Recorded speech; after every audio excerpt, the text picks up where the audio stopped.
Chapter 788, 309 Jianggu. I've taken the person away _2 abroad. This is Professor Wei, who is currently an international faculty member in our country. Director Meng introduced to a group of students in front of the middle-aged professor. He's the head of the MSNT laboratory in our country, and also your direct senior brother, having been one of the top 3 to enter the physics program. Professor Wei, in his 40s, glanced over the group of students from Jiang University and interrupted Director Meng's effusive praise. I've specially come to listen to your 2 lectures. No one could question Jiang Fulai's expertise in dark matter. The news of his lecture drew more than Professor Wei to this place. You all stay here and wait for the others to gather. I'll take Professor Wei upstairs first. When Wei Lan interrupted, Director Meng wasn't surprised and led him away. The rest looked at each other in confusion. Beside Bai Lian, Shi Ruolin finally breathed a sigh of relief. Professor Wei really puts on a lot of pressure. Indeed, Ding Wenyang spoke up from the side. His gaze made me uncomfortable. Ning Xiao and Tang Ming remained silent. With just a glance at Bai Lian, they actually all knew that Bai Lian seemed not to like foreigners, especially people from our country. Speaking of pressure, some seniors who knew a bit of the inside story said, the professor leading our group this time is also said to be under a lot of pressure. Our teacher mentioned in the group chat before that we should talk less and do more. Shi Ruolin had said the same thing to Bai Lian and the others. As the group waited for others to gather, they started to talk about the leading professor they were about to meet. Bai Lian stood still, looking down and casually swiping on her phone. The climate here wasn't as cold as Jiangjing. She wore a diagonal collared top made by Ji Heng and a pleated skirt of wind chime color. Silent on the side, exuding an extraordinary presence that made the passing foreigners stop and greet her. Arguing voices came from the building. Jiang Xiao. The previously dismissive Wei Lan was now struggling to keep up with Jiang Fulai's pace. You can't do this. International scientific exchanges are for research progress. We all share the same goal. Refusing my students. Very familiar Chinese. Hearing the voice, the gathering students from Jiang University couldn't help but look towards the source of the argument. They immediately spotted the young man in the center. He was dressed in a black minimalist overcoat, and as he suddenly lifted his eyes, the noisy group of Jiang University students quieted down at the sight of his cold and faint eyes. Wei Lan, who had been making a commotion, noticed the surrounding quiet and looked up. This time, when he looked at Jiang Fulai again, the students you brought this time are the same. Can you guarantee how many of them will secure a permanent position in the future? With the same achievements, I could secure a permanent position there, but at Jiang University, it wasn't my turn. I don't think my choice was wrong. Jiang Fulai looked down, impassive as he regarded Wei Lan. Have you ever read history? Do you know why there have only ever been so many official positions available from ancient times to now? Wei Lan was taken aback, not expecting the conversation to escalate to a historical issue. Because you are in a country with a rich legacy, with vast lands and abundant resources. We all aim to forge ahead unwaveringly. The positions are limited, and people more excellent and harder working than you are as numerous as carps crossing the river. If you want to fight for a position, convince me with your strength like he won, rather than standing here and questioning me powerlessly. The tone was cold and mocking. Bai Lian had never seen Jiang Fulai adopt such an attitude. She glanced at Wei Lan beside Jiang Fulai. Beside her, Su Jiyue and people like Ding Wenyang almost buried their heads in the ground. After Jiang Fulai spoke, he walked directly towards the venue, still composed and dignified, with no trace of emotion on his face. After he and his assistant left, Director Meng finally reacted and quietly told the group of students, "What are you waiting for? Let's go, the lecture is about to start." "Oh," Ding Wenyang responded. Then he silently watched the nearly indistinguishable black figure in the distance. Seeing Ning Xiao and Tang Ming still casually discussing their subjects, he turned to ask the senior beside him, "Senior, who is our team leader for this visit?" "Well, according to my teacher," the senior said mysteriously, "we're all lucky this time. Otherwise, given our intellect, it would be quite difficult to meet him in person." Evening. Bai Lian was organizing the notes she had taken throughout the day in her dormitory, when her phone lit up. It was from Jiang Fulai, who sent her a location. not far from her dormitory. Bai Lian mentioned it to Su Jiyue and then went downstairs. Sharulin had to buy a cup of coffee every night. Her body clock hadn't adjusted yet. She didn't sleep well every day, relying on coffee to sustain her. Chapter 789, 309 Jiangge. I've taken the person away _3. She hadn't walked many steps downstairs when she saw Sharulin approaching from the direction of the dormitory. Bai Lian stopped at the intersection, her eyes narrowing slightly. Not far away, Sharulin, holding a coffee, frowned, wanting to avoid the blue-eyed boy in front of her. The boy continued to make provocative gestures at Sharulin. Bai Lian hadn't been clear about what those gestures meant yesterday, but after looking it up last night, she understood. Sharulin only wanted to shake off those two boys. Seeing Bai Lian approaching, she quickened her pace and then gave Bai Lian a meaningful look. With a coffee in one hand and the other clutching at Bai Lian's sleeve, the gesture still implied she wanted to keep the peace. Today, however, Bai Lian did not comply with the implied request to leave. Instead, she looked over at the two foreigners. The wind swept back her wispy bangs, revealing the bottomless depths of her apricot eyes. In her right hand, she still held a black cell phone, with a WeChat conversation displayed on the screen. Her fair and smooth fingertips tapped idly on the side of the phone. She smiled at the two foreigners, a smile that didn't reach her eyes. Instead, it carried a thin chill and a blatant provocation. Dada. The man on the left stretched out two fingers, a laughing sound emerging from his mouth as he spoke. But as soon as his hand reached in front of Bai Lian, she gently pinched his two fingers. Snap! A sound. The cracking of a joint could be heard. The man looked down at his hand, his face pale, staring at his own fingers. His companion, seeming to realize the terror of Bai Lian's martial prowess, involuntarily took a step back and looked up at her. Under the street lamp, Bai Lian maintained her lazy smile. She put her hand back into the pocket of her pleated skirt and took a napkin from Sharulin's coffee bag, wiping her fingertips that had touched the man at a leisurely pace. Her tone was light and breezy. Sorry, I might have been too strong. She still spoke in Chinese. The two foreign men took several steps back, their eyes wide with shock and fear as they retreated while pulling out their phones to make a call. It was unclear if they were calling the police or their own teacher. Junior sister. Sharulin finally reacted, grabbing Bai Lian's wrist. Her gaze searched for nearby surveillance cameras. He's a local, and he will definitely call the police. The school might deport us at that point. Senior sister. Bai Lian ignored the screams of the two men, simply pushing the coffee into Sharulin's hand with a pair of pitch-black eyes looking at her. Don't worry, go back and review properly. I've organized today's notes. They're on the table. You and Jiyue can go through them before sending them to Ding Wenyang and the others. Perhaps it was her naturally reassuring tone, but it was only after Sharulin returned to the dorm that she realized.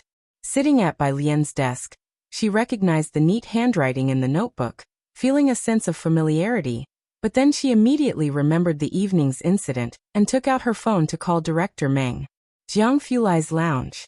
When Bai Lian arrived, Jiang Fulai was sitting by the window with a computer in front of him. His brow was cold as he stared at the screen, obviously in a meeting. Include him. He scoffed, not saying much afterwards, but his mocking expression was evident. At this time there weren't many people inside the coffee shop. Bai Lian sat by his side, messaging Zhang Xiais. Zhang Xiais wasn't familiar with foreign laws. He had just finished a call with Qi Yundai and now sent a message. The few sentences of your recording are enough to bankrupt them. A shadow fell across the table, and Jiang Fulai looked up, aware of Bai Lian's arrival. The hardness on his face softened a bit as he spoke briefly to the person on the other end of the meeting before shutting his laptop. How was the lecture today? He asked, raising his hand slightly. Ming Dongheng, who was waiting nearby, came over with a food container, opening it to reveal the meal inside. The cafeteria here served Western food, which neither he nor Bai Lian liked much. If he had time in the evening, he'd bring something over for her. It's okay, Bai Lian said. Although she didn't speak much English, she understood it and picked up her chopsticks deliberately. Aside from disliking the atmosphere here, especially those two foreigners at night, she could adapt to everything else. Jiang Fulai noticed the indifference in her eyes and brows. He leaned his hand on the table and asked in a steady voice, "Did something happen on your way here?" "Two guys who can't see straight," Bai Lian said indifferently, recounting the incident on the road. "The senior was alone, trying to keep the peace, but I couldn't hold back and I took action." And it wasn't just action. She was going to demand compensation for her emotional distress. Upon hearing this, Jiang Fulai had a pretty good idea of what had happened. "Don't worry," he said, knowing that some international students often encountered ill-intentioned foreigners. He stared out the glass window and whispered, "It will get better with time." The next day, at 8 in the morning, Director Meng received an official email from the summer camp first thing in the morning, asking him to bring 2 students to the office. This was not a small matter. Principal, Bai Lian and Shi Ruolin had just arrived when Director Meng, accompanied by 2 other school teachers, was calling Shunyu. "Principal, this is the situation. The other party has 2 broken fingers, and now the officials want us to talk. It looks like they want to send the 2 students back to their country." He stood at the entrance of the office, his face filled with anxious urgency. This was no small matter, and Shi Ruolin dared not conceal it. She had informed Shunyu last night. On the other end of the phone, in Shunye's office. It was 8 or 9 o'clock in the evening, and he hadn't left. Inside the office, Gao Yi's voice came through the phone to Director Meng. "Principal Shun, are you still sending Gao Yuan and his group after hearing this? Such a great opportunity, and Tongfeng class is causing trouble again. Are they trying to reduce the quota for next year's summer camp?" The voice was so loud that Shi Ruolin could hear everything clearly. Her face turned pale. Director Meng hung up the phone, looked at the 2 girls in front of him, and sighed. "Morrison, the student involved, is inside. Remember to be polite, and try to get his forgiveness." Morrison was the foreigner who made discriminatory gestures at them last night. Shi Ruolin hastily agreed, her voice filled with trepidation. Bai Lian remained as composed as ever, standing tall and straight, her spine never bending no matter the situation. Director Meng pushed the door open and went in. In the office, Morrison had a plaster cast on his finger, and stood in front of the person in charge. Upon seeing Bai Lian, he shrank back for a moment before looking her way again. Director Meng smiled and said a few polite words to the person in charge, including mentioning Jiang University's compensation. Seeing Director Meng's softening demeanor, Morrison became emboldened and refused to accept the apology. "You stupid jerk." Director Meng gave a forced smile to Morrison. Bai Lian crossed her arms and gave Morrison a nonchalant look. "You, Morrison," seeing Bai Lian's expression, wanted to say something else. The door was knocked and then someone came in without waiting for a response from inside. Ming Dongheng, dressed in black, stood tall and large at the doorway, his stern gaze sweeping the office before stepping aside so others could enter. Jiang Fulai came in wearing a coat, casually holding an envelope behind his back. As soon as he stepped in, Morrison, who had just begun to speak, seemed as if he was choked mid-sentence. The room fell silent.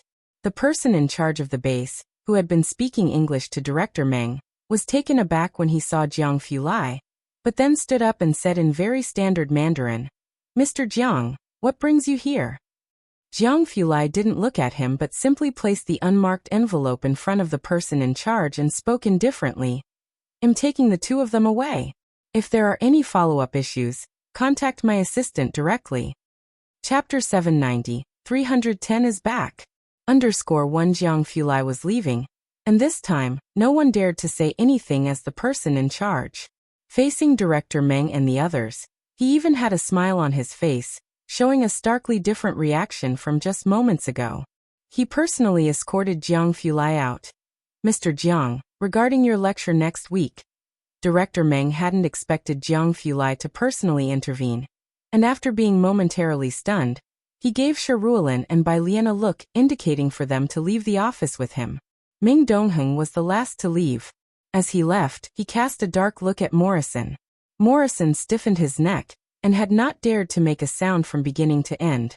It wasn't until they had left that he, gripping his cast-fitted finger, dared to speak up, questioning the person in charge why they had let that group go.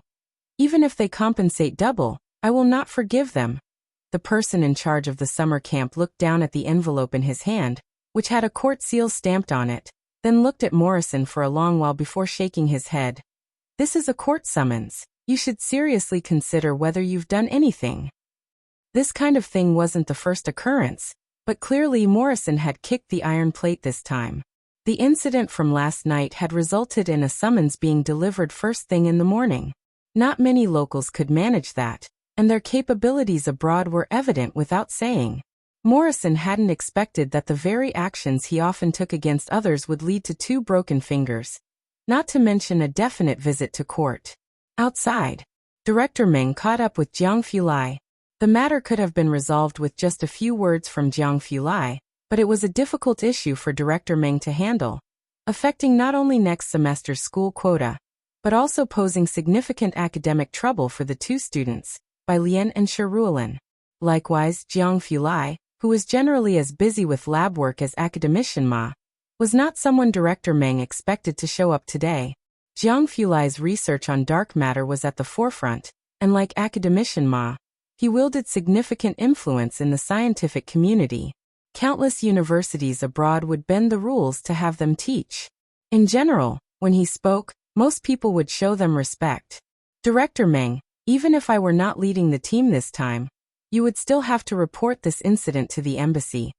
Jiang Fulai stopped, his features shaded as he stood with his back to the sunlight, his black coat billowing. When they encounter such issues abroad, at the end of the day, it's our responsibility. He continued walking forward. After listening to Jiang Fulai's words, Director Meng remained silent for a few seconds before catching up. Things are much better now than before. Thanks to you and academician Ma, we have the confidence to confront them. The 2 walked ahead in silence. Behind them, Shi Ruolin carefully spoke with the other 2 teachers. Are we okay now? She didn't know Jiang Fulai, only having heard of him vaguely from her own teacher and others. With Mr. Jiang stepping in, there should be no major issues. The teachers nodded in agreement, one of them lowering his voice. But sure, remember to put your safety first when you're abroad. If something like this happens again, inform a teacher immediately. And you, Bai. As he spoke, he turned his head slightly to address Bai Lian. Bai Lian snapped back to reality, looking at the teacher politely. Please go ahead.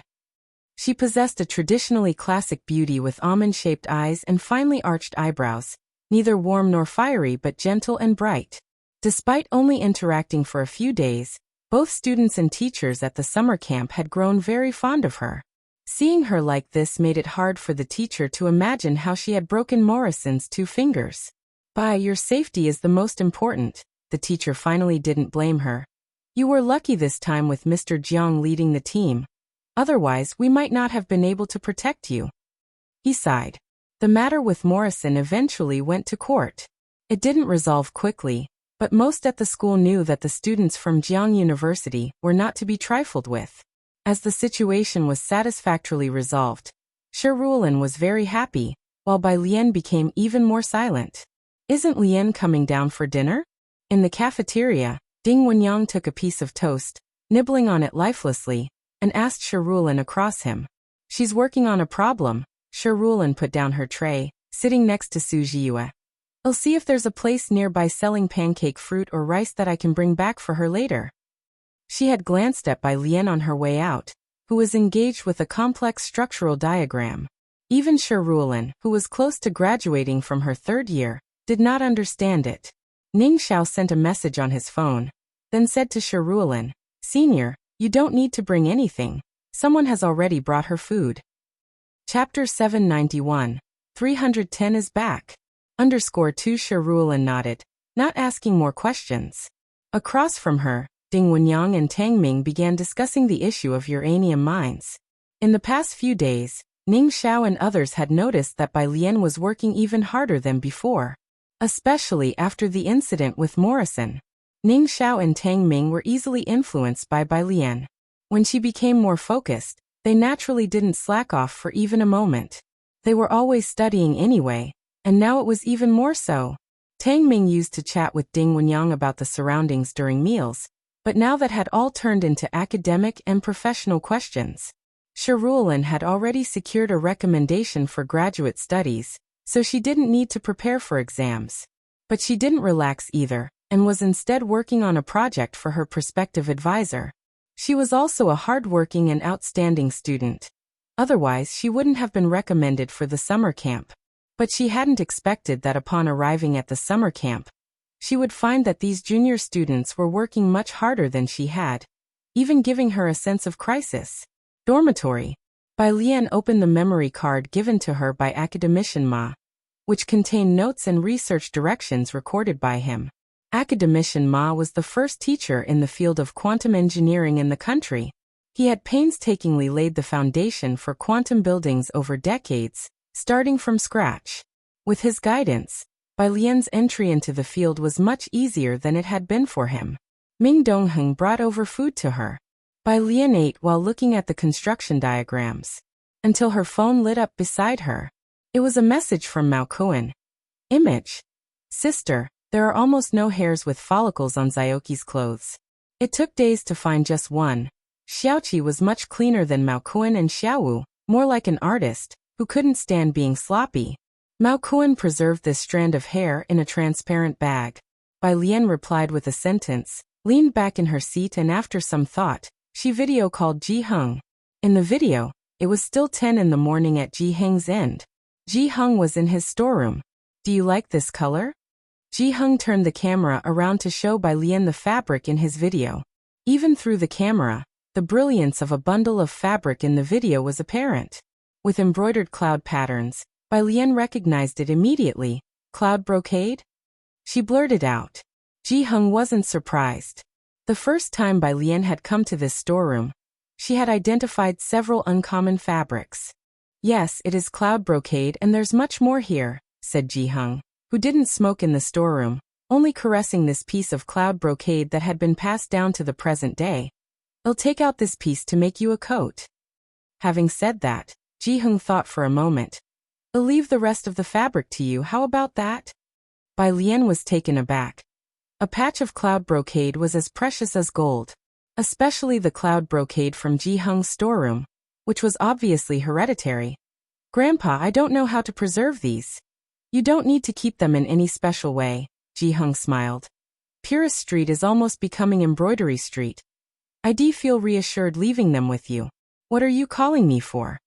He stepped out of the storeroom, closed the door behind him, and turned the video to face Jiang He sitting in the yard. A very abrupt change of subject. Are second uncle and the others still there? Bai Lian didn't continue to inquire. This was something she'd have to discuss with Ji Heng in person. Ji Xiaorong was often not at home. He returned to his post a couple of days ago. Ji Heng said as he filled his pipe with tobacco, surprised. What do you need him for? Jiawei seems to have gone to Xiqing to negotiate a deal, and will probably be on a business trip for over half a month, and then she plans to visit Jiangjing. Bai Lian estimated the time. Her return to Jiangjing was around the same as Jiawei's. She suspected that Xiaoqi's identity was not unfounded. Ji Xian's reaction had been one of surprise when he first saw Xiaoqi. Even Ji Heng, who was usually so indifferent, treated Xiaoqi differently from others. A month passed quickly. In that time, Bai Lian and Ning Xiao and the others were busy absorbing the knowledge from this summer camp. The day before their return, the 50-something students went to visit the local scientific research base and science museum. Compared to Jiangjing, there was certainly a gap in technology. This transistor is made with nanoscale semiconductor material. Its chip processing is nearly 10,000 times higher than traditional silicon chips. It's prohibited from being sold to us, Director Meng told the students about the Science Museum's exhibits before sighing. You all need to work hard. Ning Xiao looked at the nanotransistor and nodded from the back of the crowd. But the Science Museum held more than just nanotransistors.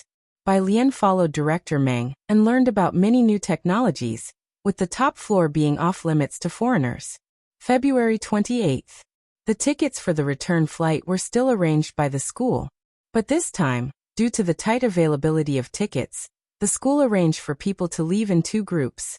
Chapter 792, 310 is back. _38 in the morning, 2 in the afternoon. The last wave was the next morning at 8. Bai Lian and Ning Xiao were among the first group to fly back to their country at 8 in the morning. The group had their luggage packed early, and Bai Lian had also contacted Ji Heng, who was set to return to Jiangjing today. Ming Dongheng went back 7 days earlier to pick up Jiang He. However, just before departing, there was someone in the Jiang University team who had to go back a day early to attend a lab interview. Bai Lian thought about it and let him go back ahead of time. Then you leave tomorrow. Director Meng had grown familiar with Bai Lian over the nearly 1-month camp. He was leading the last batch of students home. We'll be on the same flight. Bai Lian sat on her luggage. That's fine. Then I'll contact the airport staff now to change it for you. As long as the students hadn't left, Director Meng couldn't rest easy. If anything indeed happened, Shenyu would have to fly over here overnight to find him. You come with me. I'm not reassured with the afternoon flight. VIP lounge. Jiang Fulai saw the message sent by Tang Ming, turned off his phone, and told his assistant, change to the 11 o'clock flight. He too was booked for the 8 o'clock flight but hadn't checked in yet. The 11 o'clock flight had a smaller plane, which wasn't suitable for bulk ticket purchases, so Jiang University hadn't booked this flight. He looked down and flipped to Bai Lian's WeChat, asking where she was. The assistant and the bodyguard followed close behind. Young Master Jiang, where are you going? The assistant anxiously scanned the surrounding crowd. Jiang Fulai didn't speak, he just stood in the crowd and scanned around, quickly spotting Bai Lian in black knitwear sitting on her baggage. He quickened his pace towards her. When she saw him, Bai Lian stood up. Director Meng was still chatting with Bai Lian about how she shone brightly at this summer camp. Thinking that she was indeed worthy of surpassing Liang Wuyu as the top scorer in the college entrance examination. Have you ever considered joining us in the materials science department? While he was talking to Bai Lian, he quickly noticed that tall figure in the crowd, with an aura of pristine coldness, recognizable at a glance. Director Meng thought, wasn't Jiang Fulai also on the 8 o'clock flight?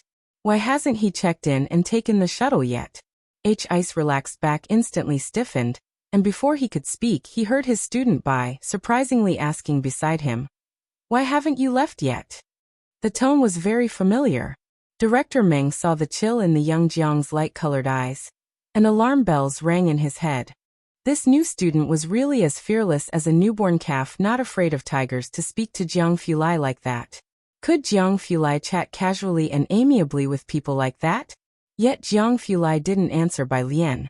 She had stayed behind without telling him, and he was somewhat emotional. Young Master Jiang, Director Meng was both embarrassed and nervous. Why haven't you left? Jiang Fulai glanced at Bai Lian, speaking this time. Changed flights. You changed flights too? Director Meng was surprised. Yeah, Jiang Fulai responded indifferently, noticing Bai Lian was still sitting on her luggage. After a moment of silence, he handed her a piece of cake he had brought from the VIP lounge. Come with me. The 8 o'clock flight was still only at 7:30, and since it was early, everyone was waiting for their in-flight meal, having skipped breakfast. Bai Lian accepted the cake. Jiang Fulai reached out to pull her suitcase, probably not having ever pulled his own before.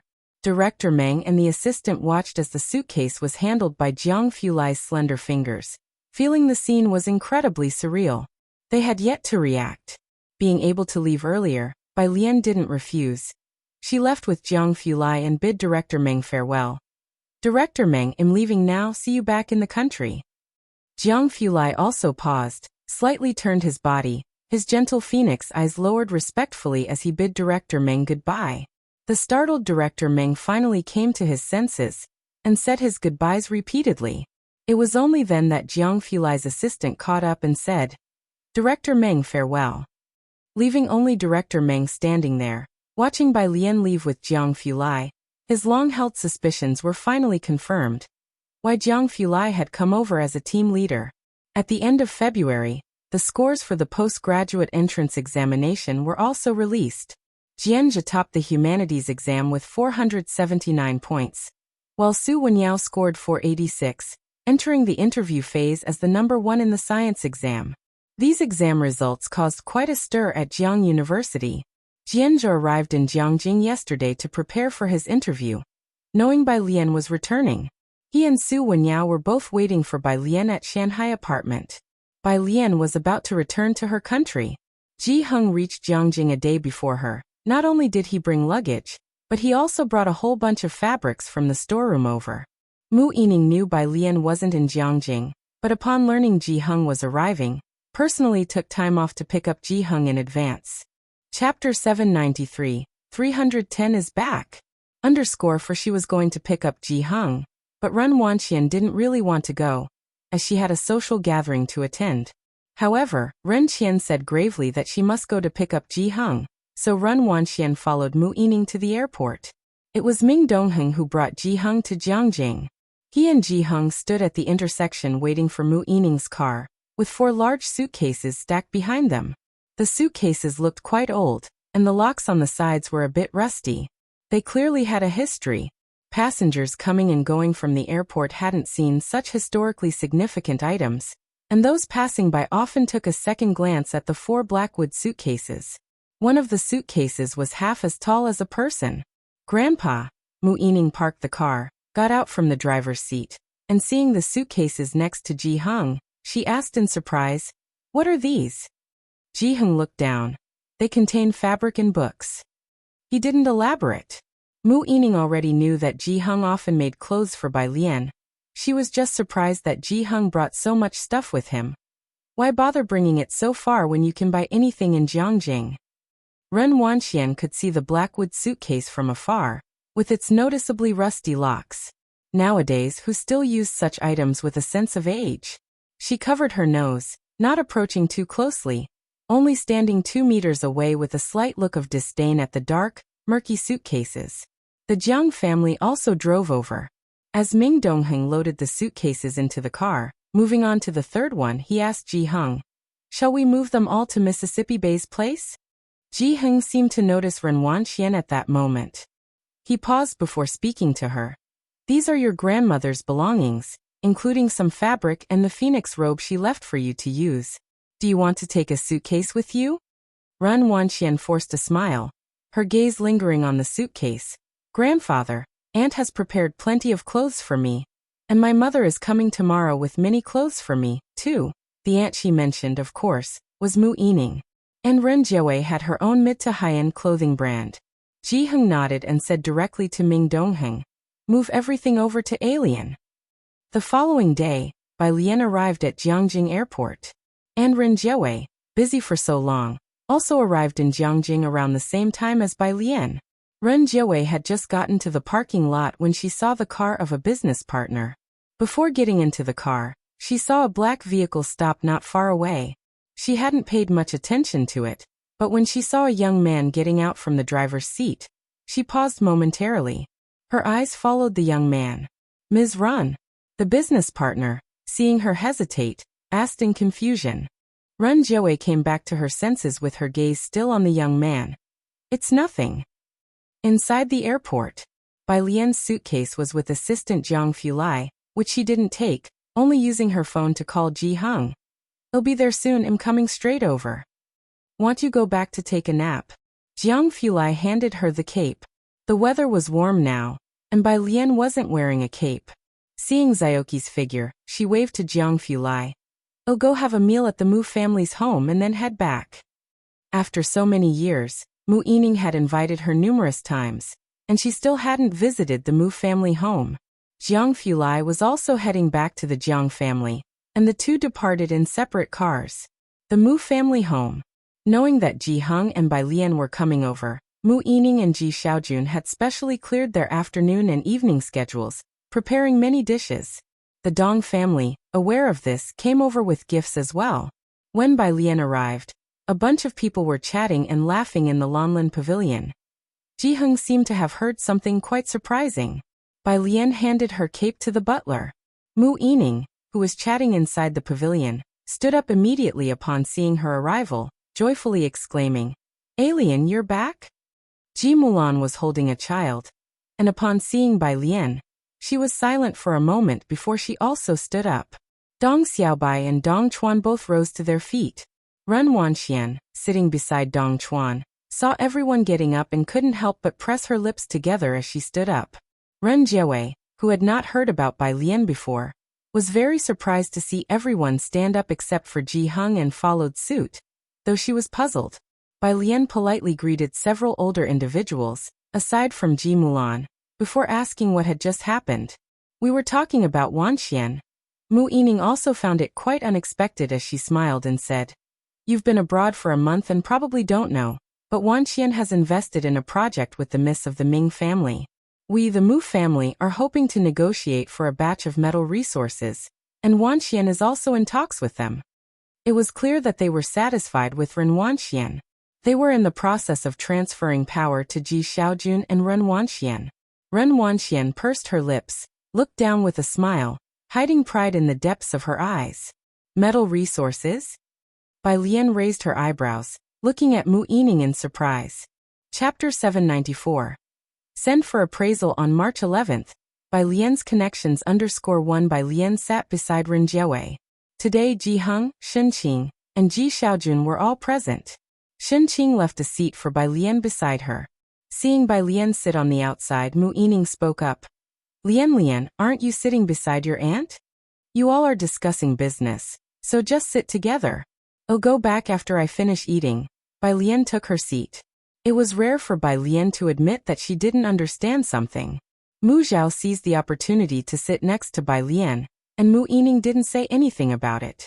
At the dinner table, Ren Wanxian occasionally discussed business matters with Mu Yining, especially concerning the cooperation with the Ming family. Bai Lian wasn't really listening. She was focused on eating.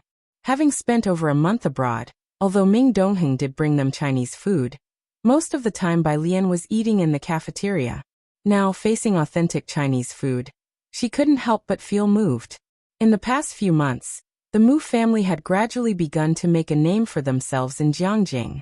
Ren Wengshuan's social circle had also risen to increasingly higher levels. There's rare earth too? Mu Yining was very surprised to hear what Ren Wanxian said.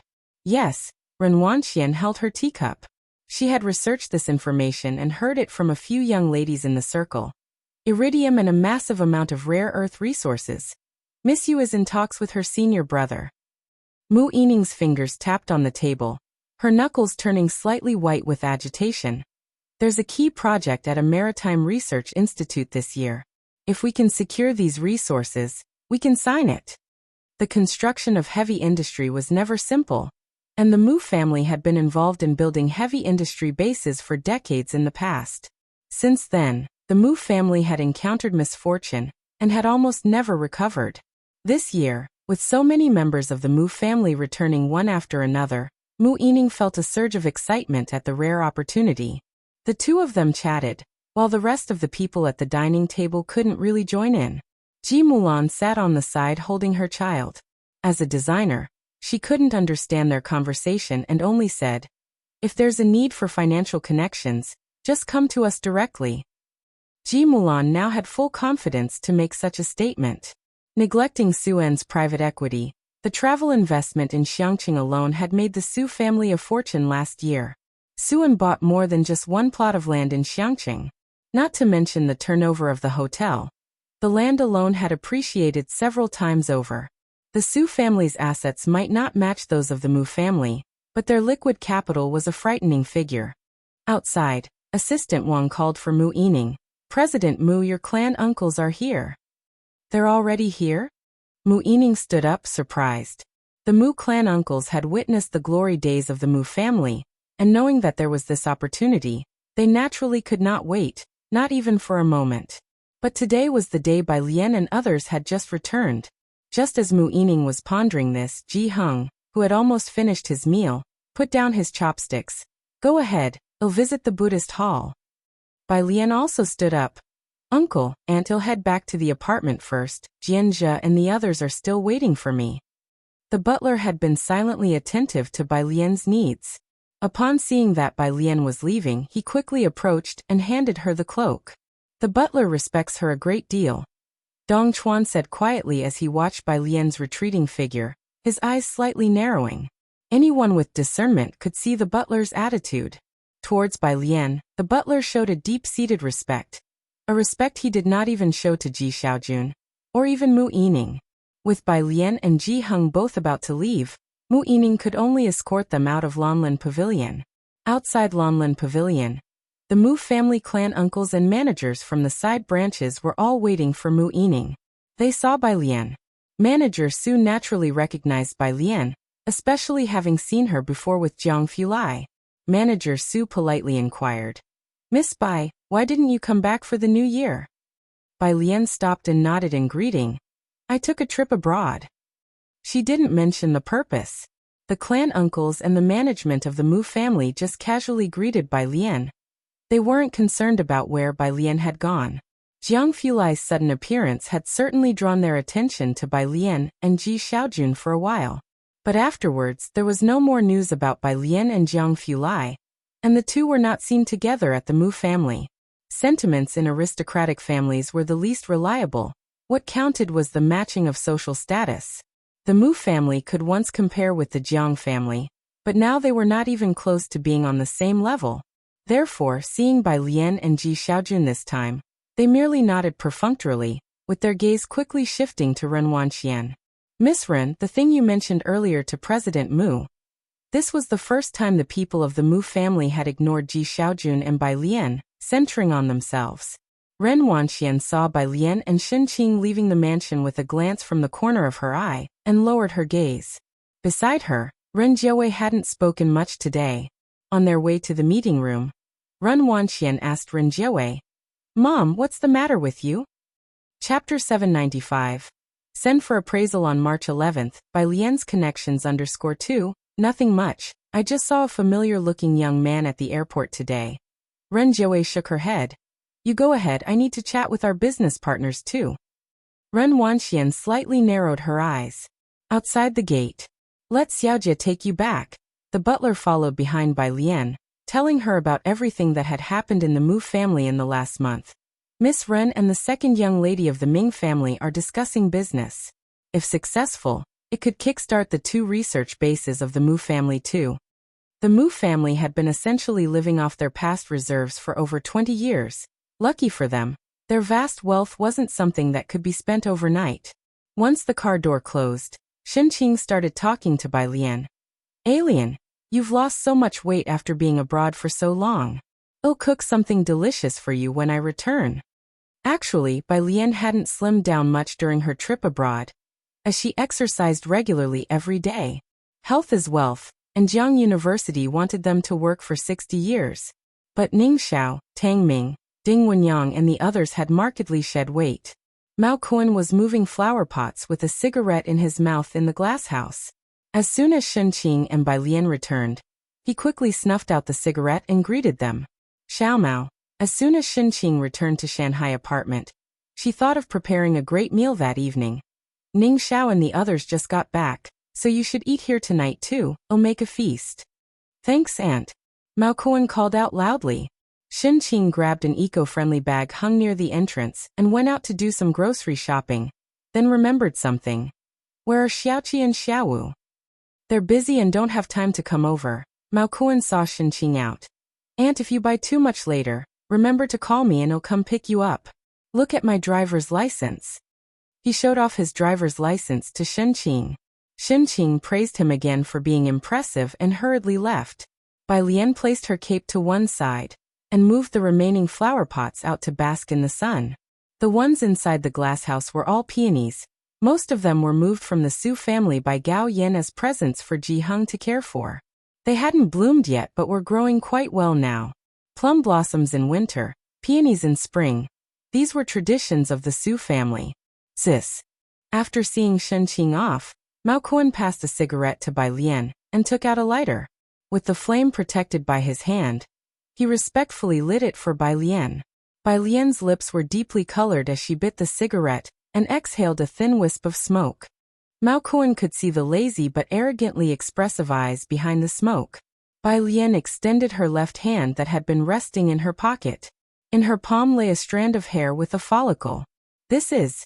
Mao Kuan wasn't foolish, and taking the strand of hair he asked, "Sis, have you found Zioki's relative?" "Not sure yet," Bai Lian said nonchalantly, continuing to walk outside with the cigarette pinched between her slender fingers. "Let's have it tested first." Mao Kuan followed Bai Lian and took out a transparent bag he carried with him, placing the long strand of hair inside. "I'll hand it to Dr. Liu when I visit Xiankong tonight. He's well acquainted with the hospital staff." When Bai Lian returned, she first visited room 503. After paying respects to Granny Wang, she then returned to 303. In the hallway of room 303, there were 4 huge black wooden boxes. They took up almost half of the hallway. They were a bit in the way, so Bai Lian used her phone to ask Jiang Fulai if she could store them in his living room. Jiang Fulai was busy, but he still took a moment to reply with 2 words. Second floor, Bai Lian. She had Mao Kuan move the boxes to the second floor, and went to her study to write a report for academician Ma, with Tang Ming following her into the study. Upon entering, he saw a rectangular black wooden box on the desk. It was made of the same material as the 4 boxes in the hallway. The difference was that the black wooden box was outlined with exquisite and simple patterns, and the lock mechanism in front was intact. Antique and imposing, Tang Ming felt as if he was looking at a museum relic, and was hesitant to touch it. Is this also from your grandfather? Yes. Bai Lian wasn't certain what was inside, and placed it on the bookshelf. Bai Lian spent 2 days finishing her research on academician Ma's USB drive for the past month, as well as completing the report on her recent trip abroad. After that, she went to the Technology Research Center building to find academician Ma. Assistant Yun, who had become quite familiar with her, had specifically waited for Bai Lian downstairs early on. He adjusted his glasses and said anxiously, "Miss Bai, when you have a moment, please urge academician Ma to rest a bit. He didn't go back for the new year, and lately he hasn't been feeling well." Listening, Bai Lian followed Assistant Yun to meet academician Ma. Academician Ma had just finished a brief meeting, and was drinking water trying to suppress a cough. Bai Lian passed a thick file to him, and discreetly observed his complexion.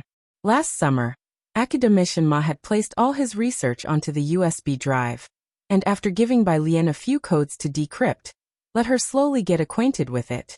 With his guidance and Bai Lian's talent, it was quite straightforward for her to get started. Chapter 796. Send for appraisal on March 11th. Bai Lian's connections _3. He looked at Bai Lian's research abroad this month, and even his dim eyes brightened a bit. While coughing, he nodded, "Very good." The assistant Yun added water for academician Ma, and wasn't surprised by the abundant praise from the academician. Bai Lian was right there, and academician Ma was already holding back. Academician Ma was busy, and Bai Lian came this time to check on his condition. After seeing him, she went downstairs with assistant Yun. When they reached the elevator, they happened to meet a middle-aged man on his way up. Seeing him, assistant Yun greeted, "Professor Ma." Ma Zhaoxing gave a slight nod to assistant Yun, and hurried onto the elevator. After the man left, assistant Yun explained to Bai Lian, that was academician Ma's son, Professor Ma. Though academician Ma had students aplenty, his only son was not outstanding, having no significant achievements in scientific research. He got his professorship largely due to academician Ma's influence. Ever since his college days, academician Ma had essentially given up on him. As a result, the relationship between academician Ma and his family couldn't be considered good. Xiaohen parked the car in front of the Academy of Sciences building, and asked Wen Jixiao in the back seat, "Miss, is this the place?" Wen Jixiao was visiting this place for the first time. Although the Academy of Sciences was marked on the map, ordinary vehicles were usually not allowed on this road. Today was the first time. She saw Bai Lian exiting the building from afar. The weather had turned hot, and today she wore a simple white linen dress, her skin cold and fair, with wisps of hair longer than her eyes, lazily hanging to the side. "Here." When Jixia lowered the rear window and called out to Bai Lian. Bai Lian got into the car, and sent a message to Ming Dongheng that he needn't come over later. "I'll swing by the company on my way back." When Jixia closed her laptop, handed the milk tea she brought for Bai Lian to her, crossed her legs, and started chatting with Bai Lian. "First, I'll deliver a document to my second uncle, then go to see your grandfather." When Jixia hadn't paid her New Year's visit to Jiheng this year yet. The one family had been urging her to come over, but Bai Lian and Jiheng had only just returned to Jiangjing. She finally found an opportunity today, with the trunk filled with supplements and gifts for Jiheng. Bai Lian's fingertips rested on her knees, wearing Bluetooth earphones with her other hand leaning against the car window.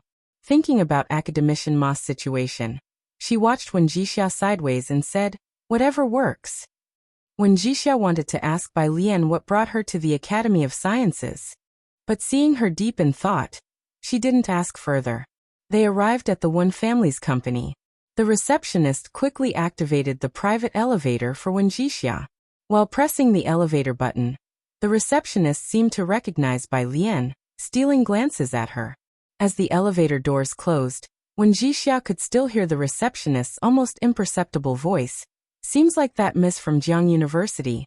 Since the last Pen and Ocean event, there had been no news about Bai Lian. However, because Yen Lu just released a new song last month, Flatboat, its popularity surpassed the previous ones by a large margin. Exciting clips of Yen Lu from Great Yong were brought up again, with most featuring her wielding a long spear. Speaking of long spears, snippets from Jiang University's physics department welcoming party became popular once more. If you became a celebrity, when Jixia turned to Bai Lian and spoke, you would definitely be more popular than Yen Lu, and I could get you to be the spokesperson for our project. Sister Xian had said this countless times before. Bai Lian made no comment. Ding! The elevator doors opened to the president's office floor. Outside the private elevator, a group of people was waiting. 2 men and 1 woman. Bai Lian had seen them all before, Lu Yuzhang and Lai Chun, and the woman was Wen Jiwei. Seeing Bai Lian, all 3 were surprised but greeted her politely. Bai Lian crossed her arms and followed behind Wen Jixia, exuding a relaxed yet languid air of elegance. Wen Jixia was there to see her second uncle. Lu Yuzhang eyed Wen Jixia and after a brief pause politely invited. Jixia, we're heading to Xijing. Would you and your friend like to come along?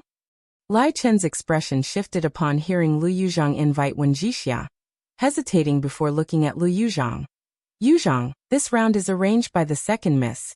Wen Jixia by then had figured out Lai Chen's implication. She had used the last opportunity to expand her social circle. Because of this, Lai Chun and Wen Jiwei became even more wary of her. You guys go have fun, I'll go to Alien's place for dinner later. She was unaware of the intricate circles within the industry. Lu Yuzhang was Wen Zixia's fiancé. Lu Yuzhang had previously witnessed Bai Lian's connections, and given the few opportunities to see Bai Lian, he had a tough decision to make between Bai Lian and Xijing this time.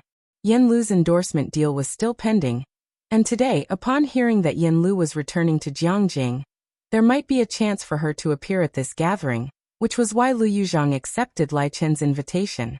Jixia, after weighing his options, Lu Yuzhang spoke softly and diplomatically. I'll pick you up after you finish dinner. He didn't want to miss this opportunity, but he also didn't want to lose the chance to get on good terms with Bai Lian. When Jixia nodded indifferently, maintaining her ladylike demeanor on the surface. Her smile and gestures were all meticulously planned. Bai Lian looked up as if she hadn't noticed Wen Zixia's attitude. Once the 3 of them entered the elevator, it was only then that Wen Zixia's smile faded. She held back an eye roll and, carrying the documents, led Bai Lian into the office. She handed the documents over to Uncle Wen II. Only then did Uncle Wen II realize she had brought Bai Lian over. Miss Bai, he quickly stood up and shook hands with Bai Lian. Sorry for not greeting you at a distance earlier. Uncle, you don't need to be so formal with her. In front of a familiar relative, when Jixia showed more of her true nature. You don't need to be so formal with her. Uncle Wen II felt an urge to scold Wen Jixia.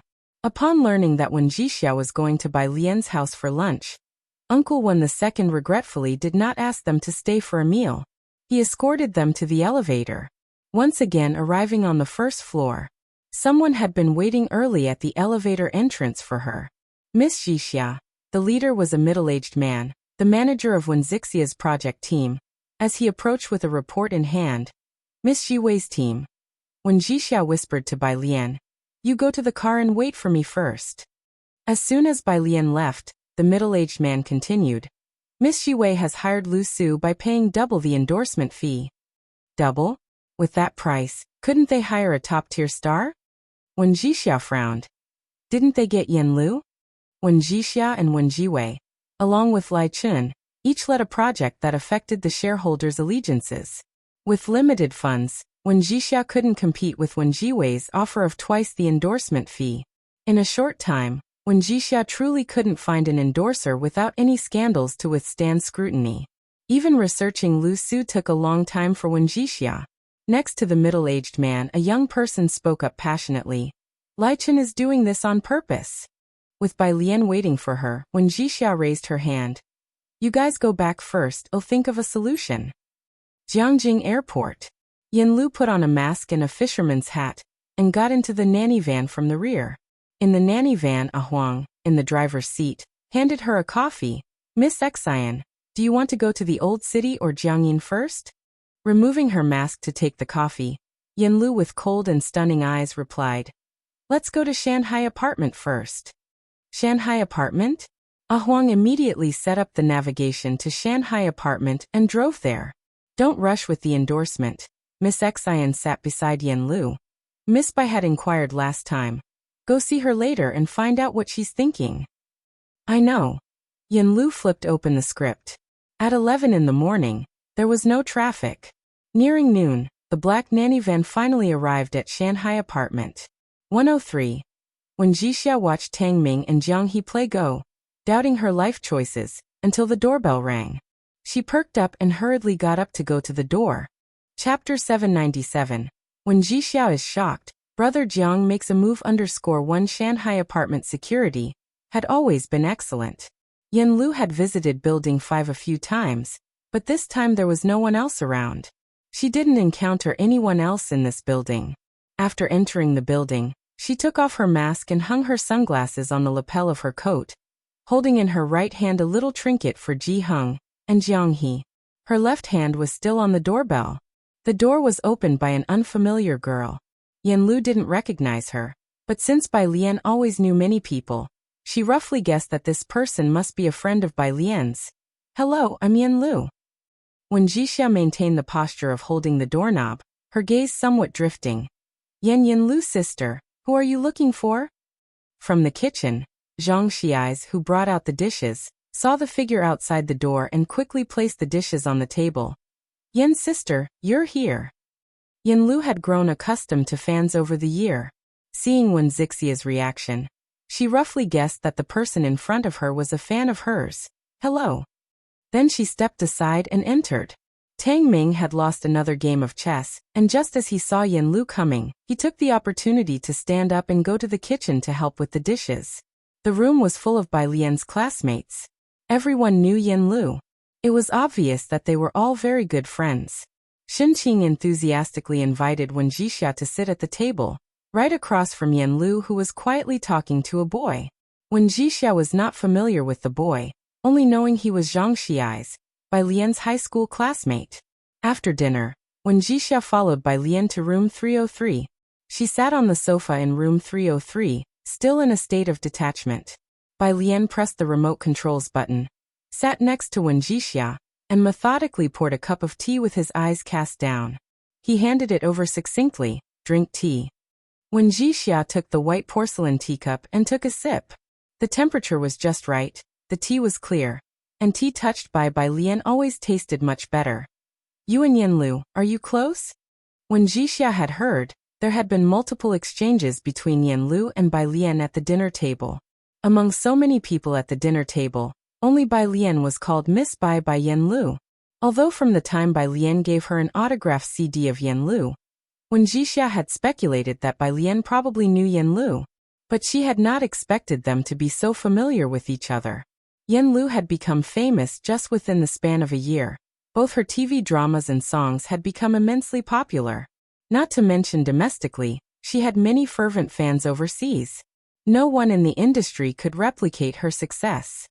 Yeah, it's all right. Bai Lian rested his hand on the sofa, leaning back in an unusually relaxed position, his exquisite jaw slightly lifted, tuning into a movie channel. We're friends. This casual mention of friends brought Wen Jixia back to her senses. Damn. You must have known her since Xiangqing, right? Bai Lian. I shared her first song. Did you know her back then? Bai Lian continued to remain silent. All right, you. Wen Jixia was about to say something more when the door to room 303 was pushed open.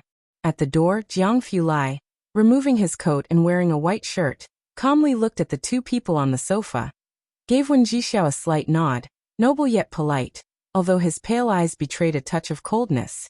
Wen Jixia only felt that this encounter with young Master Jiang seemed colder than before. She didn't dare to continue speaking. By chance, her phone rang, and like grabbing onto a lifeline, Wen Jixia walked to the balcony with her phone. The caller was Lu Yuzhang. He was coming to pick her up. It wasn't long before Lu Yuzhang's car arrived. Wen Jixia, wrapped in her coat, was waiting at the entrance of Building 5, accompanied by Bai Lian and Jiang He. Lu Yuzhang sat in the passenger seat. The driver was his secretary. He hadn't expected that Bai Lian would live in this unimpressive-looking apartment next to Jiang University, which was quite surprising.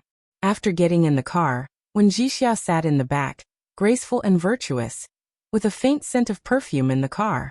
It seems the car must have carried another woman not long ago.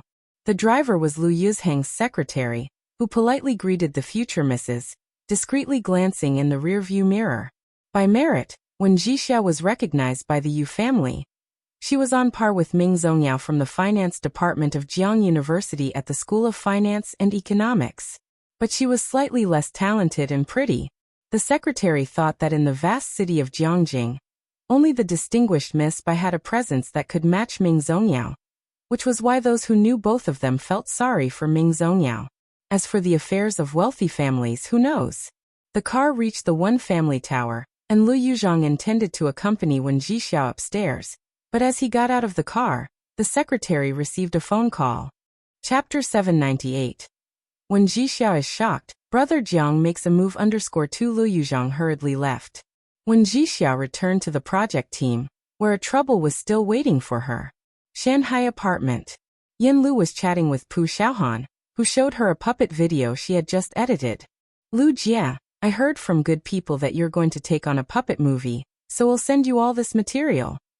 Pu Xiaohan had shot a lot of material, with more than 90 videos totaling up to 40 hours, all filled with Grandpa Tao's lifelong accumulated data. You filmed so much? Yin Lu opened WeChat to receive the videos sent by Pu Xiaohan. Receiving so many videos was slow, so Yin Lu put her phone downstairs to wait for the transfer, and went upstairs to find Bai Lian. Upstairs, Jiang Fulai leaned against the desk, questioning Wen Jixia about the matter in a calm and unhurried manner. Bai Lian had also alluded to it while eating just now. Wen Jixia was in her own project group. The group she led was responsible for the One family's hair dryers. The One family had many electrical appliances under its name, and only the washing machines and refrigerators were doing all right, but others like hair dryers and soy milk makers were about to cease production due to profitability issues. Because production was about to stop, the One family handed over several projects to the younger generation. Whoever could revive these economic links would hold a higher status in the eyes of One family shareholders. Hair dryers. Jiang Fulai crossed his arms and lightly lowered his eyelashes, leisurely pondering. Outside, Yin Lu came to look for Bai Lian, and saw Jiang Fulai still contemplating hair dryers. Bai Lian got up and went outside. Yin Lu was looking for Bai Lian to discuss the matter about Wen Jixia. Following the plan Yu and Xinjia had, Bai Lian did not want to disrupt her and Wang Xin's plan, her fingers tapping on the sofa. Jixia has a project, but my current idea is Qin Si.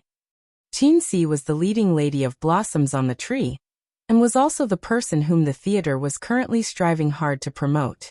She was currently very popular, not unlike a first-tier star.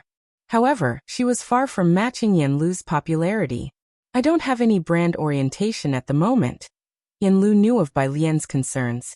I'll send every collaboration for evaluation, don't worry.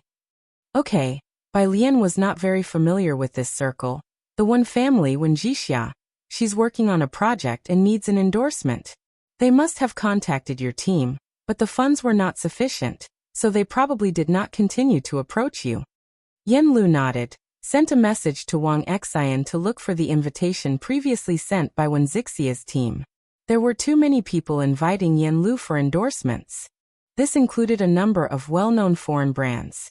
But now, Yin Lu only endorsed Xiankong. Apart from that, it was only the official stamp of tourism for Xiangqing. Within an hour, the team found the collaboration proposal that Wen Jixia had previously sent to Yin Lu's team.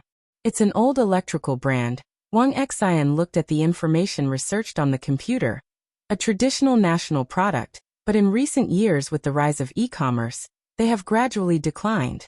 Looking for a spokesperson during this period indeed seems like a way out. Since it's a friend of Miss Bai, I'm reassured. What do you think?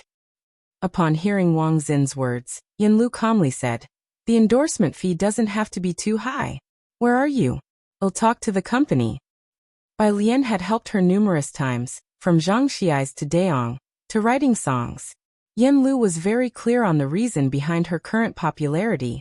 It was all thanks to someone else. But since Bai Lian and her colleagues were in scientific research, and she was just of average intelligence, she couldn't be of much help in any case. She had originally endorsed Xiankong for free, but as Xiankong became a hit in the second half of the year, Yanlu found out that she was the one who actually benefited. Netizens increased their esteem for her when they knew she endorsed traditional medicine. Now that she finally had a chance to help a friend of Bai Lian, Yanlu felt that she could be useful too. Monday. When family building. When Jixia just arrived at the project team, the project manager saw when Jixia hurried over with his phone. They offered double the endorsement fee. Should we look for someone else? Recently, there's a girl group called Song Shui. He momentarily forgot the name of this girl group's champion. The young woman reminded Manager Zhang her name is Song Xueni. Oh right, Song Xueni. Manager Zhang followed when Jixia to her office. Shall we choose her as the spokesperson? If you agree, we will contact her immediately. It was already too late to conduct a background check at this point. When Jixia had never heard of Song Xueni either, and her fame definitely couldn't compare to Lu Su's. But at the moment, there was no other choice. When Jixia picked up the files on her desk, let's contact her after the morning meeting. It was Monday, and several project teams had to report on their progress. The office. Uncle Wen sat in front, and the people from the project team sat on both sides. Chapter 799. When Jixia is shocked, Brother Jiang makes a move _3 when Jixia had consistently instructed the marketing department to promote the One Family hairdryers through soft advertising. Last week, sales volume was the highest among the groups, and this month they were supposed to sign a full endorsement deal with Lu Su, but the contract wasn't signed yet when Wen Jiwei poached him with a double salary offer. Wen Jiwei discussed the project book eloquently. Below, Manager Zhang and several others looked at Wen Jiwei's group, filled with anger. After the meeting ended, second Uncle Wen stood up with his notebook in hand and looked at Wen Jixia. Your project proposal this month is not up to standard. Not far away. The people in Wen Jiwei's group, upon hearing second Uncle Wen's voice, looked down and a mocking smile curled at the corners of their mouth. After exiting the office doors, Manager Zhang and the others finally spoke indignantly. We offered Lu Su a market rate. When Zixia's team doubled the figure last minute before the contract signing, obviously targeting us. This Lu Su, he must have known them before. It wasn't hard to imagine, by throwing in their lot with another manufacturer at the last minute. Lu Su was clearly in cahoots with them. They may double the pay, but it'll take time for them to break even. When Jixia spoke calmly, have the person in charge of public relations come see me. She took out her phone, about to make a call. Then she saw a message on WeChat. It was from Bai Lian. Send me one of the manufacturing diagrams for your hairdryer. What did she want the structural diagram for? It's not like the hairdryer was top secret information, so when Jixia sent someone to get the manufacturing diagram. Behind her, Manager Zhang returned to his desk, about to pick up the phone to call Song Xueni's agent when his phone rang, and he reached out to answer it. The voice that came from the other end of the receiver was very polite. Hello, this is Wang Xian. I saw that you had sent an email to our company yesterday. Manager Zhang, after hanging up the phone, looked up in a daze. He ended the call with a series of hms and ahs, and the two sides agreed on a time to meet. A dial tone came through the earpiece. 3 minutes later, Manager Zhang finally snapped back to reality and looked at Wen Jixia. Miss Wen. Manager Zhang swallowed hard. The staff of the project team handed over the manufacturing diagram to Wen Jixia, who photographed it and sent it to Bai Lian, then looked up. Go ahead. Yan Lu's agent, Sister Xian, has arranged to meet with us this afternoon at 2 o'clock, Manager Zhang started. She wants to discuss an endorsement deal with us. Elsewhere. After signing his name, Lai Chen extended his hand to the man across from him. Lu Su, a pleasure to do business with you. Lu Su also set down his pen and shook hands with him, smiling. The two were high school classmates, and it wasn't until a New Year's gathering that Lai Chen found out when Jixia had approached Lu Su. He then told Lu Su to delay the signing, aiming to deliver a decisive blow to Wen Jixia at the last moment. Lu brother. After Lai Chen left with the contract, his agent spoke up. Won't this have offended the third young miss of the Wen family? Lu Su slowly pulled a mask out of his pocket, unconcerned. I have looked into it. This third young miss has just returned to Jiangjing. People in the circle don't hang out with her, don't worry. Having attended the same high school as Lai Chen, he naturally came from a well-off background and was well-resourced within the Jiangjing circle. It was for this reason he knew that when Jiwei was part of the circle that included Su Jini and Ming Zongyao. Moreover, this hairdryer is about to be discontinued soon. Lu Su continued. It's not worth wasting our time here. The agent, knowing Lu Su was always smart, felt relieved to hear this statement. The two headed towards the elevator bank. As the elevator on the left arrived, Lu Su saw a middle-aged woman stepping out. He paused, then hurried over, greeting her with a beaming smile. Sister Exine. Sister Exine stopped her stride, smiling at Lu Su. Mr. Lu. Are you and Sister Lu also in Jiangjing? Lu Su was very polite. Not to mention Yan Lu's high status in the industry, but the two powerhouses behind her were no ordinary figures. Dean of the Ma Institute needed no introduction, and Bai Jian was directly collaborating with the official theater. Even Lu Su couldn't afford to take a high stance in front of these two. The Ma Institute, the theater, and the rumored Zhongxing group behind Yan Lu. None were entities Lu Su could afford to provoke. They waited for Wang Xian to leave before entering the elevator. Lu Su's agent was curious. Sister Xian has also come to Jiangjing. I wonder if Yan Lu came with her. Bai Lian, after receiving Wen Zixia's message, printed out the manufacturing diagram and looked down at it, unable to discern anything noteworthy. Forward the message to Jiang Fulai. Aerospace Research Center. No need for solar panels. The thermal energy produced by the decay of radioactive elements is sufficient for it to operate. Jiang Fulai held a pencil between his middle finger and index finger, methodically pointing at the schematic on the panel. The extendable arm here is a laser device. As his words fell, the slide instantly changed to a next, more complex structural diagram. The office lighting shone on him, outlining his slightly cold and hard jawline. He explained in detail unhurriedly, his voice consistently indifferent.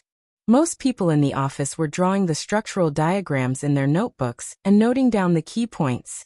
Only Academician Ma was sitting at the front, occasionally coughing twice, not speaking. He seemed not in the best of spirits. After the explanation was complete, a line of researchers left quietly and in an orderly fashion. Jiang Fulai put the pencil into his pocket, and then took out his mobile phone from it. Seeing two messages, his indifferent expression softened slightly, and he looked down to reply with a few words, his thin, cool lips curving ever so slightly. In the office, someone noticed his change, and nearly tripped and fell. Academician Ma stood up. Seeing his demeanor and somewhat understanding, said, She is now my student. Jiang Fulai returned to his own office, without arguing with Academician Ma. Simply said in a cold voice, It's most important that you take good care of your health. Not leaving a mess behind would be best. In reality, Academician Ma's health had not kept up after the new year, leading to a part of the aerospace project being handed over to Jiang Fulai. The young master Jiang had yet to complete his holiday, and this was a complaint.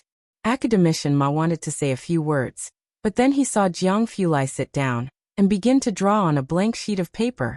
The precision of his drawing was comparable to machine rendering, even better than SolidWorks. Academician Ma blinked, quickly adjusting his glasses, and stood beside Jiang Fulai to watch for a while, originally intending to see if the other party was drafting some new type of detector or a ballistic trajectory chart. After half an hour, Academician Ma realized belatedly, Is this a turbine? But it didn't quite look like it. Jiang Fulai added another stroke and said calmly, Hairdryer. Academician Ma. He had thought of a bunch of answers but never this one. Preposterous, It was simply preposterous.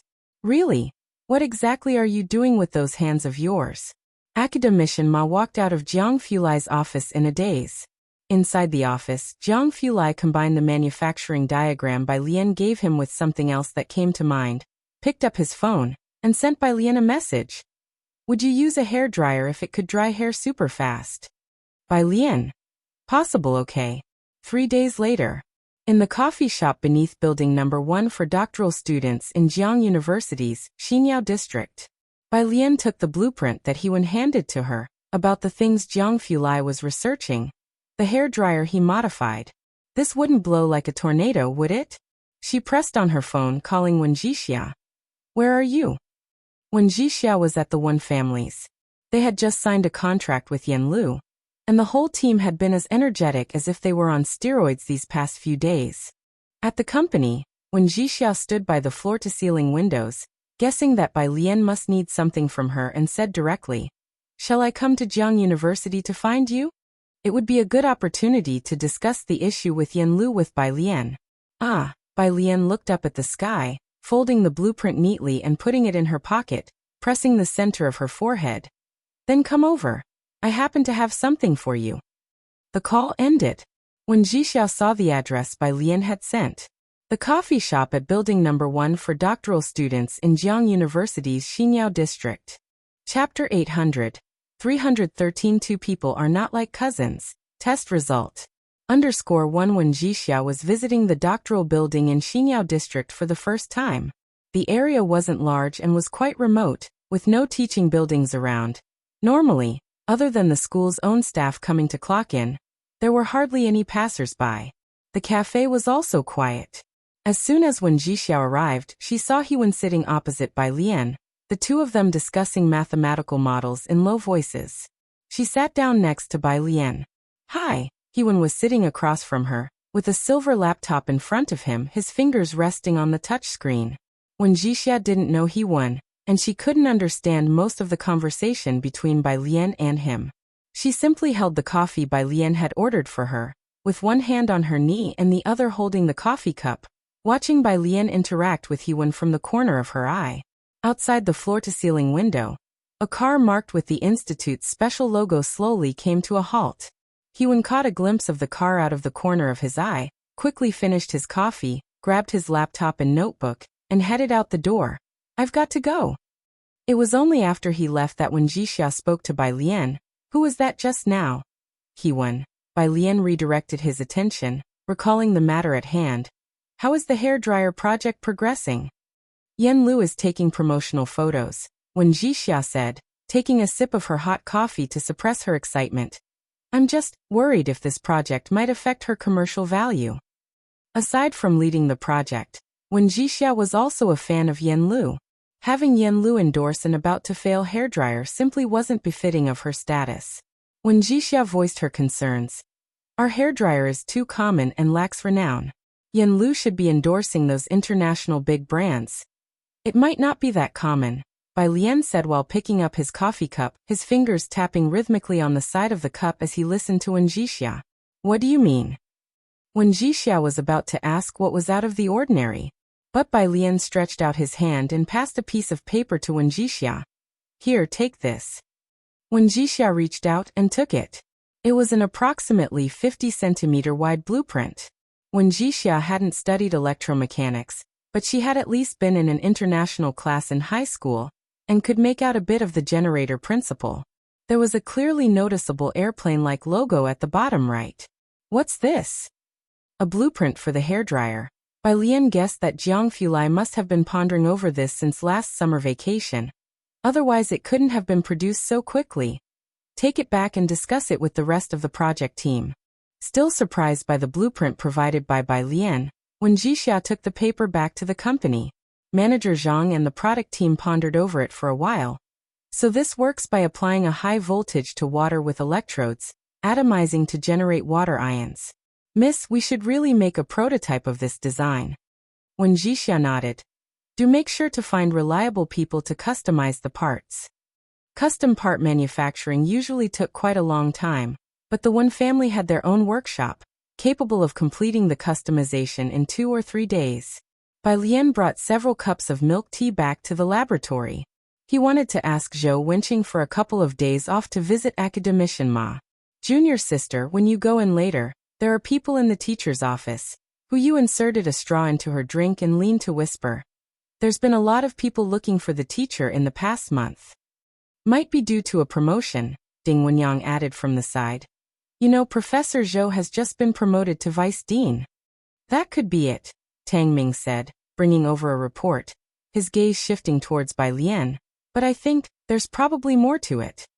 At the Chun family's residence, Ren Wanxian was standing outside the courtyard with the Dong family, as Elder Dong was giving her instructions in a low voice. After you go in, there's no need to talk too much. I will speak on your behalf. Just be bold, and even if you feel scared, don't bow your head. The old master doesn't like that. After repeatedly making sure Ren Wanxian understood, Elder Dong led her in.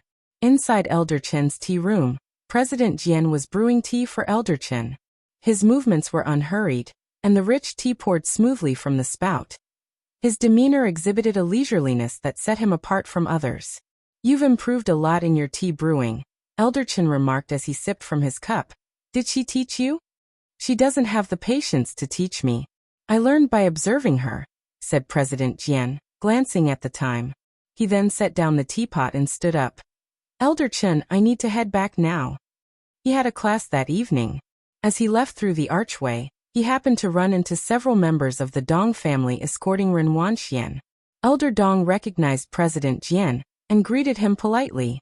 Ren Wanxian, standing beside him, looked up and gave President Jian an extra glance, feeling that he looked very familiar.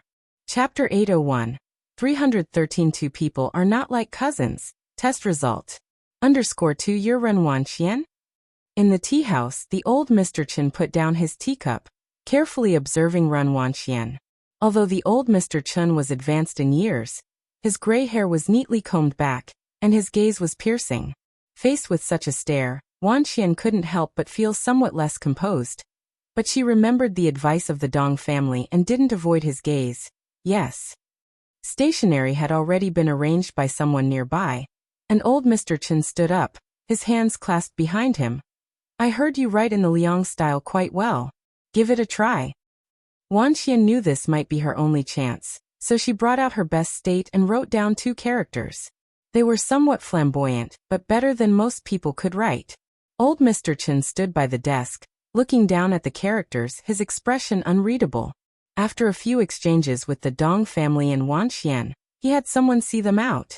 They even gave gifts to Wanxian and the others. After the visitors had left, he gestured for someone to take Wengshuan's characters, and turned to inquire from a person nearby. Xiao Chong, what do you think of this writing? Xiao Chong glanced over and replied. Having protected old Mr. Chen for more than a decade, he naturally had some connoisseurship. Not as good as Miss Su. Hardly comparable to Su Yajun. Let alone the one whose work appeared in the Ink and Wash Seas. It was said that these two were cousins, but it was hard to see any resemblance. The next day, Director Jian went fishing with Ji Heng. The temperature in Jiangjing was rising. The ice had mostly melted, making it an opportune time for fishing. They brought Su En and Director Chen along, and once again returned with a full catch. Passing by the Mu family, Ji Heng stopped. He carried 2 fish inside, intending to drop by Mu Ziangguang's place. The floor butler took the fish from him, handing them to Xiaojia.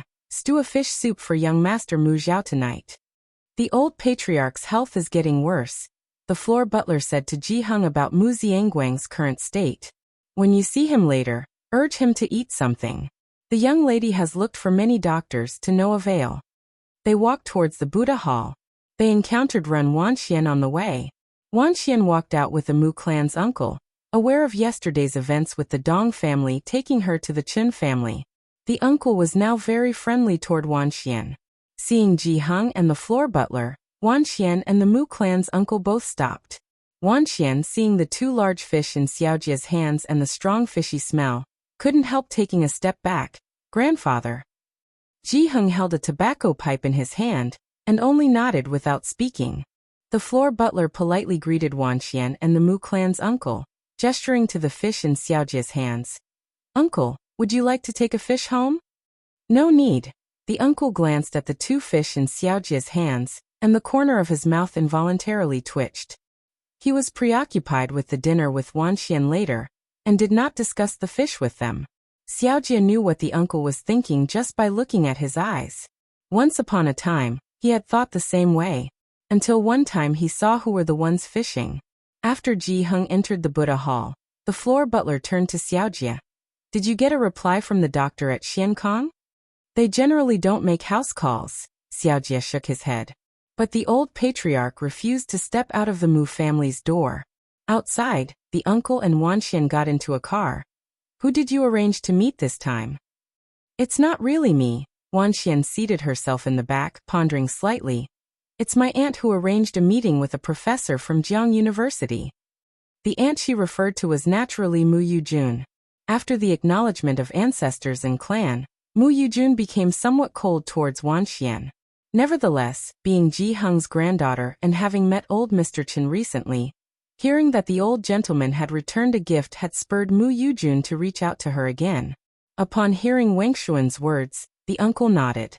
Although Bai Lian Ji Heng was previously acquainted with Su En and that person from the Jiang family, Bai Lian Ji Heng had not been active lately, and they had not seen Jiang Fulai since. Instead, it was Wanxian who seemed to have had an epiphany and gradually started taking over Mu family affairs. She even made some achievements, to the point where Mu Yujun herself took the initiative to invite her. Everyone in the Mu family knew how proud Mu Yujun was. She normally disdained returning home. The two arrived at a private restaurant's dining room, where Mu Yujun and Gao Jiechen were already meeting with the professor from Jiang University. Come Wanxian. Seeing Wanxian, Mu Yujun introduced her. This is Jiechen, your cousin, and this is Director Zhou, the Associate Dean of the Physics Department at Jiang University. Gao Jiechen's gaze passed over Wanxian indifferently without speaking. Wang Shuan's heart, however, skipped a beat. This was the Dr. Gao Jiechen, the same Dr. Gao whom the Ren family had spent millions just to see once before. Chapter 802, 313 Two people are not like cousins. Test result. _3 Shanghai apartment. Today it was rare for everyone to gather. Su En, Su Wenyao, Su Jiyue, and Ning Xiao along with Chief Chen's group were all present. Xin Qing had come over early in the morning. Fortunately, units 103 and 303 were spacious enough, otherwise, they couldn't have accommodated all these people. When Jiang Fulai returned, Su Wenyao and Jianzhe were sitting on the first floor discussing the retest. They were both the top scorers in the written examination of their respective fields.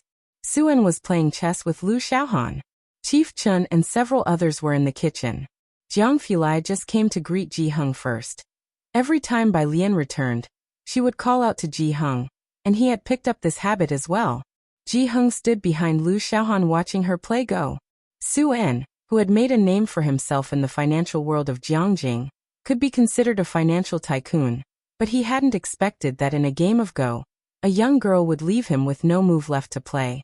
Lu Xiaohan could not beat Ning Xiao nor Tang Ming, and Jiang He was out of the question. Su En was one of the few people she could beat. Ji Heng didn't need to instruct Lu Xiaohan, and just watched the game leisurely. Hearing Jiang Fulai's voice, Ji Heng slowly lifted his head. Xiaojiang, you've come back just in time. Have Alien and the others come down for dinner in half an hour. Jiang Fulai nodded, and took the paper bag he brought upstairs. Upstairs. Bai Lian was constructing a diagram. Jiang Fulai placed the white paper bag next to her. Aside from a very fresh rose, the paper bag contained a black hairdryer, the material of which was unclear, but it wasn't heavy in the hand. Matte finish, it looked deep at a glance.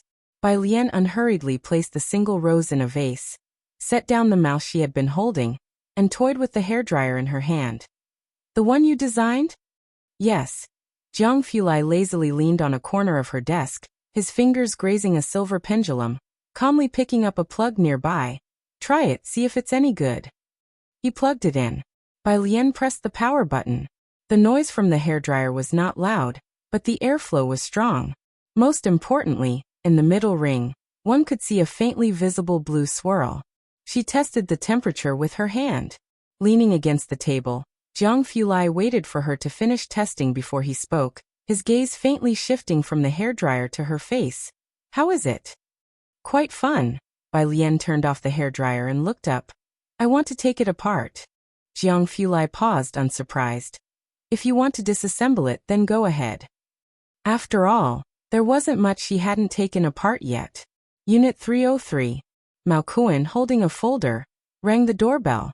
Zhang Xiais and Tang Ming were doing their homework outside. Tang Ming opened the door, and seeing Mao Kuan, scratched the back of his head. Brother Mao, are you here to see Sister Lian? Yes. Mao Kuan, with a cigarette between his lips, smiled at Tang Ming. Where is she? In the study. Tang Ming gestured towards the partially closed study door. Brother Jiang is also there. Mao Kuan was initially heading to find Bai Lian, but upon hearing that Jiang Fulai was also in the study, he turned his steps back to the 8 Immortals table to see Zhang Xiais working on his exam papers. Student Zhang, are you about to take the college entrance exams? Zhang Xiais looked up. Yes. Good luck. Mao Kuan patted Zhang Shi's shoulder, encouraging him. Thinking about Xiaoqi's age, he would have taken the college entrance exams too if he hadn't dropped out. Xiaoqi had good grades back then, and when he dropped out in junior high, his teacher even came to the orphanage wanting to sponsor him to continue his education, but his future wife stopped it. Xiaoqi never went back to school after that. Jiang Fulai emerged from the study. He didn't speak, merely pocketing one hand and carelessly glancing at Mao Kuan, lifting his chin slightly as a sign for him to enter the study. Mao Kuan promptly straightened up, respectfully greeted Jiang Fulai, and then went in with the folder. Bai Lian sat in front of the desk, dressed in loose white clothes, with a computer in front of her and her fingertips resting on the number keys, her eyes lazily drooping. On the left, a celadon vase held several roses, one of which was particularly vibrant. The window was open, and a breeze was coming in, causing the dew on the roses to roll. It was comprehensible to have small pendulum balls and building blocks, but a hairdryer too? Sister. Mao Kuan withdrew his gaze and handed Bai Lian the folder, his voice deep. Xiaoqi's DNA test results are out. Bai Lian's fingers paused on the keyboard, and she suddenly looked up, her dark almond eyes focusing on the folder in Mao Kuan's hands, her expression unreadable. She took the folder and opened it. She pulled out the DNA test results. The room was very quiet. Mao Kuan could even hear his own breathing. He watched Bai Lian intently, not knowing the results nor whom Xiaoqi's DNA was compared with. There were several pages, and Bai Lian read through them swiftly until she reached the last line of the evaluation. Based on the available data and DNA analysis results, it is supported that the tested woman is the biological mother of the child. Chapter 803, 314. Who is the designer you hired? Bai Lian held the report, her gaze restrained, and she remained silent for a long time. It wasn't so sudden. Ji Heng's designs were good, and Ji Xiaorong had also inherited his talent for realistic painting. When Mao Kuan said that the Xiankong logo was designed by Xiaoqi and Sun Chun, there were already some signs. Bai Lian didn't ask too much about Sun Chun, while Xiaoqi had been an orphan since childhood. He didn't even have a formal surname, and took Mao Kuan's surname. He hadn't even completed his education, hadn't learned design or painting, yet somehow managed to keep up with Sun Chun's pace. Bai Lian thought again of Ji Heng, who for Wanxian, had changed various pieces of furniture in his Xiangqing house's courtyard. If he knew that his real grandson had been abandoned since childhood and hadn't even finished his education, how upset would he be?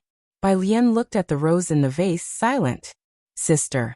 Mao Kuan called her. Bai Lian came back to her senses. She folded the report, looked up at Mao Kuan. Where are Xiaoqi and the others now? Have them come over for dinner.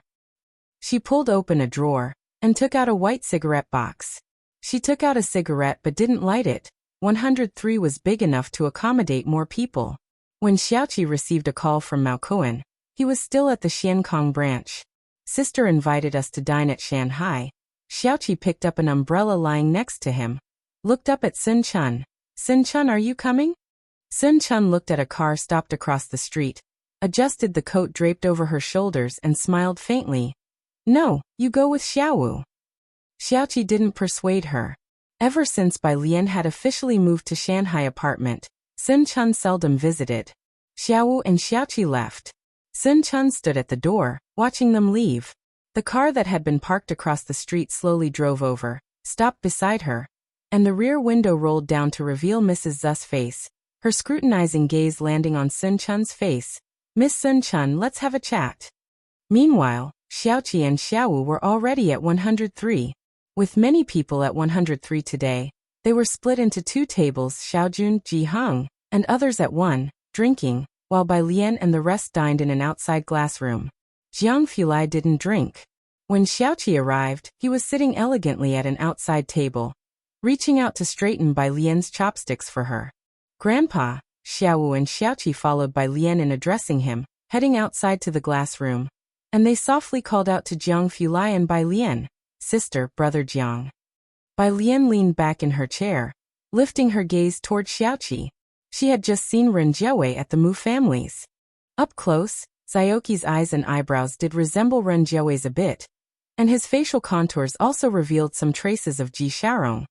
Though she hadn't previously associated him with Ji Xiaorong, she had been observing Xiaoqi for too long, and Jiang Fulai glanced at her, stretching out a hand to pour her a glass of cola, reminding her there was no need to look so intently. He bowed his head, blocking the view, and Bai Lian withdrew her gaze. Silently, deliberately, she picked up the glass of cola. Xinqing brought over another serving of fish soup. "Alien Xiaohan, Xiaoqi, drink more, you've all lost weight."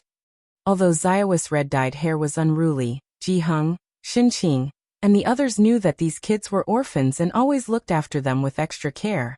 Especially Xiaoqi. "Thank you, Aunt." Xiaoqi stood up to thank Xinqing. Xinqing hadn't heard Wan Xian call her aunt in years. The Ren family mostly looked down on her. After getting to know Bai Lian, a bunch of kids started calling her aunt. "Ah, drink more. Xiaochen made today's soup, there's plenty." Xinqing smiled, looking at the people at the table. After dinner, Ji Heng and the others wanted to play mahjong. Ning Xiao and the others went upstairs to study. Xiaoqi and Xiaowu also had to return to the bar. Bai Lian escorted Xiaoqi to the door. Knowing Bai Lian had something to say to Xiaoqi, Mao Kuan took Xiaowu to start the car first. Bai Lian didn't wear a coat, just a white top, and in the 7 to 8 degree night weather, she didn't feel cold. Her hands clasped in front of her chest as she walked down the steps in front of building number 5. "Xiaoqi, I think I've found your biological parents," she said, stepping down the last stair. Standing in front of the door under the street light. Shanghai apartment didn't have street lights before, but within the past year, solar-powered lights were installed all around. Bai Lian standing under the streetlight, soft and bright. At Bai Lian's words, Xiaoqi didn't react much. He merely paused. It had been so long since he thought about his biological parents, especially after knowing he was abandoned, he felt indifferent. "I haven't told anyone else," Bai Lian looked at Xiaoqi. "But whatever you decide, I will support you." She extended her hand, passing the report she held to Xiaoqi. Chapter 804, 314, Who is the designer you hired? _2 Xiaoqi was somewhat dazed as he lowered his head to receive the report that Bai Lian handed him. The next day, Yinxiao Hotel. Xiaoqi parked the car in a nearby parking lot. Dressed in a white hoodie, draped in a jacket, he stood outside the main entrance, his eyes dark as coal, his frame lean yet upright. Ren Jiawei was on her phone talking to a collaborator. The press conference. In the high-rise buildings of Jiangjing, which blocked the morning sun, Ren Jiawei hung up the phone and instinctively looked towards the slender young man nearby, pausing for a moment. She remembered having seen him before at the airport. "You." Ren Jiawei approached, looked at the young man before her, paused, and then said, "Are you waiting for someone here?" "Waiting for a friend." Xiaoqi's gaze landed on Ren Jiawei's face. He reached back to pull up and fasten his hood. He was always gentle and polite, as chivalrous as a poet. His appearance and demeanor were like Bai Lian's, both the type to endear elders. "I see." Ren Jiawei brushed the hair at her cheek to the back of her head. "Are you studying in Jiangjing?" She estimated Xiaoqi's age, about the same as Wang Xuan's. "Here for work." Xiaoqi saw Xiaoqi up ahead, gave Ren Jiawei a polite smile and nodded. "Goodbye, Auntie." Ren Jiawei stared at Xiaoqi for a long time before finally speaking, "Goodbye." Nearby, Wan Xian sat in the back seat, watching this scene for a while before she lowered her eyes and told the driver to drive on. Today, Ren Jiawei's fashion company was opening 2 new branches in Jiangjing shopping mall, and Wan Qian was accompanying her to the ceremony.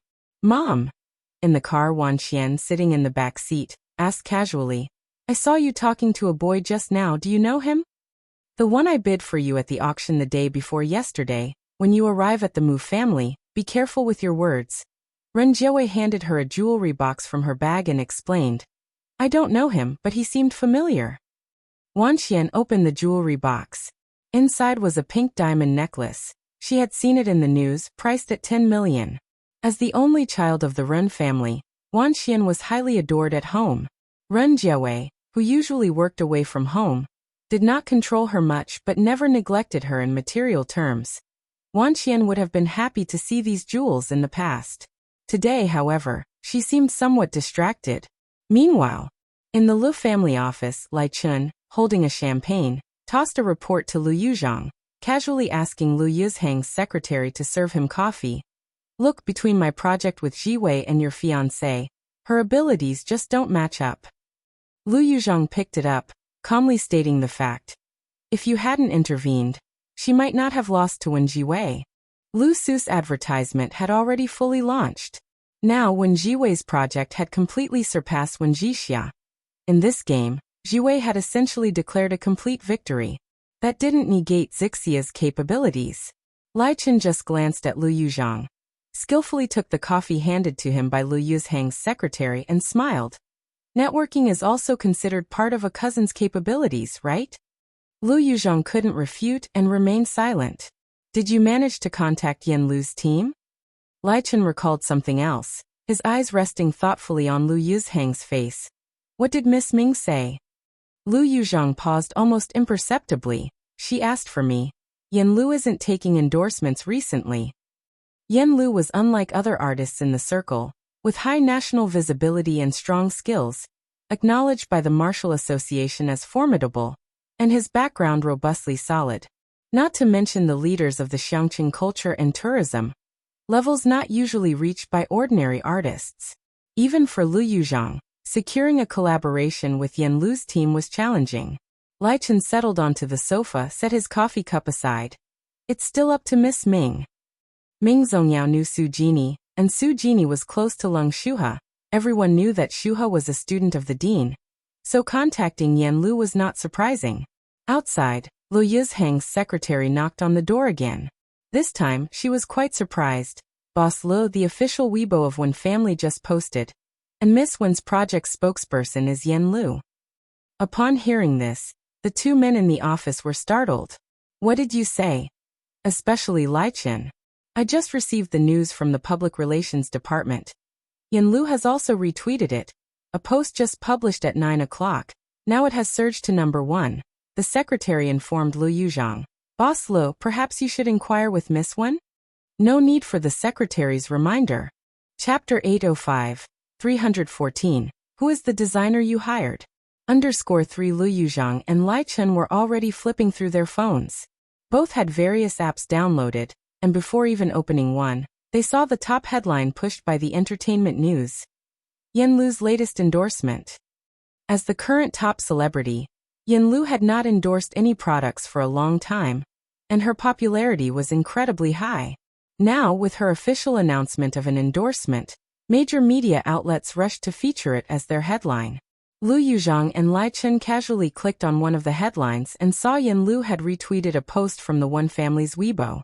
It was accompanied by an endorsement photo of her holding a hairdryer. Did they really manage to get her? Lai Chen felt it was outrageous, not to mention how Yan Lu ended up endorsing this hairdryer that was about to be discontinued.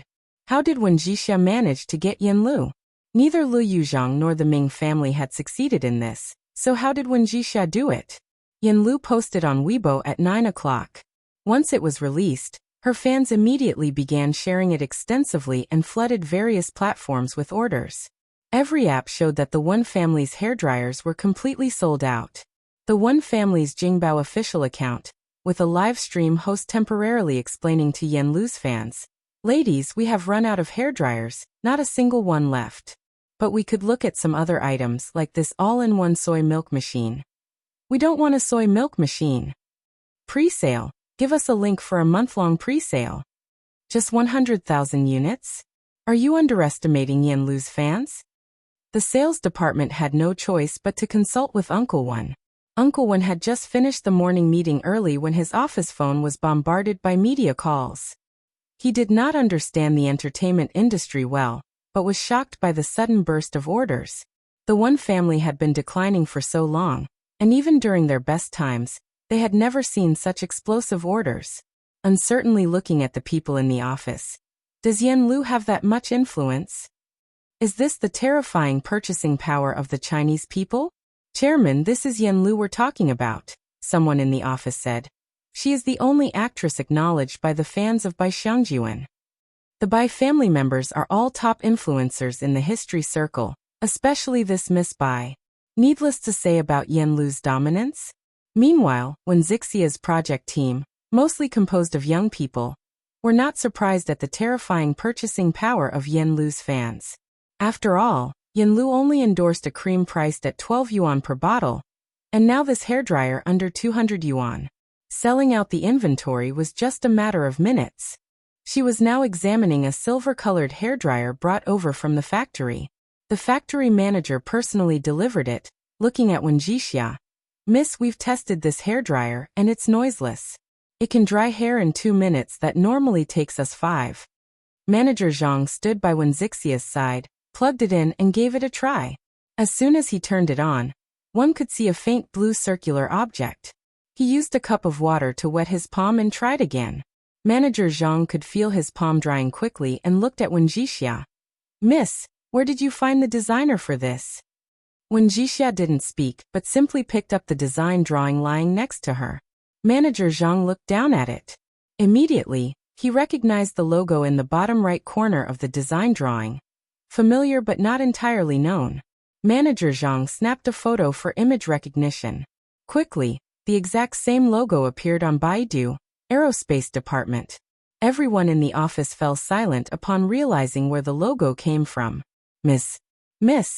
Manager Zhang came to his senses, calling out dryly to Wen Jixia and then fell silent.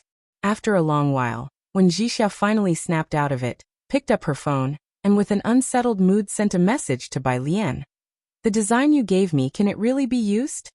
Bai Lian was still attending a major class at Tongfeng. Seeing the message from Wen Jixia, she slowly replied with one digit. One still as nonchalant as ever. But now, Wen Jixia could no longer remain as calm as her. She steadied her spirits, discussed the matter of sharing with Bai Lian, and took the design drawing and the hairdryer to Uncle Wen's office. By now, the situation had become far more complicated than just Yanlu's endorsement. Initially, when Bai Lian gave her the design drawings, Wen Jixia did not pay much attention to it, but she still let the Wen family's factory give it a try. She hadn't expected the outcome to be so impressive and the costs within a normal range. Wen Jixia reached out and knocked on Uncle Wen's office door. She vaguely realized that an opportunity for the Wen family had arrived. Bai Lian and Jiang Fulai naturally did not know that because of this drawing, the Wen family was entering a new round of reform. She and Ning Xiao had spent 4 months to finally complete his thesis, which they just submitted officially. There were no lab courses this semester at Tongfeng, only a full schedule of classes every day. After finishing classes in the afternoon, they went to the cafeteria. She and Ding Wenyang saved seats, while Ding Wenyang asked her about points he didn't understand from the afternoon class. Tang Ming and the others went to get food using Bai Lian's card. Didn't they tell us whether to open collection A or X? Ding Wenyang rambled on about the question. Bai Lian sat down at her seat, listening lazily, not interrupting Ding Wenyang. Her phone rang from the side. Bai Lian looked down, put aside her laptop and answered it. It was Zhou Wenqing. By student. On the other end, Zhou Wenqing hesitated for a moment before speaking. Right now many people are looking for you. Several families want to ask about the source of your palladium. Bai Lian thought briefly. Which families? The Su family, Gao family, Ming family, and one more. Zhou Wenqing thought for a moment. The Mu family. It's fine, you don't need to worry. Bai Lian was not concerned about her own information. She just remembered the incident she encountered at the Mu family last time. There are not many people with the surname Mu in Jiangjing. She hung up the phone, took out her mobile, and sent a WeChat message to Wang Yufeng, still in Jiangjing. Wang, are you guys done yet? On the other end, Bai Lian and Ning Xiao were even busier than him. During the long New Year period, Wang Yufeng couldn't even see them. Chapter 806. March 15th. She's like a general on the battlefield. A secret incident has occurred. Bai Lian and Ning Xiao, although still undergraduates, had very fragmented schedules because of several research projects. She could squeeze some time out. Ning Xiao, however, couldn't spare any time as he was involved in projects with Zhongxing and several other research groups. However, he had submitted his thesis this morning, which gave him a little respite. By Jian, Ning Xiao has finished his thesis. He's free recently. The matter with Wang Yufeng was brought to schedule. At the dinner table, Bai Lian mentioned the dinner to Tang Ming and Ning Xiao and sent a message to Pu Xiaohan. All of them had met Wang Yufeng in Xiangqing before, but none had seen him since last summer vacation. Meanwhile, in Wang Yufeng's private mansion, he threw his suit onto the couch and ripped off his blue striped tie, heading upstairs to change into casual clothes before walking out the door. Take the gifts. Without looking back, his close aides fetched several gift boxes from the storeroom, while the senior management from the Dawson family, who were waiting, hesitated for a moment before following Wang Yufeng's aides. A pair of deep blue eyes, yet speaking quite standard Chinese, said, "Brother Fang, what does Mr. Wang mean? Isn't he attending the party this time?" Wang Yufeng never liked explaining himself, and anyone a bit foolish was taken away from his vicinity. The rest were all smart people. Fang Yi stopped, turned to the senior management. Inform them that the boss won't be attending tonight, he has other matters. What? What could be more important? As for what was so important that it surpassed a party filled with celebrities, Fang Yi didn't mention it. The management stood there, stunned for a long moment, only watching as Fang Yi drove away with Wang Yufeng, still unable to grasp the situation. In the car, Fang Yi drove to a private restaurant near Jiang University. Wang Yufeng had reserved a private room and waited for almost 45 minutes before Fang Yi saw a few young people walking over. The auction house and the bar were both enterprises of the Dawson family, with Wang Yufeng being the direct person in charge for Asia. Azure Dragon Bar from Bachter Street was expanding towards Jiangjing, and so was the auction house. Wang Yufeng had fully entrusted the bar to Xiaoqi and Mao Kuan. But the auction house dealt with more complex matters. However, managing it in Jiangjing was easier than in Bachter Street, where many skirted the edge of the law. For the past few months, Wang Yufeng had been laying the foundation for Mao Kuan. The evening was an official joint event of the auction house and Azure Dragon Bar for major clients, with many high-level executives inviting Wang Yufeng. Now in Jiangjing, many people were heading toward Wang Yufeng. It subtly elevated the auction house to several notches higher. However, the visitors this time, important as they were to Wang Yufeng, could not compare to the few people before him. After all, these were people who even the boss himself found difficult to schedule. Thinking of this, Fang Yi politely greeted Bai Lian and Ning Xiao and led them upstairs. Upstairs, private room. Wang Yufeng had taken off his casual jacket, wearing only a long t-shirt, with the outline of a blue tattoo faintly visible on his neck. Pu Xiaohan arrived first, sitting together with Wang Yufeng and discussing photos taken during the New Year's period on a mobile phone. This one, on the first day of the new year, we visited Grandfather Tao, who taught Yang Lin and Scholar to make puppets. Pu Xiaohan pointed to the aligned photos on the phone. Scholar accidentally put the head of the puppet on backward, and he laughed at himself. Did you see that? Although Scholar is usually reserved, you can still catch that slight hint of a smile. During the New Year period, Wang Yufeng was abroad discussing business. Ning Xiao had his New Year's Eve dinner at the Tang family. Wang Yufeng was aware of this. He looked at Pu Xiaohan flipping through the stored images on the phone. A friendly smile appeared on his face. You describe it well, he's exactly the type to act cool. The moment he described him as acting cool, the door was pushed open by Fang Yi. He led Bai Lian and two others inside. Bai Lian regarded everyone with the same impartial demeanor, and so did Wang Yufeng, silently walking in first, his somewhat long bangs almost covering his eyes. Usually unemotional, upon hearing Wang Yufeng's conversation, he just glanced at Wang Yufeng once. Wang Yufeng showed no sign of guilt. Tang Ming stood beside him, bowing very respectfully to Wang Yufeng. "Uncle, hello." His voice was quite loud. Bai Lian followed slowly behind them, holding a black notebook in her hand, held by her right hand and pressed against the palm of her left hand. "Uncle Wang, hello." Polite and humble. Seeing Bai Lian and Tang Ming, Wang Yufeng smiled. "You've both grown taller. Look, this is a New Year's gift from Uncle."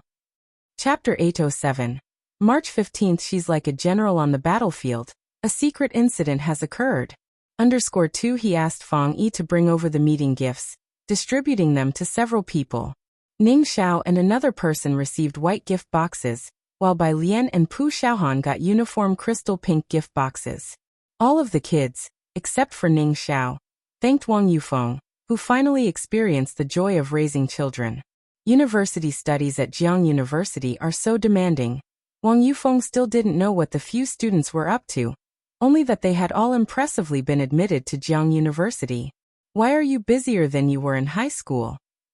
They had flown overseas together shortly after the new year to attend what he heard was a summer camp. They continued to be busy after returning to the country, busy until today's meeting.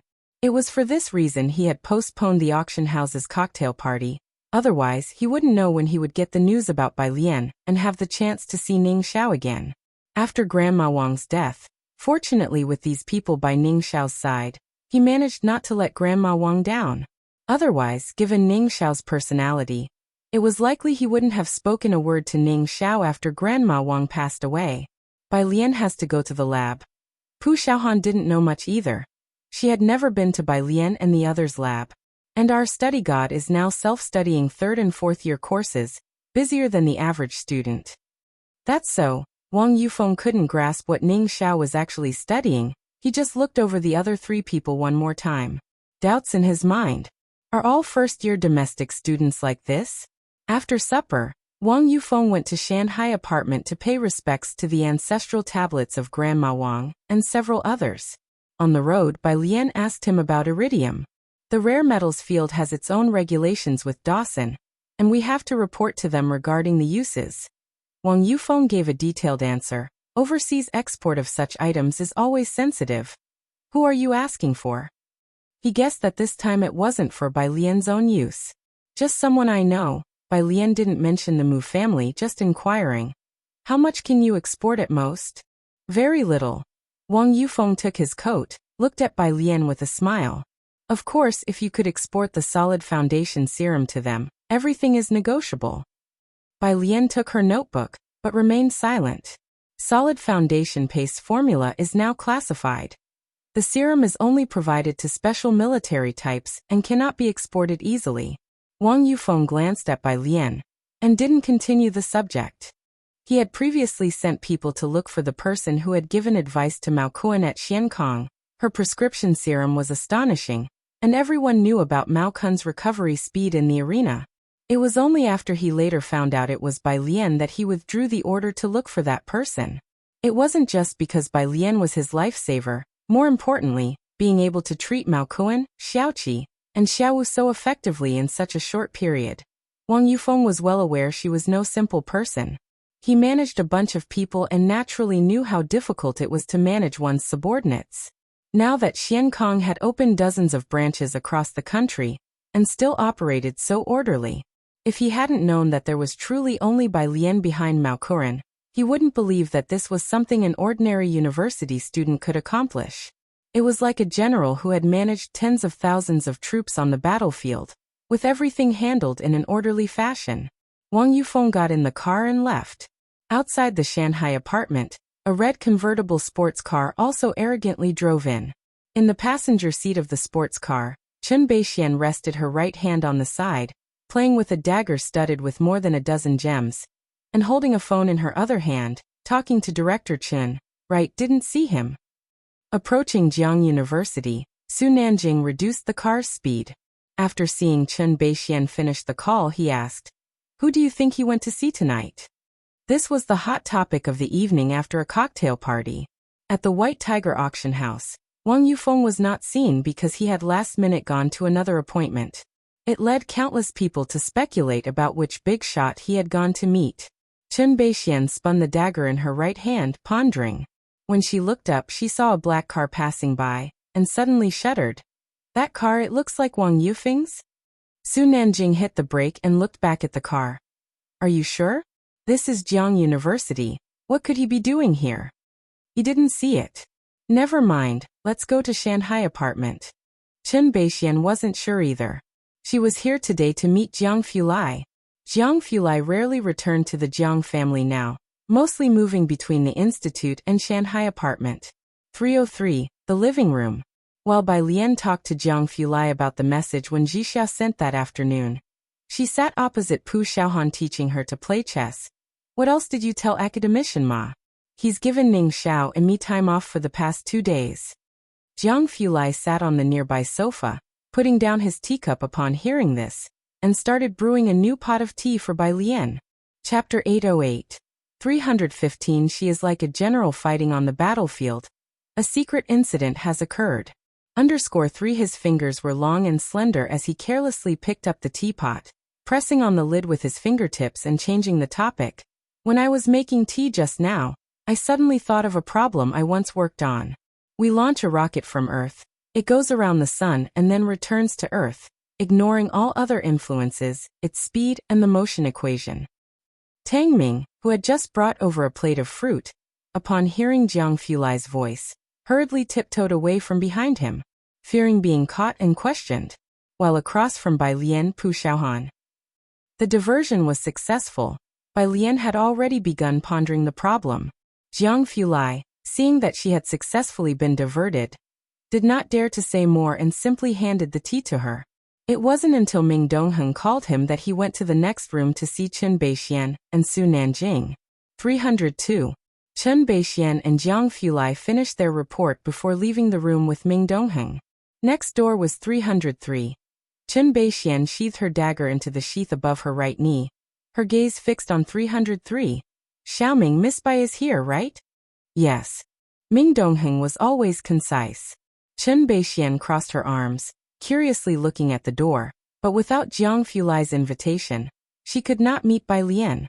She was thinking about this when the elevator stopped on the 3rd floor.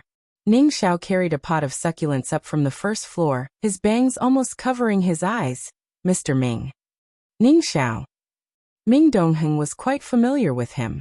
Chen Beixian lazily waited for Ning Xiao to pass by, only glancing in this direction when she heard his cold voice. That glance made her pause slightly.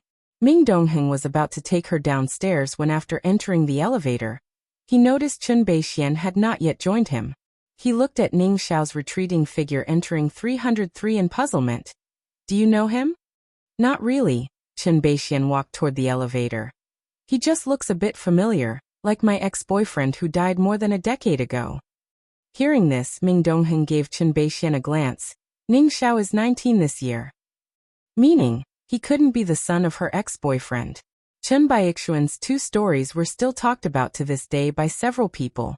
One story was about helping an old lady across the street at the university entrance, captured in photos and posted on the school's forum. Su Nanjing and Director Chen had specifically gone to look at it. Even today, that old post could still be found on the forum. The group would often joke about it. Of course, they dared not mention these stories in front of Chen Beixian. The other was about her ex-boyfriend who had vanished without a trace, leaving her hanging for 12 years. Except for Chen Beixian herself, no one dared to mention it, even in private. 303. Ning Xiao placed the flower pot on Bai Lian's balcony and cracked open the window a little, to let in air. Genius! Tang Ming sneaked onto the balcony, asking Ning Xiao about the problem Jiang Fulai had just asked. It's this one. Sister Lian only gave me a few sets of equations, then went to play chess with Xiaohan. Do you have any insight? Ning Xiao glanced at Tang Ming, his voice cold. The rocket needs to circle the sun twice before it can return precisely to Earth. Tang Ming finally had a trajectory map of a rocket in his mind. Right. After listening, he continued working on the formulas Bai Lian had given him. Ning Xiao closed the window, touched the red line on his neck, and returned to the hall. Bai Lian sat on the carpet beside the sofa, casually bending one leg, holding a white chess piece in her hand, waiting for Pu Xiaohan to finish thinking, while she talked on the phone with Director Qin. They've got the serum. Will the formula be exposed? Director Chen inquired. No, replied Bai Lian unhurriedly. The essential serum formula had been lost for so many years because its components were extremely precise, and not even experienced traditional Chinese medicine practitioners could discern the ratios, let alone foreigners.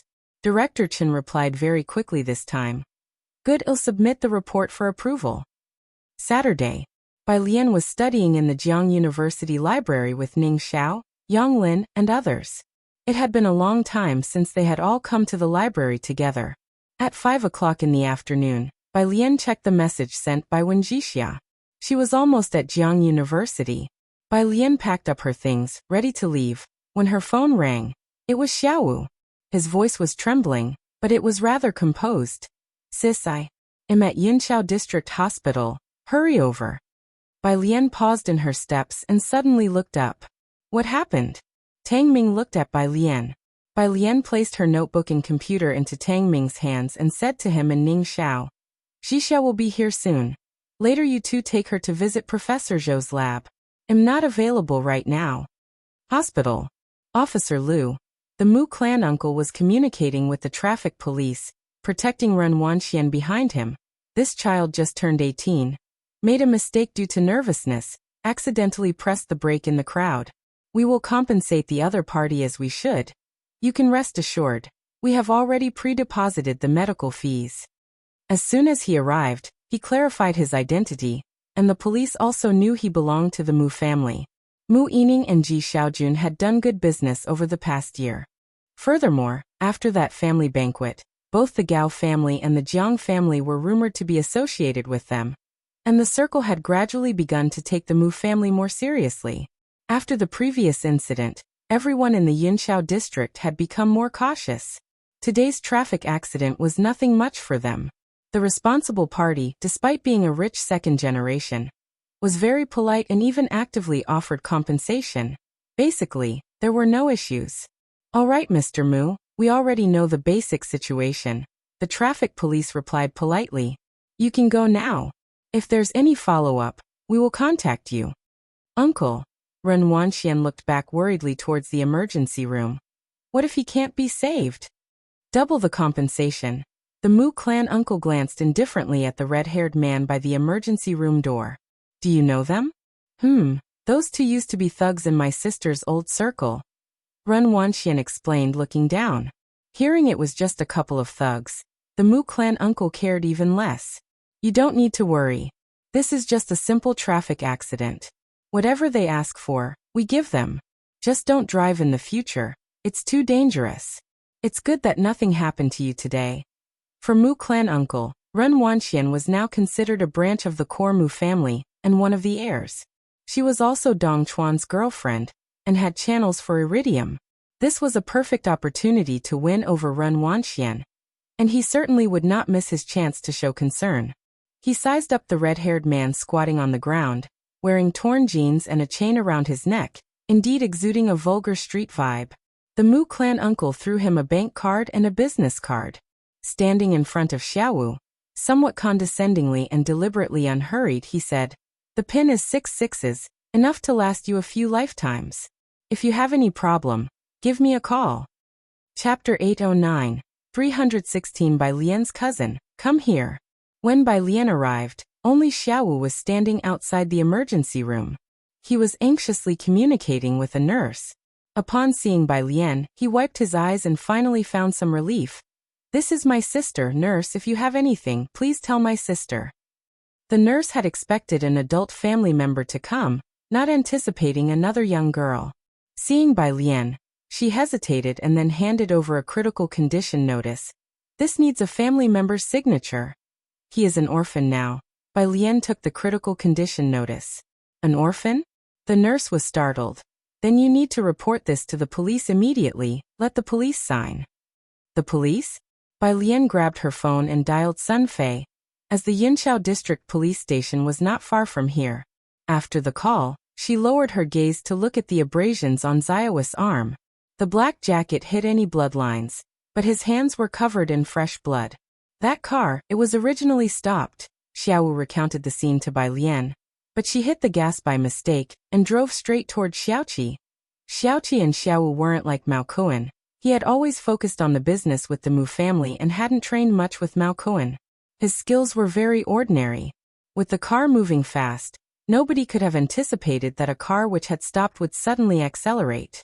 As Bai Lian listened, she quickly scanned the information on the surgery consent form. Her eyes lifted slightly. Hit the wrong pedal? Where is the person responsible? Left. The traffic police let them go. Xiaowu hesitated as he looked at Bai Lian. Both he and Xiaoqi had seen Ren Wanxian and knew that she was Bai Lian's cousin. So when the Mu clan uncle handed over the bank card and business card earlier, Xiaowu didn't act recklessly. Bai Lian calmly finished reading the surgery consent form, and when she saw the success rate, she subtly turned her head with a still calm voice. They left? It was the calm before the storm, the pressure so low it was suffocating. Xiaowu handed the bank card and business card to Bai Lian. The Mu clan head did not care about Xiaowu or Xiaoqi. Indeed, to the Mu family, most people in Jiangjing were nothing in their eyes, let alone Xiaowu and Xiaoqi, who were referred to as hoodlums by Ren Wanxian. Having hit them was just that. Having personally come to the hospital to cooperate with the investigation was already commendable, let alone staying to apologize or wait for Xiaoqi's condition. That was sheer fantasy. Listening to Xiaowu, Bai Lian looked down at the business card in her hand. Mu Zhendong. Her grip loosened. The gold-embossed business card slipped through her fingers, landing lightly on the floor. It's the Mu family, huh? Xiaowu only heard her few calm words, his back breaking out in cold sweat. In less than 10 minutes, Sun Fei, dressed in her duty uniform, arrived, and Xiaowu went to find the nurse he had spoken to earlier. The nurse confusedly emerged with the critical condition notice. The police station was 7 to 8 minutes away by car. Reporting incidents, recording them, and driving over, it should take at least 30 minutes, right? How come this police officer arrived even faster than regular family members? Sun Fei showed her credentials to the nurse, then grabbed a pen and signed. Bai Lian, standing close to Sun Fei's height, held her phone beside Sun Fei. Watching her sign, she then asked, "Does malicious hitting count as a criminal offense?" Sun Fei had her notebook with her. She opened it. "You tell me." Criminal offenses require police intervention. Otherwise, they only treat it as a regular traffic accident that a traffic officer would handle. If hitting the gas in panic was an accident, it was unfortunately Ren Wanxian driving the car. And the victim was Xiaoqi. Jingbi 7x516. Bai Lian remembered Ren Wangshuan's car license, her dark brows suppressing a storm. "I want the surveillance of that car." Mu family. After Mu Yining and Ji Xiaojun finished their meeting, Mu Zhendong and Ren Wanxian hurried to the company. In the office, Mu Yining was less amiable. Her stern gaze fell on both. "You are over an hour late. There was an accident on the road. We dealt with the traffic police for a while before coming back." Mu Zhendong explained to Mu Yining and inquired about the meeting. What proposals did the major shareholders suggest at the meeting? Mu Zhendong casually mentioned the meeting before asking about the company meeting with Mu Yining. Today's meeting dealt with iridium, and Ren Wanxian was also beginning to gradually take over some company duties. She was supposed to report on the progress at today's meeting. As they were speaking, Ren Wanxian, following behind Mu Zhendong, was unsettled. Just then, her phone rang inside her bag, startling Ren Wanxian. It was a call from Yinshao District Police Station. This ordinary traffic accident had escalated into a criminal case, requesting Ren Wangshuan's cooperation with the investigation. Chapter 810, 316 Bai Lian's cousin, come here. _2 It wasn't long before Sun Fei, accompanied by several police officers, arrived at the Mu family's place. They didn't handcuff Ren Wanxian but simply said politely, "Miss Ren, you need to come with us." Mu Yining was startled. Mu Zhendong also set down his teacup. "Officer, has the investigation into this matter been concluded?" "We're reopening the investigation." Sun Fei looked toward Mu Zhendong, now promoted solely by Le Xiaoming. Having met many high-ranking officials, she had developed a commanding presence. "Miss Ren, please cooperate and come with us to the accident scene to make a statement." After she finished, Sun Fei coldly raised her hand. "Take her away." As two officers escorted Ren Wanxian outside, she finally realized what was happening and looked toward Ji Xiaojun, who who was in the same lounge. Uncle, it was an accident when I hit Bai Lian's friend. Can you please talk to her for me, uncle? The police took her away. Ji Xiaojun and Mu Yining both looked toward Mu Zhendong. Mu Zhendong was not worried about Ren Wanxian. A traffic accident would at worst cost more in compensation. Having been involved in Xiangqing for so many years, he inevitably knew people in the police force. She accidentally hit your niece's friend, someone named Xiaoqi, I believe. What? Xiaoqi? Ji Xian's expression changed. He obviously remembered Xiaoqi, who had left a good impression on the Ji family. He hurriedly said something to Mu Yining, and then hurried out to find Bai Lian. Which friend of Alien was hit? How badly were they hurt? Mu Yining frowned, asking Mu Zhendong, not knowing Xiaoqi, but she was aware that the likes of Bai Lian and Ji Xiaojun held little affection for Ren Wanxian. Ji Xian's expression suggested that this friend of Bai Lian's was quite significant. A street punk from Purist Street in Xiangqing, still in the emergency room. He suffered injuries to his leg and back of his head. Lost a lot of blood, it's serious, Mu Zhendong said nonchalantly as he drew out a cigarette. Bai Lian and Ren Wanxian were both people from Purist Street. How significant could their friends be? He lit up a cigarette, reaching for his phone to scroll through some contacts to get in touch with the police station. Old Xia, yes, it's me. My niece has been brought in by your officers. Yes, could you also check on that person's background for me? This matter is somehow related to Alien. Mu Yining was taken aback. You called Xia directly? Mu Zhendong, a brother representative of the Mu Xiangguang in the Mu family, held some sway regarding family affairs. An old classmate of his happened to be the officer Xia at the police station. Mu Zhendong typically would not ask this old classmate for help, since favors could be difficult to repay, and contacting him this time was also a move to curry favor with Ren Wanxian. This was just an accident. Mu Zhendong lit a cigarette and told Mu Yining. You could also mention it to Bai Lian. We're all family, let her persuade her friend to settle this privately. Mu Yining did not immediately respond. Mu Yining listened to Mu Zhendong and felt uneasy. The involvement of police in a traffic accident. Ren Wanxian then seeking help from Ji Xiaojun. She had a feeling this was no small matter. Hospital. At this time, Xiaoqi's surgery had not yet been completed. Bai Lian was still in the hospital, with both Mao Kuan and Sun Chun Dr. Liu present. Dr. Liu had gained a significant reputation in the medical field over the past 6 months and knew several doctors. He was currently seeking advice from acquaintances about Xiaoqi's condition.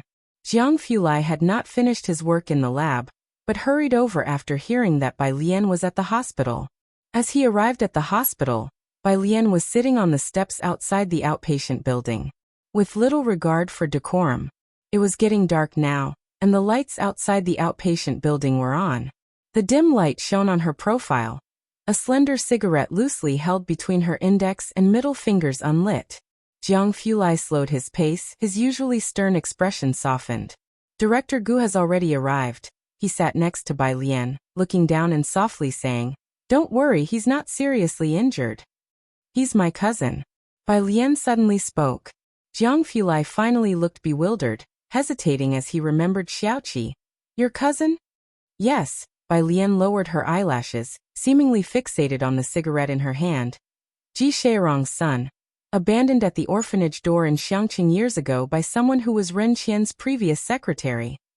The person was sentenced to life imprisonment in Xiangqing. Let's go up and see.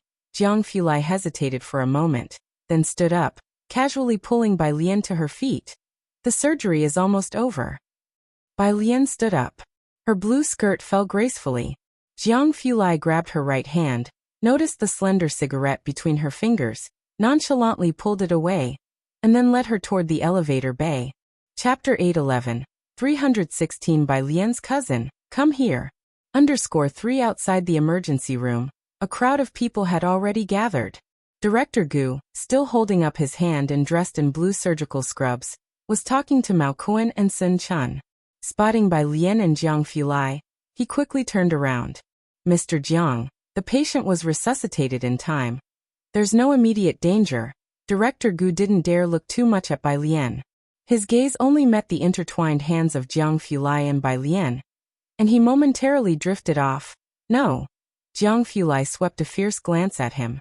His expression was somber. Fortunately, his constitution is slightly better than that of an average person, which spared him from life-threatening danger. Director Gu, despite his age, couldn't withstand the piercing gaze of Mr. Jiang. He regained his composure and immediately added, "He should wake up by tomorrow afternoon. And if his vital signs are stable, he can be moved out of the ICU, but his legs might not be able to exert much force in the future. There would still be lingering effects. But to have rescued Xiaoqi today and brought him back to this state was already no small feat." The door to the resuscitation room opened. Bai Lian and Jiang Fulai both looked over. Xiaoqi's anesthesia hadn't worn off yet. He lay on the hospital bed, a respirator over his face, looking incredibly pale. His hands rested at either side of his body. Bai Lian placed her left hand on Xiaoqi's pulse. Although Xiaoqi wasn't as skilled as Xiaowu or Mao Kuan, he had undergone training and had used the serum. His constitution was much stronger than that of an average person. Otherwise, he might not have pulled through this time. Only after confirming that Xiaoqi was no longer in life-threatening danger did Bai Lian finally breathe a sigh of relief. Beside her, Director Gu looked at Bai Lian's technique, astonished. As Bai Lian and Jiang Fulai followed the bed to the ICU with their group, Director Gu finally took off his blood-stained gloves and asked Ming Dongheng beside him, "Mr. Ming, who is that lady?" She appeared to have medical skills. Her technique in checking the pulse was indeed skilled. Before leaving, Ming Dongheng glanced at Director Gu. "Miss Bai." The next day, Bai Lian had taken the day off and was staying at the hospital the whole time, with Jiang Fulai accompanying her. In the afternoon, Sun Fei sent part of the forensic and surveillance data to Bai Lian. Since Bai Lian was pressing charges for attempted murder, the police naturally had to investigate, and indeed, there were significant issues with the skid marks and surveillance at the scene. Xiaoqi recovered very well and woke up at 4 in the afternoon. The nurse, surprised by his condition, attempted to remove his respirator. From the ICU, he could see outside the glass room where Sun Chun, Mao Kuan, Bai Lian, and Jiang Fulai stood. Xiaoqi's lips twitched slightly, looking like he wanted to cough. The attending physician, under the pressure from Jiang Fulai, bit the bullet and recorded on the case file. His vital signs have all met the standards. He can be transferred to a general ward. Jiang Fulai stood by the glass window, his gaze fixed on the hospital bed, and spoke, "Transfer him now." Being transferred to a general ward meant they could go in to see Xiaoqi. The doctors and nurses transferred Xiaoqi to a general ward. Bai Lian and Jiang Fulai were like two towering figures constantly present in the hospital, leading people in Yunshao district, especially Chen Yongquan and Lu Xiaoming, to take notice. The two rushed to the hospital almost immediately after getting off work. Chen Yongquan even brought fresh flowers. "Who exactly is hospitalized here?" Lu Xiaoming, still the head of the local police station, hadn't received reports about Xiaoqi's case. After all, a traffic-related attempted murder was a minor issue, not enough to disturb him. But with Jiang Fulai and Bai Lian in his jurisdiction, Lu Xiaoming naturally wouldn't miss this opportunity. Xiaoqi, Chen remembered Xiaoqi. He knew better than anyone that when Shen Qing was hospitalized, Jiang Fulai didn't stay at the hospital all the time, only occasionally visiting with Bai Lian. Yet this time, he was constantly there with Bai Lian. Meanwhile, at the Yunshao District Police Station, Xia Yun welcomed Mu Zhendong, taking him to his office. "Here is the material on that Mao Xiaoqi." He handed a file to Mu Zhendong. Mu Zhendong glanced at it briefly. The information, found by Sun Fei, revealed that Xiaoqi was an orphan, without a household registration book, having only an identity card and little else on his background. The file only documented up to his second year in junior high. He dropped out in junior high. It was a small file that one could see through at a glance, clearly just as Ren Wanxian had described. A gangster with no background. Mu Zhendong gave the file a cursory glance before returning it to Xia Yun. "Old Xia, can I take Wanxian back now? You know she knows the Ms. Su and has been negotiating a rare metals deal recently." As the Mu family was also making its mark in Jiangjing, Xia Yun naturally showed Mu Zhendong respect. "Sure, I'll have someone bring her out." After Ren Wanxian was brought out, Xia Yun mentioned to Mu Zhendong, "By the way, this matter is still being processed.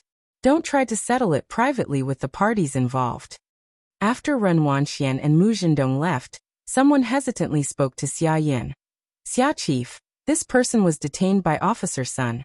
Is it okay for us to just let them go? Sun Fei had been a standout officer over the past year, earning a third-class merit just a few months ago. It's fine, Xia Yin considered the file on Xiaoqi, making his judgment. It's nothing serious. At 9 o'clock in the evening, Mu Zhendong passed the address he had gleaned from Ji Xiaojun to Ren Wanxian. And Ren Wanxian took Ren Qian to Zioki's hospital room. Dressed in an expensive outfit, Ren Wanxian was mistaken by the nurse for someone by Lian knew, allowing them entry. Inside the hospital room, Ren Qian frowned as he looked at Xiaoqi, who could barely speak. Hello, I am Wang Shuan's grandfather. Chapter 8:12. Who gave you the courage of 317? Xiaoqi slept again after waking up in the afternoon. Mao Kuan and Sun Chun had just left. Xiaowu went to fetch boiling water. Quite a few people had visited him from the afternoon until now. Hearing Ren Qian's self-introduction, he turned his head to look at the visitor in the ward. Ren Qian was removed from his position last year, and after coming to Jiangjing during the new year, he had been staying here, dressed in meticulous clothing, looking thin and frail, his graying hair neatly combed, his murky eyes still conveying authority. Zioki's calm eyes were undisturbed, just looking at the man who claimed to be Ren Wangshuan's grandfather, Ren Qian. He had met Ren Jiawei and was quite familiar with Bai Lian and Ji Xiaojun, but this was the first time meeting Ren Qian. Since his awakening, Xiaowu and Bai Lian hadn't mentioned any details about the car accident. It was only then that Xiaoqi found out the driver was Ren Wanxian. He didn't speak. It seemed he was tired. Comrade Xiaoyu. Ren Qian looked at Xiaoqi and frowned again. Xiaowu pushed the door and entered from outside. He didn't recognize Ren Qian, but remembered Ren Wanxian. Upon hearing from Bai Lian and Sun Fei that Ren Wanxian had intentionally hit someone, he put the kettle on the ground. What are you doing here? Get out quickly. He reached out intending to show them out. Xiaoqi didn't say a word, and Ren Qian really became anxious. I'll send you abroad for further studies, and besides, whatever compensation you want, I can make it happen. Just agree to settle this privately. She's the only granddaughter I have raised since she was little. She accidentally hurt you, and I apologize on her behalf. I will educate her properly in the future. Please understand an old man over 50 years old. Ren Wanxian was brought up by Ren Qian single-handedly, and knowing she had spent a night in the detention center, he genuinely felt distressed. Mu Zhendong had just bailed her out, and he brought Ren Wanxian directly to find Xiaoqi. What accident? Xiaowu started scolding. She sped up instead of stopping even though we had already stopped. It's only because our Xiaoqi was lucky to survive, and you think you can lightly gloss over it with a casual accident. Ren Qian kept pleading. Zioki's eyes stared at the ceiling, his eyelashes fluttering, but he didn't speak. Previously in Xiangqing, a man of high status, the leading authority, now humbly pleading with a small-time delinquent for his granddaughter. These were her family members. He had read storybooks in the orphanage. Crocodiles protect their young in their mouths when in danger, releasing them to safety later, and during rains, eagles shield their eaglets with their wings. Xiaowu was the one with the frail body, discarded by his parents due to his prominent pain nerves. Because he was often bullied and cried by the king of the children, they were isolated. He and Xiaowu left the orphanage in middle school, scrounging together living and school expenses, around the time when school fees for the second year of junior high became unaffordable, and he had to drop out. He too had thought how nice it would be to have a father and a mother. Xiaoqi closed his eyes, not looking at Ren Qian. Please leave. Ren Qian had shown enough sincerity, originally thinking these offers would quickly sway the mind of a young boy. Yet the answer was still the same. He was becoming impatient, his tone taking on an instructive authority. Comrade Xiao, I don't want to make this a big deal. I'm seriously negotiating with you. Do you really think this accident will lead to a case? We are offering as much as we can. There's no more to give. Where are your elders? Call them out. I want to talk to them. He still thought Xiaoqi was dissatisfied with the offer. Ren Wanxian had been silent all this time, watching Zioki's face, her hands hanging at her sides slightly clenched. Get out now.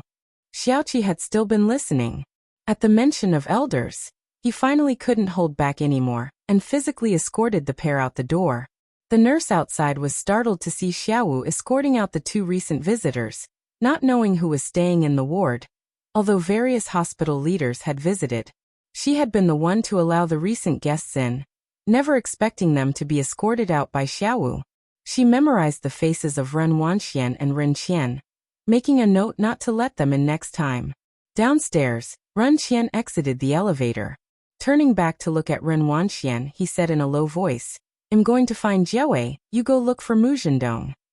Finally snapping back to reality, Ren Wanxian made a phone call to Mu Zhendong. Mu Zhendong had gone to see Xia Yun that afternoon, and did not accompany Ren Wanxian to find Xiaoqi, as this matter didn't require his involvement. If not for Bai Lian being in the middle, neither Ren Wanxian nor Ren Qian would have taken any action. He had booked a private room to drink with Xia Yun. When Ren Wanxian arrived, they hadn't finished their meal yet. Having spent so much time with the Mu family, participating in numerous gatherings, she had developed a certain degree of composure. "Uncle, he doesn't agree to a private settlement. He listens to my cousin, but my cousin wants to see me."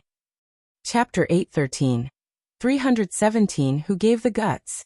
_2 adopted a humble attitude. Mu Zhendong's face flushed from drinking. He put down his glass and hearing that Bai Lian insisted on appealing, his tone also lightened. "If you disagree, so be it. Your uncle Xia is here for this matter." After being released from detention, Wanxian hadn't met Xia Yun. It was only now that she heard Mu Zhendong introduce Xia Yun, and she knew in her heart what kind of person the Mu family were. Apart from the Gao family and the Chen family that day, Mu Zhendong rarely lowered his stance to many people. His proactive invitation for Xia Yun to dine was a clear indicator to Wanxian that this Uncle Xia was no simple figure, so she took up Mu Zhendong's cue. "Uncle Xia." Xia Yun glanced at Mu Zhendong and agreed to the title of Uncle Xia. "If it can be settled privately, let's do so. If not, the problem isn't too serious." After all, how serious can a car accident be, especially since no one died? Sun Fei wasn't his concern, but ranked far below him. Adding to this, the information of the victim was straightforward. An orphan with no power or influence, and one of the future heirs of the Mu family. Xia Yun had a pretty clear idea. Through Mu Zhendong's brief revelations, he knew that the Mu family was very likely to secure a major national project. Wanxian was aware of Bai Lian's capabilities. With Bai Lian were Chen Suen and even Jiang Fulai, whom she had met only once. Since the police took her for questioning yesterday, she had been in constant fear. Even with Ren Qian showing up at the hospital, Xiaoqi was unwilling to settle privately, and she was genuinely afraid the police would continue their investigation. Now, hearing the conversation between Mu Zhendong and Xia Yun, she finally breathed a sigh of relief. Looking at Mu Zhendong and Xia Yun, she spoke up. "Uncle, I'll make another appointment with Director Zhou." "Director Zhou?" Xia Yun was slightly puzzled. Mu Zhendong smiled. The associate dean of the physics department at Jiang University, he was quite talked about in Chang'an district during the new year. Xia Yun was invigorated, knowing what Jiang University's physics department represented. Mu Zhendong returned to the Mu family to find Mu Yining. At midnight, Mu Yining was still handling work. "It's just a car accident, how big can it be?" Mu Zhendong, knowing Mu Yining was familiar with Bai Lian, spoke to her.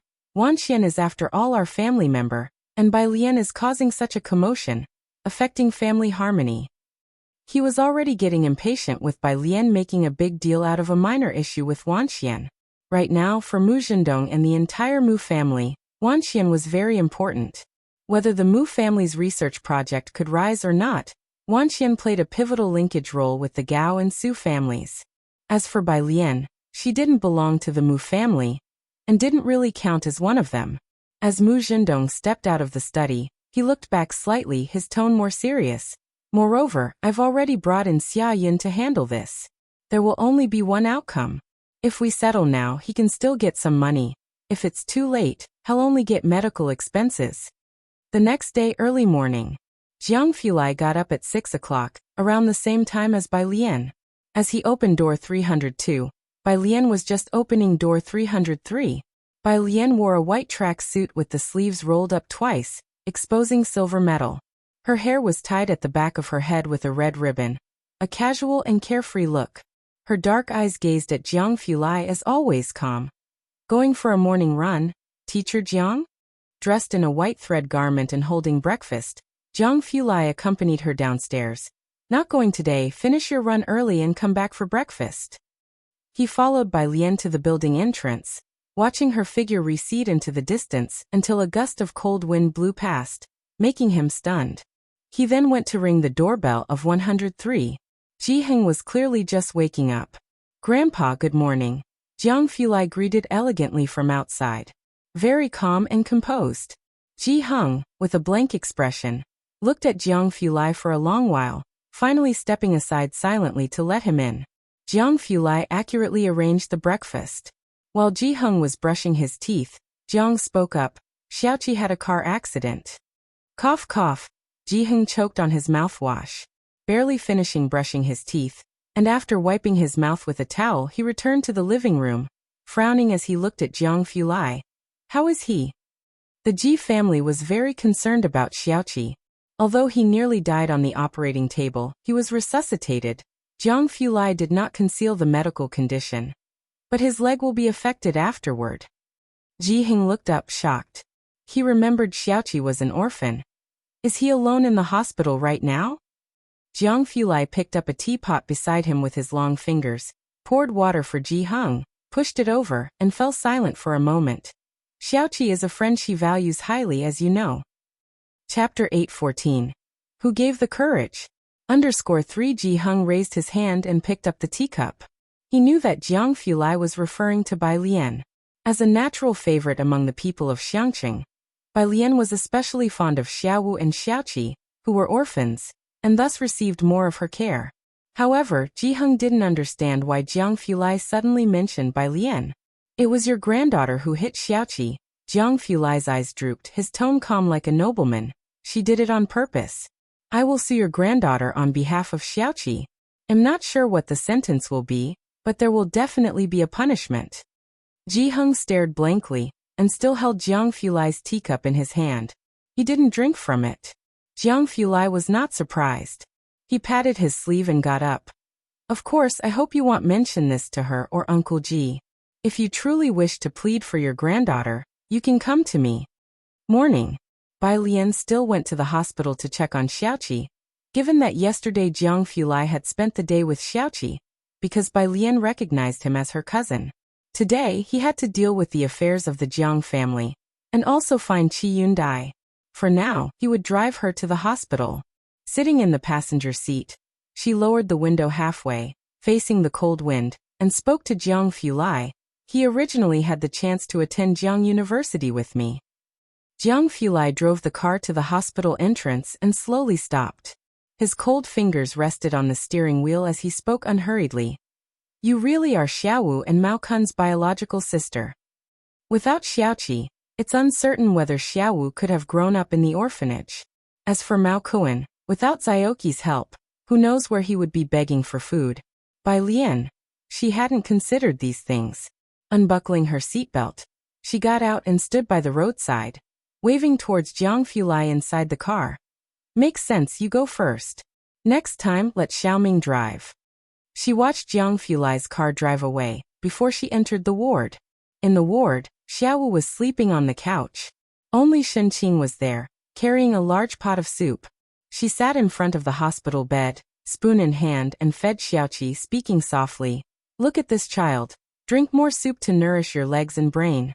What a plight. Aunt, how did you come here? Bai Lian was startled to see Shenqing.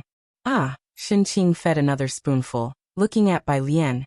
Your grandfather mentioned it this morning, so I hurriedly stewed a bowl of soup and brought it here. It's not right for only Xiaowu, a child, to be here with such a serious injury. In Shenqing's eyes, Bai Lian and the others were all still children. Sister. Xiaoqi felt somewhat embarrassed as he saw Bai Lian. Xiaowu, having dozed off for a while, immediately awoke when he saw Bai Lian approaching. Sister, the doctor said they need you to come. Bai Lian nodded. She was about to find the doctor anyway, to ask about Xiaoqi's leg. Xiaowu followed behind Bai Lian. The hospital was very concerned about Xiaoqi's condition and treated Bai Lian with exceptional courtesy. They provided all the information she requested. This is the situation, the doctor explained. If he recovers well from here on, his daily life won't be impacted, but he won't be able to run long distances or engage in excessive physical activity. Thank you, doctor. Bai Lian took a photo of the information with her phone. She then sent it to Lance, asking for his help in assessing it. Bai Lian couldn't understand the Western medical terms and would have to wait until Xiaoqi's bones healed to be sure. The director escorted her out. Xiaowu was standing across from the office door, arms crossed and leaning deeply against the wall, his bright red hair extremely conspicuous. When Bai Lian came out, he followed behind her. Sister. Bai Lian walked towards the ward. Speak. Last night Wan Xian and her grandfather came. Xiaowu explained the situation from last night to Bai Lian. Xiaoqi didn't sleep until 3 in the morning. Bai Lian suddenly stopped in the corridor of the inpatient department, still holding her phone in conversation with Lance. Her hand turned pale with tension, revealing blue veins. Raising her usually downturned eyelashes, her voice became menacing and cold. She was released? Xiaowu was somewhat afraid to look at Bai Lian. As the elevator at the end of the corridor opened, Mu Yining, having gotten Bai Lian's address from Ji Xiaojun, came with a bouquet of flowers and supplements. As she stepped out of the elevator, she rushed over to Bai Lian. Alien. Bai Lian turned slightly, her cold, deep eyes staring at Mu Yining. This was the first time Mu Yining faced such a strong aura from Bai Lian, and she was slightly taken aback, thinking how intimidating her niece seemed. Bai Lian slightly turned aside, her gaze falling on the flowers Mu Yining was bringing for the patient, her voice light and airy. Have you also come to plead for Wan Xian? Her voice was emotionless. A warning bell went off in Mu Yining's head, and indeed she had come to plead. But feeling that Bai Lian's response was off, she quickly corrected herself. No, I came to see your friend. It was my car that Wan Xian used, so indirectly, I'm sorry for your friend. Bai Lian's phone rang. She looked at Mu Yining for a long moment, then took the call. It was Lu Xiaoming. Miss Bai, I believe I heard that you know my nephew's fiancé. He finished speaking, but Bai Lian didn't respond for a long time. The line was silent. Lu Xiaoming grew uneasy. Miss Bai. Mr.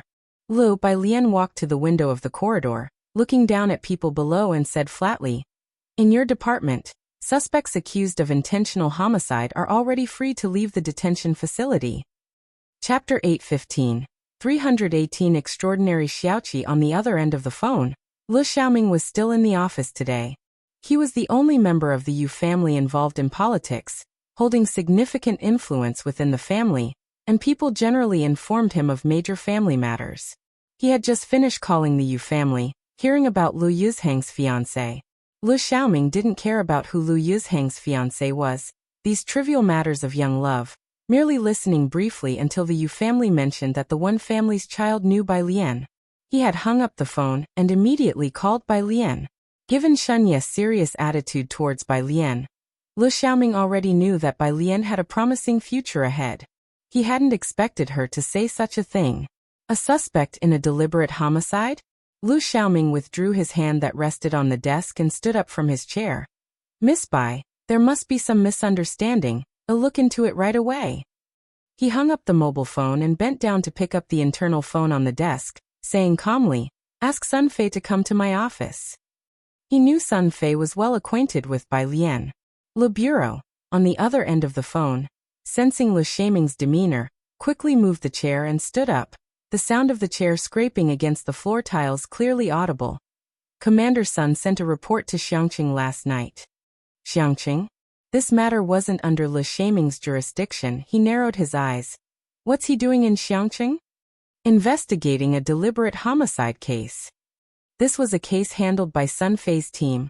The operator didn't know much, only that Sun Fei had filed a report and went to Xiangqing with 2 people. A deliberate homicide case, it matched again. Lu Xiaoming instructed people to investigate further and called Sun Fei. Since the last incident, Lu Xiaoming had been very strict with his jurisdiction. Last year, Commander Zhang was suspended for investigation. The Yinshao subdivision tightened up and dared not compromise any cases. everyone being diligent in the past half-year. The phone connected. Sun Fei was at Xiangqing prison reporting the progress of the case to Lu Xiaoming. The scene indeed shows evidence of deliberate hit and run. I am verifying the reason for Ren Wanxian deliberately running into someone based on the evidence provided by Miss Bai. Evidence of deliberate hit and run at the scene was very clear. After speaking with Sun Fei, Lu Xiaoming was certain about where the problem lay. He walked directly out of his office and called the custodial staff. Where is the suspect Ren Wanxian? Who's handling it? How could she be released? The detention center was startled by Lu Xiaoming's tone, and quickly handed over all the documents related to the case to him. Lu Xiaoming saw that Xiaoqi's file was quite simple, while the other, Ren Wanxian, was from the Mu family, yet had been released despite being charged with deliberate homicide. Even though it wasn't by Lian's case, it would have been posted online by journalists. A lone orphan deliberately run over and seriously injured. With the case not yet tried, and the suspect released, the uproar it would cause was foreseeable. No one in the entire Yunxiao subdivision could afford to handle that. The more Lu Xiaoming read, the more apprehensive he became. Hospital. Mu Yining was still standing there, watching Bai Lian standing at the end of the corridor talking on the phone. Bai Lian hung up the phone, calmed herself, and went to see Xiaoqi. He had just woken up. He could not drink too much broth, and was on M4 for nutrition. Mu Yining looked at the equipment in the single patient room, and could tell the severity of Xiaoqi's injuries, who was about the same age as Mu Zhao, around 18 years old. Shen Qing was tidying up by the bedside, mumbling something. Seeing Shen Qing also there, Mu Yining felt a surge of surprise. She hadn't expected the Ji family to be so concerned about the person on the bed. No wonder Bai Lian had immediately called the police. She placed the flowers and a bunch of tonics aside, introduced herself, and spoke in detail to Xiaoqi for a few moments. Xiaoqi couldn't talk much. His voice was also not very clear, but he thanked Mu Yining politely. After Bai Lian re-entered the room, she remained silent, just leaning by the window, her head bowed pressing on her mobile phone. The sunlight through the glass window reflecting a cold gleam off the white jade hairpin on her head. Her profile was enveloped in gold, making her expression inscrutable. It was unclear who she was texting. Aunt Mu. Xiaowu had brewed a cup of tea on the side and handed it to Mu Yining. Please sit down, have some tea first. The tea was brought by Sun Chan. Yesterday, Bai Lian, Jiang Fulai, and others were here. Occasionally Director Chen would come too. And after Sun Chan went back once, she had brought some additional things for the room. Thank you. Mu Yining looked at Xiaowa's full head of red hair, which was indeed a bit out of tune. Yet looking at the callous marks on his thumb, Mu Yining thoughtfully pondered. Mu Yining had come here specifically to see Bai Lian. She still had to deal with official business at the company. Bai Lian escorted her to the elevator. While waiting for the elevator, Mu Yining whispered to her about Mu Zhendong's moves. This might be difficult to handle. Zhendong has friends intervening. Chapter 816.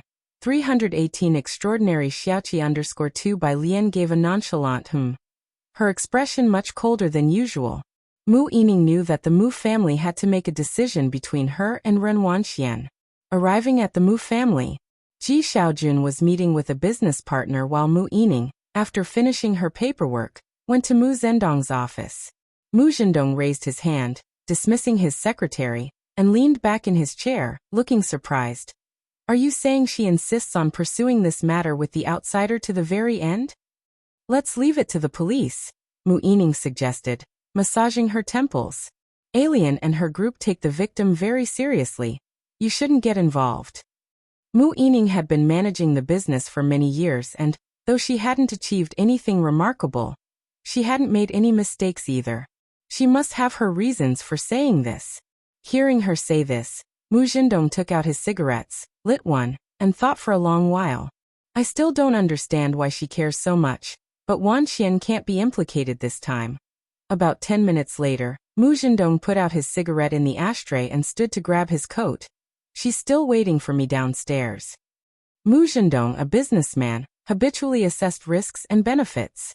Ji Xian's connections from last time were indeed considerable, but since then, Bai Lian hadn't made much of an impression, and Mu Zhendong had seen very little of her.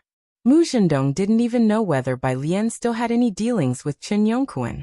On the other hand, Ren Wanxian seized the opportunity, successfully broke into the circle of socialites, and constantly shared photos with her friends. It was very vain, but the effect was clear. For instance, this time, she used her connections to reach the Yu family and successfully contacted the foreign mineral management layer. Ren Wanxian was seriously embracing her identity as part of the Mu family, having even changed her surname in the family registry, unlike Bai Lian, who never really saw herself as part of the Mu family.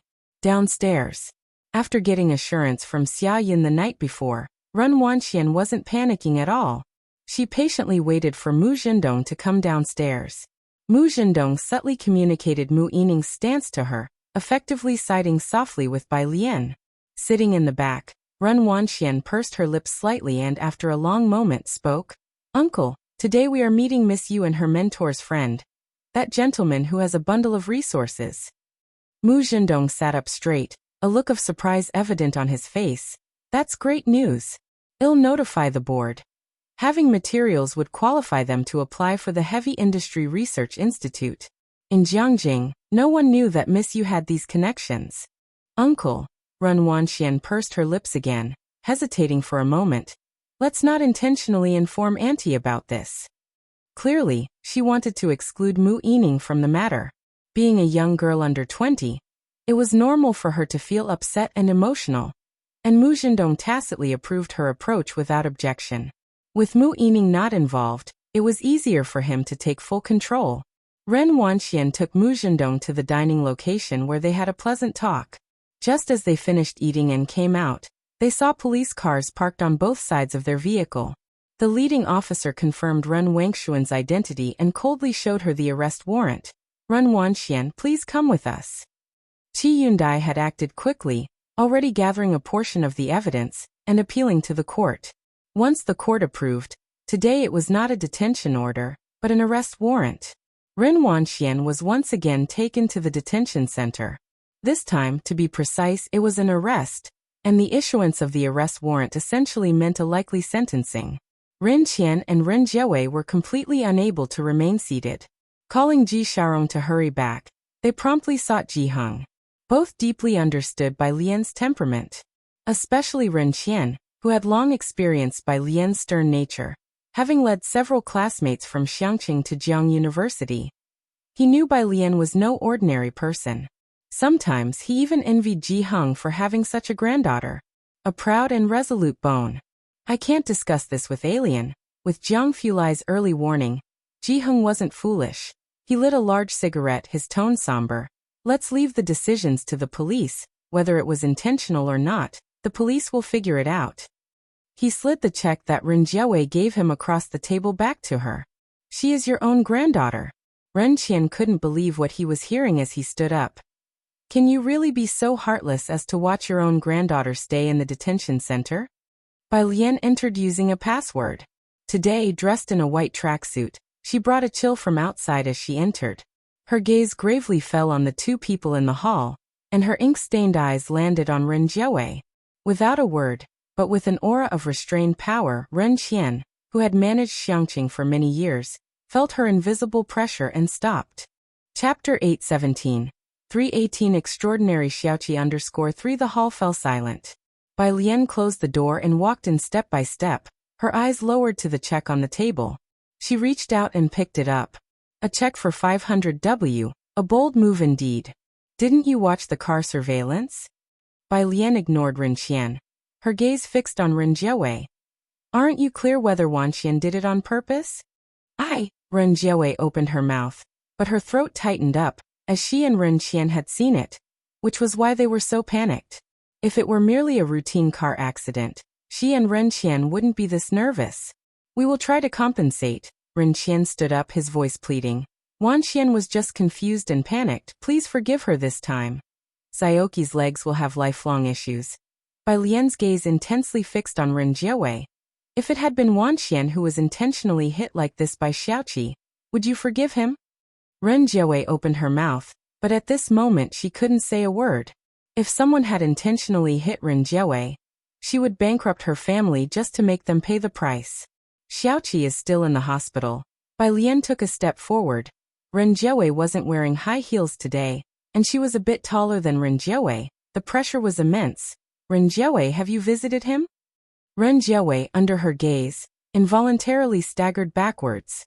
She stared blankly at Bai Lian, unable to utter a word. Xiaoming. Bai Lian turned around, no longer looking at them. Ming Dongheng had been hidden by the door all along, and as soon as Bai Lian spoke he entered, took one in each hand, and dragged the two of them out of building number 5. Ren Qian stood in the cold wind, saying to Ren Jiawei, Ji Xiaorong hasn't returned yet? What about Mu Zhendong? You should call him. In the past, Bai Lian had always been meticulously polite to them in front of Ji Heng. She considered Ji Heng's feelings and would not break off relations openly. But now they realized Bai Lian was serious this time. Ren Jiawei said nothing, just stared blankly at the lit lamp of 103, feeling the palpable disappointment Bai Lian had shown towards her moments ago. Disappointment? What was she disappointed about? Ren Jiawei clutched her chest, feeling uneasy.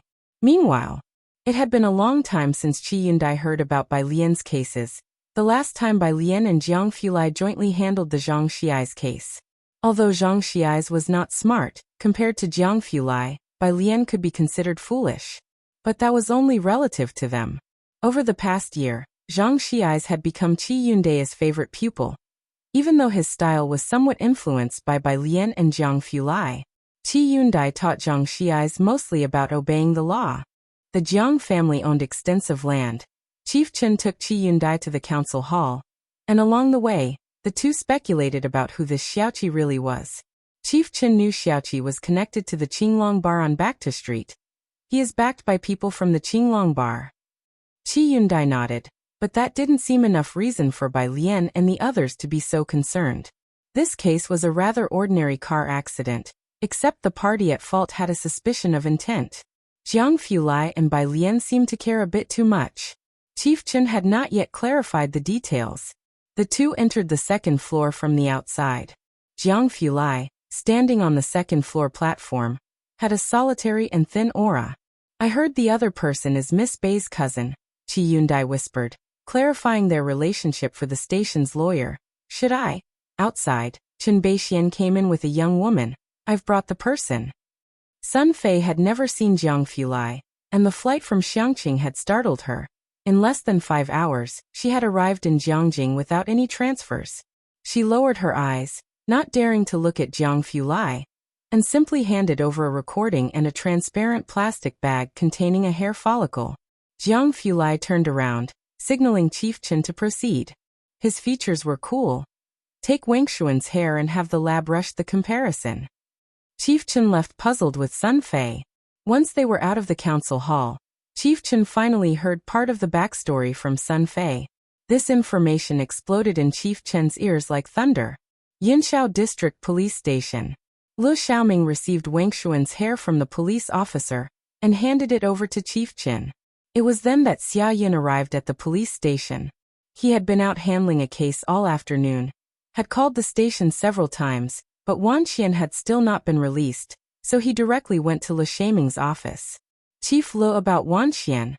Xia Yin opened the door and saw Lu Xiaoming standing respectfully by the office. Sitting in the office chair was none other than their boss in Yinshao District, Chen Yongquan. Xia Yin was startled. Too taken aback to question about Wan Qian, he respectfully addressed the figure, Boss Chen. Chief Chen glanced at Xia Yin, said nothing, just stood up with the hair and left. Lu Xiaoming respectfully saw him off, and Xia Yin, puzzled, joined Lu Xiaoming in escorting Chief Chen to his car. After he left, he finally expressed his surprise. Boss Chen, why did you find time to come here today? Lu Xiaoming did not answer, only asked, was it you who released Wan Qian yesterday? His voice was stern. Xia Yin sensed something was wrong. Chief Lu, it was just a traffic accident. The other party I carefully investigated is an orphan. An orphan? Lu Xiaoming looked at him, shaking his head. Aside from him making Miss Bai and young Master Jiang wait in the hospital for a day, do you know who else called me this afternoon? The general manager of Azure Dragon, executives from the Dawson family, and the official committee of the Xiankong Cooperation Department. Chapter 818. 319 is President Huang, Qi Lu. All these are hot topics in Jiangjing. Without mentioning Azure Dragon, the Dawson family is one of the top mysterious global families, while Xian Kong is regarded by ordinary people as just a recently popular traditional Chinese medicine company. However, since Xia Yun graduated from the military academy, she was well aware that behind Xian Kong stood an entire legion. The prescription was under top-secret status. Upon hearing Lu Shaming's words, Xia Yun's heart suddenly sank. Xian Kong? This Xiaoqi, who exactly is he? Chief Chen came here because of his affair. Lu Xiaoming pulled out a cigarette and bit down on it, his expression grave. One of the initiators of Xian Kong, the representative who signs contracts with the officials. Xia Yun, you've stayed in Jiangjing for so long. How could you be confused about such a matter? The backer of Xian Kong? I clearly checked, he. In this circle which master player doesn't have a bit of insight. The Mu family has indeed also been noticeable lately. Ren Wanxian is someone who would grasp any opportunity tightly. And Xia Yin had also estimated the stakes she put forward. Ren Wangshuan's circle of friends. All the photos posted are from the socialite circles. Though she might only stand at the fringe, but who doesn't recognize that Miss Su in the center of the group photos? Everyone knows she could squeeze into this circle. Her phone contacts are all with people like Mu Yujun from elite families and certain professors. Even then, Xia Yun dared to make a move only after checking up on Xiaoqi. Clearly an orphan who didn't even finish middle school. Xia Yun didn't understand how come within a day, Chief Chen and his team had come to inquire about this minor traffic accident. He was momentarily breathless, and looked at Lu Xiaoming. He's an orphan, right? But think about it. Why would the Mu family people come to you for an orphan? Lu Xiaoming saw what he was thinking at a glance. He took out a lighter from his pocket, cupped his hand around the lighter to light his cigarette. Hasn't Zhang Yiliang's case served as a warning to you yet? Lu Xiaoming exhaled a stream of smoke, looked at Xia Yun and shook his head. Sun Fei's car stopped at the gate. She got out of the car. Only then did Lu Xiaoming see Sun Fei. He removed the cigarette, surprised. Weren't you in Xiangqing? She had been at Xiangqing prison waiting for someone that morning. How could she have returned by now? I came back earlier, Sun Fei holding a stack of documents. Chief Lu, I am here to hand over Ren Wangshuan's case. Lu Xiaoming looked at Sun Fei somewhat emotively and led her inside. Bai Lian turned to Sun Fei whenever there was an issue, which showed how much he valued her. Also this time Sun Fei had made an appearance at Bai Lian's and Chief Chen's. President Mu. In the office of the Mu family, Assistant Wang handed her some documents to handle. Miss Ren took her clan uncle to discuss the rare metals contract. Director Liu and the others should already have contacted the partners. Several core members of the Mu family attended the banquet, without bringing Mu Yining and Ji Xiaojun along. Their omission was rather awkward. Mu Yining didn't mind, and the ultimate result was good for the Mu family. She tossed the pen in her hand onto the desk and just sighed. But alien and her.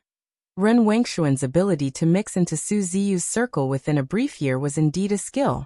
That circle was not just a mere circle of ornamental socialites. It consisted of ambitious girls. The game was about the exchange of resources, swapping connections. Let's just wait and see. Assistant Wang had a much better impression of Bai Lian.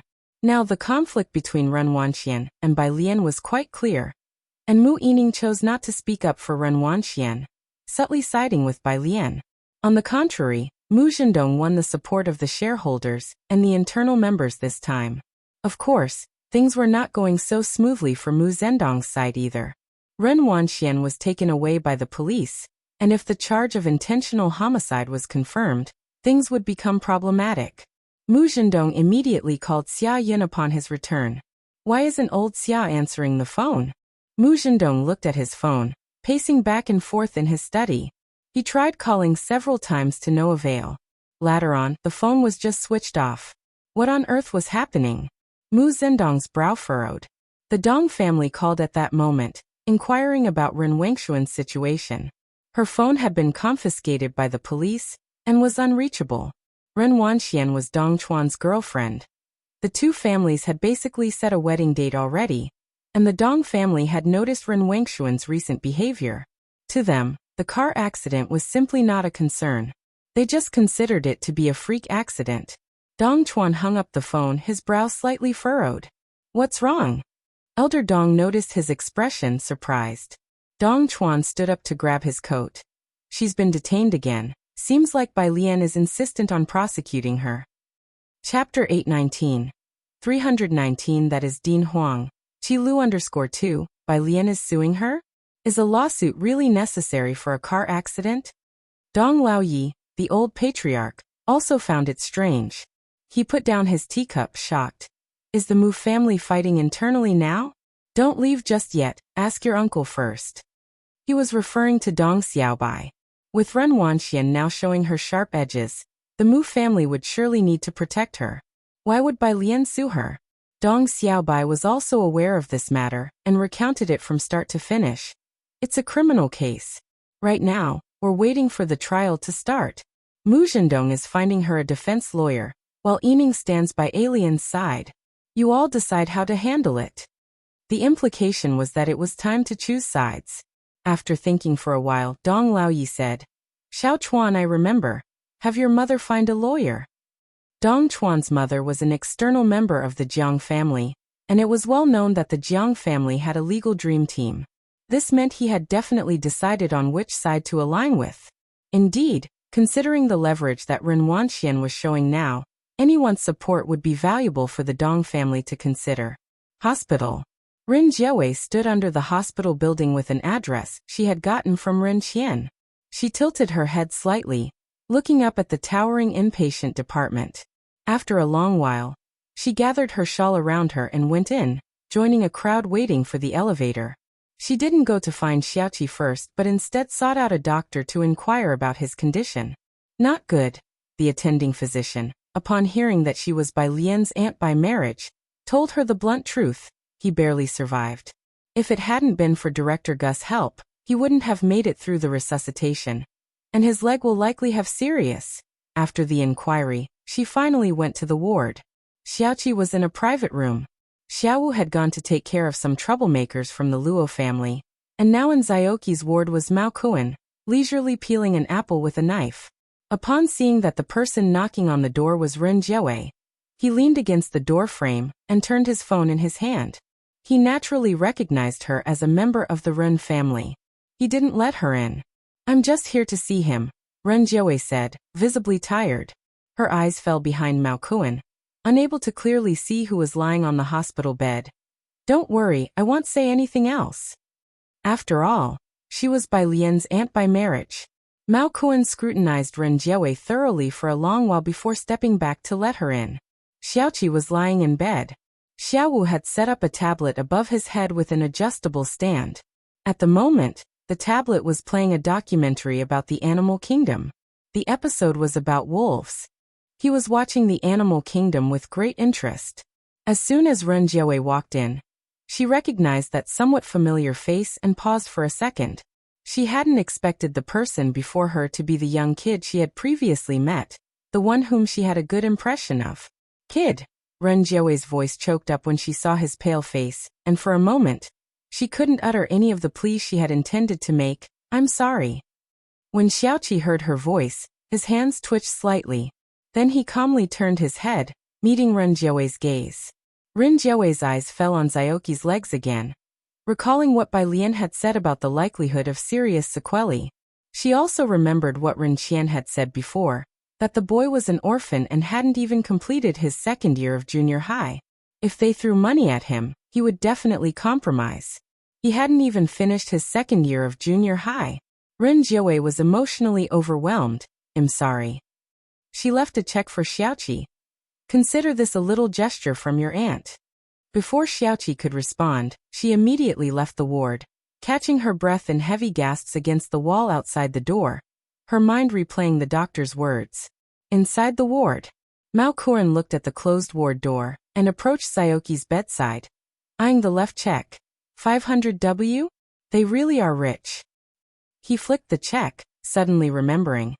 If we accept this, won't they accuse us of extortion? Mao Kuan had talked with Zhang Xiais a few times and had been led astray. Give it to sister. Xiaoqi shifted his gaze back to the animal kingdom. Okay, Mao Kuan nodded, reached out, and placed the flowers brought by Ren Jiawei at Zioki's bedside. This aunt is much better than that old man Ren. She's quite reasonable and quite nice too. Xiaoqi kept watching the TV, and after a long while he let out a soft hum. In the end, Ren Wengshuan's case was classified as a criminal one. The trial would be held in Yinxiao District Court. Mu Zhendong hadn't signed the metal trade contract, yet due to delays caused by Ren Wanxian, these past few days, he had pulled many strings for her. Xia Yun hadn't provided any responses yet, which surprised Mu Zhendong, but he didn't have time to get to the bottom of it. The court summons had already been issued. He stood up from the chair in the rest area with Dong Chuan and raised his hand. Lawyer Song, thank you for your trouble.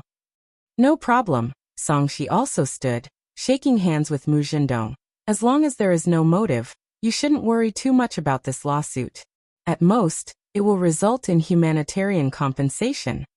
Chapter 820, 319 That is Dean Huang, Qi Lu _3 The two of them saw Song Shi out. They both breathed a sigh of relief, especially Mu Zhendong, who had spent the last 2 days worried about the case file in Ren Wengshuan's case and hadn't slept well at all. Now at last they could settle down.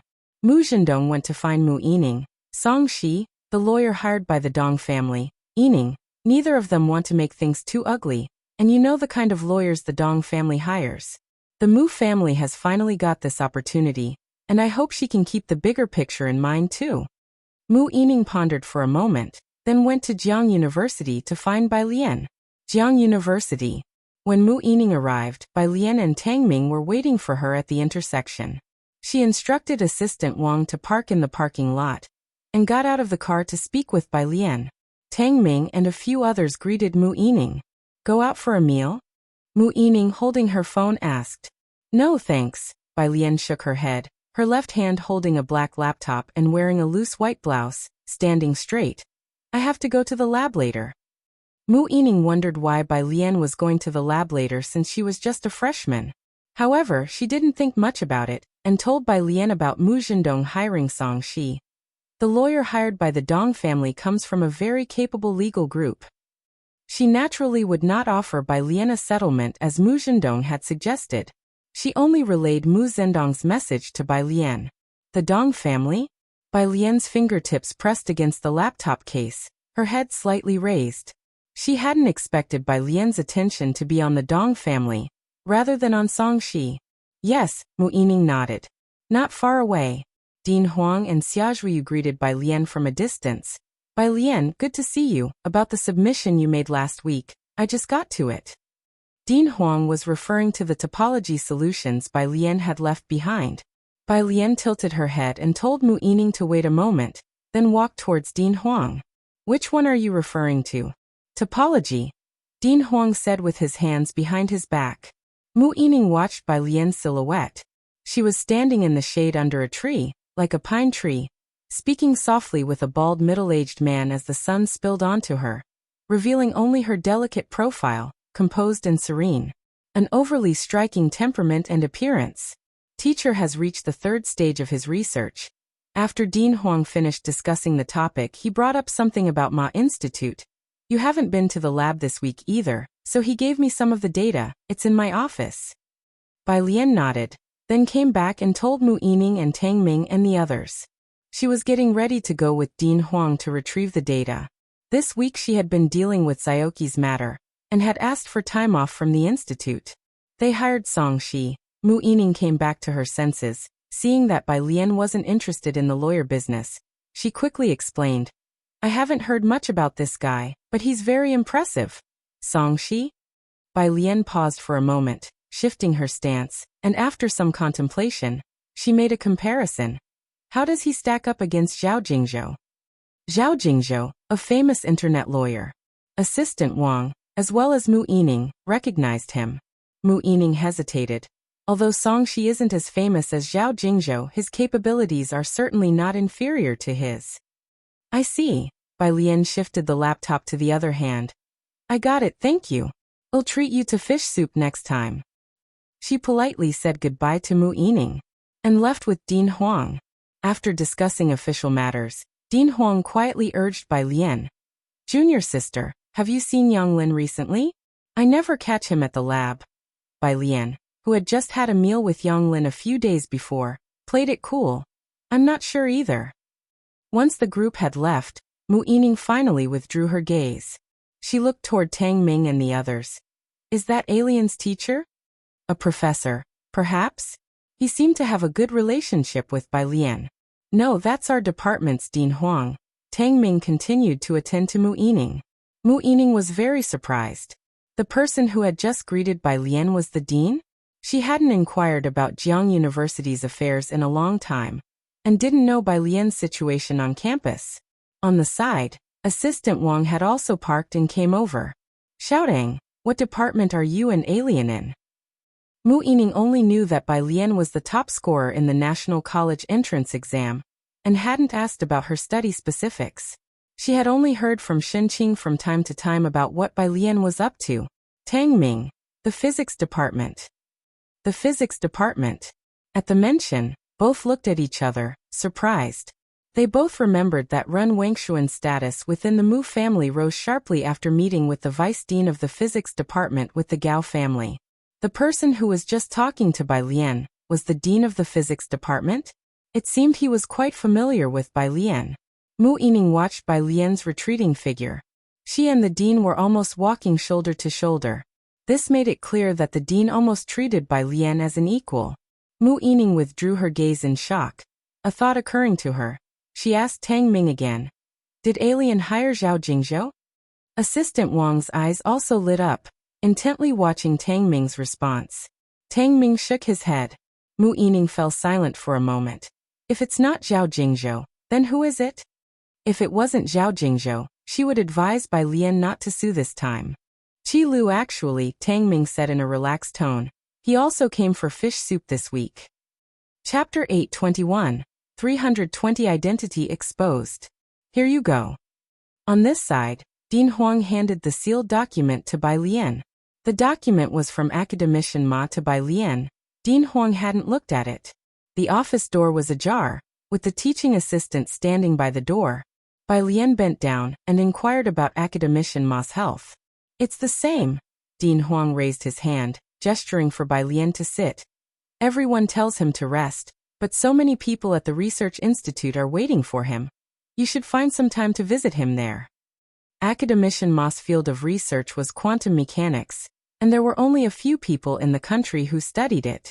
Although Academician Ma had taught countless students, few had the capacity to understand, and there was virtually no one to take over his work. Too many people with questionable intentions were eyeing the projects he was working on. He had advised Jiang Fulai more than once, but Jiang Fulai still plunged headfirst into the pitfall of dark matter. After so many years of overexertion, even though a specialized medical team monitored Academician Ma's health, his body was still rapidly weakening. Academician Ma's specific involvement in which projects Dean Huang was unclear about. After all, he himself was appointed by Academician Ma to take charge of the physics department at Jiang University. Bai Lian followed the couch and sat down, her posture upright, and she looked at the sealed document in her hand. Okay. Oh, by the way, Dean Huang remembered another matter. The re-examination is coming up soon. Tell Xiao Su to step it up. End of March. The weather in Jiangjing was gradually warming up, and the re-examinations for Su Wenyao and Jianzhe were about to start. Bai Lian returned to her dormitory and opened the sealed document bag. Inside was a new flash drive and a red-topped confidentiality agreement. QE925 project. It was the quantum mechanics direction Academician Ma was currently researching. After reading it, she did not sign immediately, but instead placed the confidentiality agreement face down on the sky blue table, leaned back in her chair, and thought quietly. Kong Wei and Yu Ximin entered after finishing class, and saw Bai Lian sitting at her desk. My sister. You're finally back. Kong Wei threw her books onto the table, walked over to Bai Lian's desk to talk to her. The senior asked me to find out if you want to team up for the Campus Science and Technology Innovation Contest. It's a prestigious award and would be beneficial for you when applying for the special scholarship. It was a significant award among college students. Bai Lian came back to her senses, her hand resting on the agreement, and shook her head. I can't, I have other matters. Academician Ma had given her a flash drive last year, and she still hadn't fully grasped everything on it.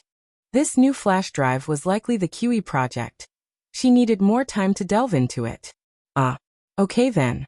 Kong Wei looked at Bai Lian with a touch of disappointment and went back to her own seat. Since the start of the semester, Bai Lian, Ning Xiao, and Tang Ming had been abroad for a month and had been elusive since their return to school. In contrast to Bai Lian, Song Min and Bai Xiaoqi from the finance department had started the semester by winning the entrepreneurship first prize, and were later taken by the department to Jiangjing Commerce Bank to participate in Top 10 Singers. Technological innovation. They had made many connections with upperclassmen and were quite influential on campus. Both new students, Bai Lian was prominent with Ning Xiao and others in the Tongfeng class last semester. But this term there was hardly any news about her, and the occasional news was academic in nature, incomprehensible to most in their fields. Oh, by the way, my myopia has really improved. I'll treat you all to dinner tonight. Kong Wei announced this delightful news to the roommates. Bai Lian took a fountain pen out of the bamboo pen holder and uncapped it with one hand. She flipped the document over again and signed her name on the last page, no longer in neat block letters, but with a sharp, swift flourish. After signing, she tilted her head slightly and smiled at Kong Wei, her gentle and reserved voice slowly becoming apparent. Then congratulations to you. You're better. Yu Simin stepped up on the chair to join Kong Wei, observing her eyes. Don't tell me, since the start of term, you really haven't been wearing glasses much. How's the queue at Xiankong these days? Acupuncture is hard to schedule. Kong Wei shook her head. They limit the numbers daily. This new year, the results of the first batch of bloggers and short video bloggers who were tested came out. Because they recorded and posted their daily activities, most became internet celebrities. It flared up again during the New Year period. According to incomplete statistics, out of the several billion people nationwide, about 30% are nearsighted. Now that the effects of acupuncture are known to be so beneficial, far more people are lining up at Xiankong than last year.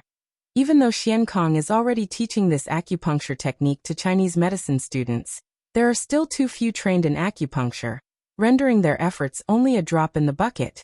The two of them discussed the matter. Bai Lian carefully dried the ink of her fountain pen and put away the confidentiality agreement, then turned her attention to Yu Simin, contemplating thoughtfully, unsure if Yu Simin would believe her. Chapter 822, Identity Exposed. _2 Forget it. Bai Lian opened her phone and found Dr. He's WeChat. Add a session this month. To avoid wearing out his own arm and ensure sustainable development, Dr. He limits the number of acupuncture patients to 10 per day. He spends the rest of the time sitting in the clinic consulting on difficult and complicated cases. Dr. He. Okay, shall Xiaowu bring the card to you on Friday? Bai Jian. One after sending the message. Wang Yufeng sent an address. It was about the iridium transaction. Bai Lian glanced at it. Saturday. She had to attend Zioki's trial on Friday. Friday. It was the day Xiaoqi and Ren Wanxian went to court. Before the trial began, Ji Xiaorong hadn't made it back, but Ren Qian got through to his phone. This is your own daughter. Are you just going to watch Bai Lian sue her? On the other end of the phone, Ji Xiaorong remained silent for a moment.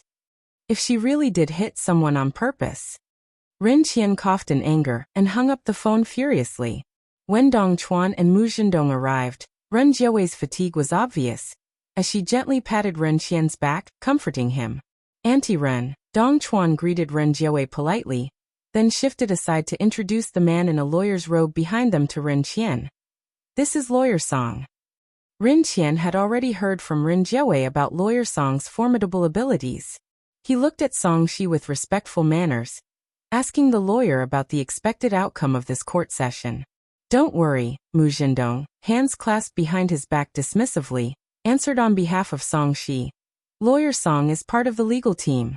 With him here, there won't be any surprises. Lawyer Song, if you please. They all went in. Bai Lian and Xiaoqi had already arrived at the plaintiff's seat. Xiaoqi came in a wheelchair due to his injury, while Bai Lian stood behind him, slowly pushing the wheelchair. His complexion was still pale, and he looked thin and frail. Seeing Xiaoqi from a distance, Ren Qian opened his mouth, wanting to say something. Xiaoqi just bowed his head and looked at his lapel, ignoring everyone. Bai Lian pushed the wheelchair to the front row and sat next to Xiaoqi, her posture erect, dressed simply yet composedly, and gave Ren Qian a faint glimpse with her deep and piercing eyes. Ren Qian, who wanted to plead with Xiaoqi, felt his heart clench at the sight of her eyes, abruptly withdrew his gaze, and didn't dare get any closer to Xiaoqi. Having lost weight in just a week, Ren Wangshuan's condition was evident, and both Ren Qian and Ren Jiawei's eyes betrayed their heartache upon seeing her. Especially Ren Qian, he couldn't help but stand up, tears welling in his eyes as he looked towards Ren Wanxian. The court banged the gavel. Silence. Ren Qian sat down. Beside him, Mu Zhendong and Dong Chuan also looked in Bai Lian's direction. Mu Zhendong's gaze settled on Bai Lian. She just sat there, hands resting beside her, eyes lowered, casually tapping on the armrest beside her, looking utterly composed and at ease. This made Mu Zhendong furrow his brows. Mu Yining should have relayed the message to Bai Lian by now. Thinking this, his eyes found the opposition's lawyer.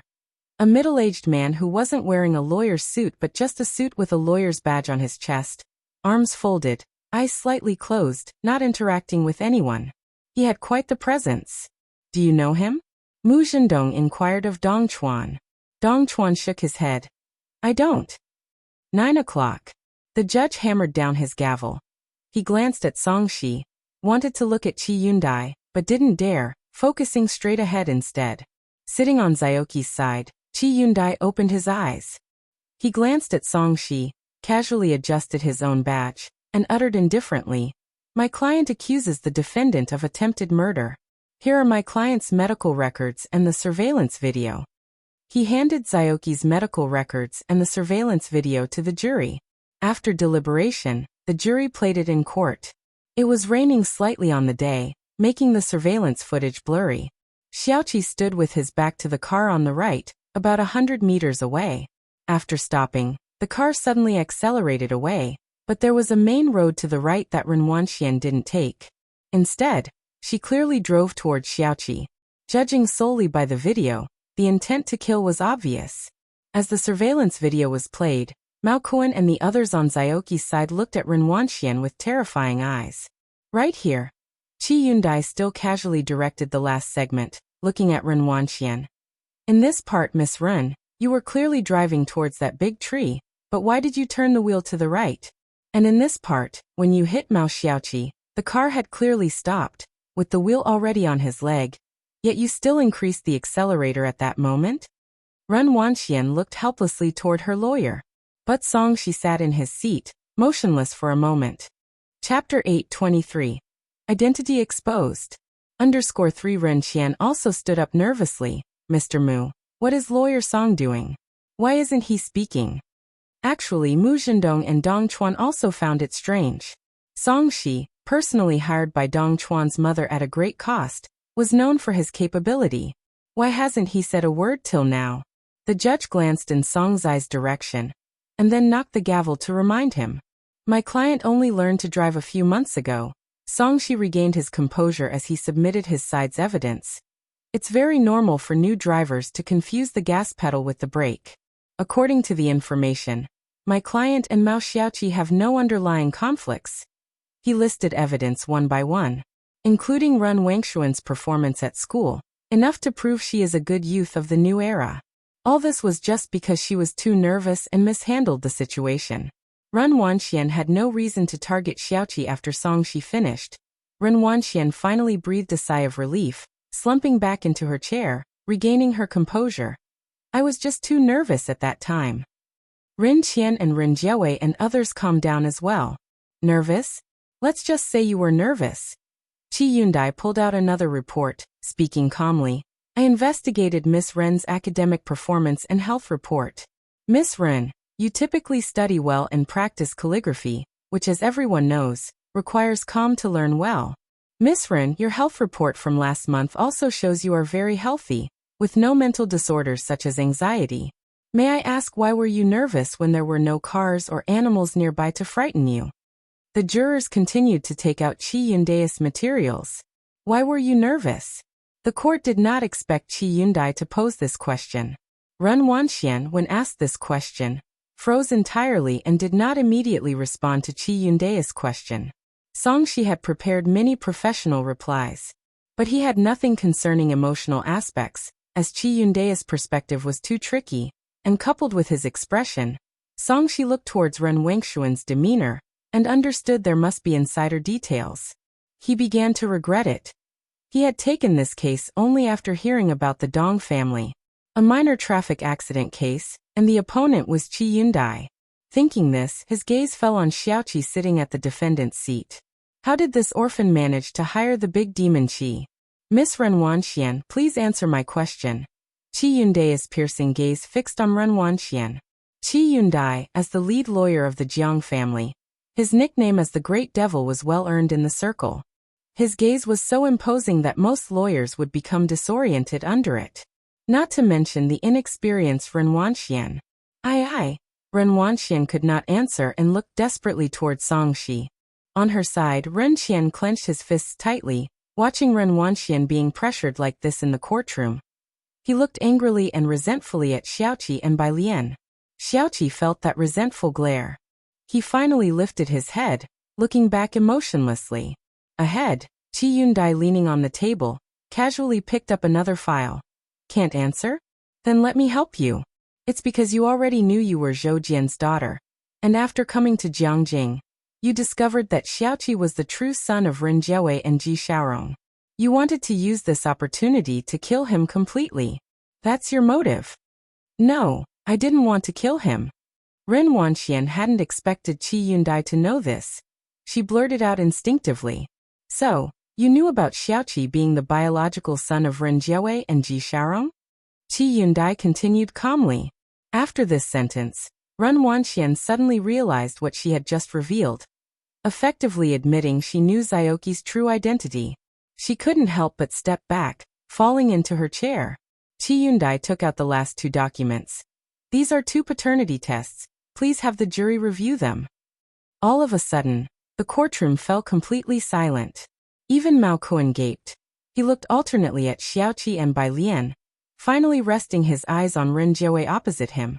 Opposite him, Ren Qian, who was resenting Bai Lian and Xiaoqi, had a moment of shock go through his mind. He stared blankly at Chi Yundae, utterly lost, no longer reacting. And the courtroom, after a moment of silence, erupted into uproar. Ren Jiawei's heart felt like it was being tightly squeezed by an invisible hand. She looked somewhat frightened and helpless towards Xiaoqi, weakened, unable to utter a word. Then she stumbled towards the jury, grabbing the paternity tests from the jury foreman's hands. This was unreasonable, but the jurors, having never seen such a scene, did not stop her. One was between her and Xiaoqi, the other was between her and Ren Wanxian. Chapter 824. Penalized for 3 years, do not agree to enter the family tree. Ren Jiawei clenched her fists around the paternity test results until her knuckles turned white, and with grief, turned to look at Xiaoqi sitting behind her. She was terrified and afraid. Xiaoqi still looked calmly in the direction of Chi Yundae, as serene as always. In the defendant's seats, Mu Zhendong and Dong Chuan also didn't expect things to develop in this way, and they exchanged uncertain looks. It wasn't just the 2 from the Ren family who were shaken by the paternity test. That is the end of my statement. Chi Yundae maintained his previous demeanor, his folded hands tapping lightly, as he glanced slightly at the judge and jury. The jurors, dressed in their judge and lawyer robes, also reacted. What was originally an ordinary traffic accident had unleashed such a huge ethical drama. Ren Wengshuan's reaction just now had indirectly acknowledged that she had been aware of Xiaoqi's identity. Attempted murder was confirmed, a crime was committed. Attempted crimes can be mitigated, but Chi Yundae's subsequent statement that Ren Wanxian had long known about Xiaoqi's identity aggravated the situation, resulting in a sentence of 4 years imprisonment. From the second time Ren Wanxian was arrested, she might have considered the possibility of being sentenced, but she never anticipated being sentenced to 4 years. In an instant, her heart turned cold, and she raised her eyes, instinctively looking toward Ren Qian. Grandpa, Grandpa! Ren Qian sat stupefied in his seat, completely limp. The Ren Wanxian the Ren family had put so much effort into raising, turned out not to be one of their own. Ren Qian's vision began to blur. Hearing the call, he instinctively lifted his head and looked towards Ren Wanxian. Grandpa, save me. Family members could appeal a second time. And Ren Wanxian had never thought she would be convicted, let alone for 4 years. She thought she saw hope. I don't want to go to jail, she pleaded with Ren Qian. Ren Qian rose from his seat, leaning on the railing in front of him like a withered tree, suddenly looking 10 years older. Wanxian, when did you find out? Ren Wanxian was frozen in place, her mouth open, wanting to speak, but the words didn't come out. She stepped back 2 paces. When she was handcuffed this time and led away stumbling, she remembered Mu Zhendong and Dong Chuan. Her face filled with terror. Dong Chuan, uncle. Mu Zhendong came back to his senses. Whether or not Ren Wanxian was part of the Ji family didn't matter to him. He had no emotional ties to them. What mattered was who could bring benefits to the Mu family. Songshi came down from the stand and was stopped by Mu Zhendong, who inquired about the possibility of winning an appeal. Sorry, Songshi shook his head. I can't take this case anymore. Why? Mu Zhendong asked anxiously. Not far away, Qi Yundai removed his badge and walked down the steps at an unhurried pace, surrounded by Xiaowu, Mao Kuan, and a crowd around by Lian and Xiaoqi. He didn't join the clamor of the children. Seeing him descend, Songshi quickly straightened up. Mr. Qi, as there were only so many in the circle of lawyers, Qi Yundai naturally remembered him as a member, giving a nod of acknowledgement. I taught you all before. I know, Songshi said with a bitter smile. Qi Yundai had said before, when facing a seasoned lawyer with a strong presence, to not try to dismantle their arguments, but rather to use a more tactful approach to sway the judge and jury. This would achieve the same effect as the opposing lawyer. But Qi Yundai had completely cut off this opportunity for Songshi, leaving him in disarray. Qi Yundai had to go back and prepare for a lecture. He said a word to Songshi, bid farewell to Bai Lian, and left the courthouse. While the two talked, neither Dong Chuan nor Mu Zhendong said a word. It was only after Qi Yundai left that Songshi turned slightly to Mu Zhendong. With Mr. Qi there, I could appeal 100 times, and he would be able to dismantle my arguments one by one. After saying this, Songshi also left, following the footsteps of Qi Yundai. After the two had gone, Mu Zhendong finally turned to Dong Chuan. Who is this lawyer Qi? Dong Chuan's expression was solemn as he watched Songshi walk away, contemplating Qi Yundai's identity, yet he remained silent, his gaze falling back on Bai Lian and the group around her. Anxiety lingered in his heart, not only about Ren Wangshuan's identity, but also about the lawyer brought in by Bai Lian's group. He took out his phone to call grandfather Dong. Dong Chuan now didn't know whether the choices he had made this time were right or wrong. Xiaoqi was pushed out of the courthouse door by Xiaowu. Ren Jiawei also left the building. It was nearly noon, and the sunlight outside was dazzling. Ren Jiawei looked at the figures ahead, opened her mouth with a dry voice. Alien. Her gaze was on Xiaoqi. But she was calling for Bai Lian. Chapter 825. Punished for 3 years, does not agree to be included in the family genealogy. _2 Bai Lian was the first to stop. She stood there, turning slightly to look at Ren Jiawei. Mao Kuan had seen Ren Jiawei in the hospital before. His impression of her was much better than that of Ren Qian. With his blonde hair, his hands in his pockets, he watched quietly. Ren Jiawei stepped forward cautiously, and she finally saw Xiaoqi's face clearly. Your leg. But Xiaoqi was very calm. He had already spent a long time coming to terms with his identity and remained as placid as ever. Much better. Ren Jiawei appeared cautious, her face filled with guilt and a deep sense of helplessness, and he felt somewhat unable to respond. This blood tie was too unfamiliar to him. Good. Ren Jiawei seemed to murmur. She looked closely at Xiaoqi's face, reminded of the first time they met at the airport, when she had been shocked by Xiaoqi. Some of his expressions and temperament resembled Ji Xiaorong. Your name is Mao Xiaoqi, right? The businesswoman who dominated the corporate world had red eyes at this moment. Mao Xiaoqi. Xiaoqi. She tried to think who might have given him such a simple name. Was it someone from the orphanage who named him? She remembered what Ren Qian told her that day. How he hadn't finished junior high, and they had used the lofty hope of studying abroad to persuade him to privately settle with Ren Wanxian. The him who hadn't completed junior high was in pain, yet they maliciously used him as a bargaining chip, tearing open wound after wound atop his injuries. She thought of the question Bai Lian threw back at her that night. The more she thought, the more Ren Jiawei found it hard to breathe. Outside the courthouse, Bai Lian's car pulled up. It was a business van. The rear door opened and Shen Qing revealed her face from inside, skillfully calling several kids. Come on in, your Uncle Chen made soy sauce duck today, you'll love it. She also inquired about Zioki's leg. A gentle smile appeared on Zioki's face. Thank you, Aunt Shen. These people, all following Bai Lian, called Shen Qing Aunt Shen. Nearly all of them were practically without parents, Bai Lian included, and Shen Qing and Ji Xiaojun had played significant roles in their lives. Ren Jiawei watched Shen Qing in a daze. This woman she once thought was vulgar. Now she was extremely grateful for her existence. She tried to imagine, if not for Bai Lian and Shen Qing, where her child might be now. Would he have already been forced by her and Ren Qian into signing a settlement? The black business van drove away.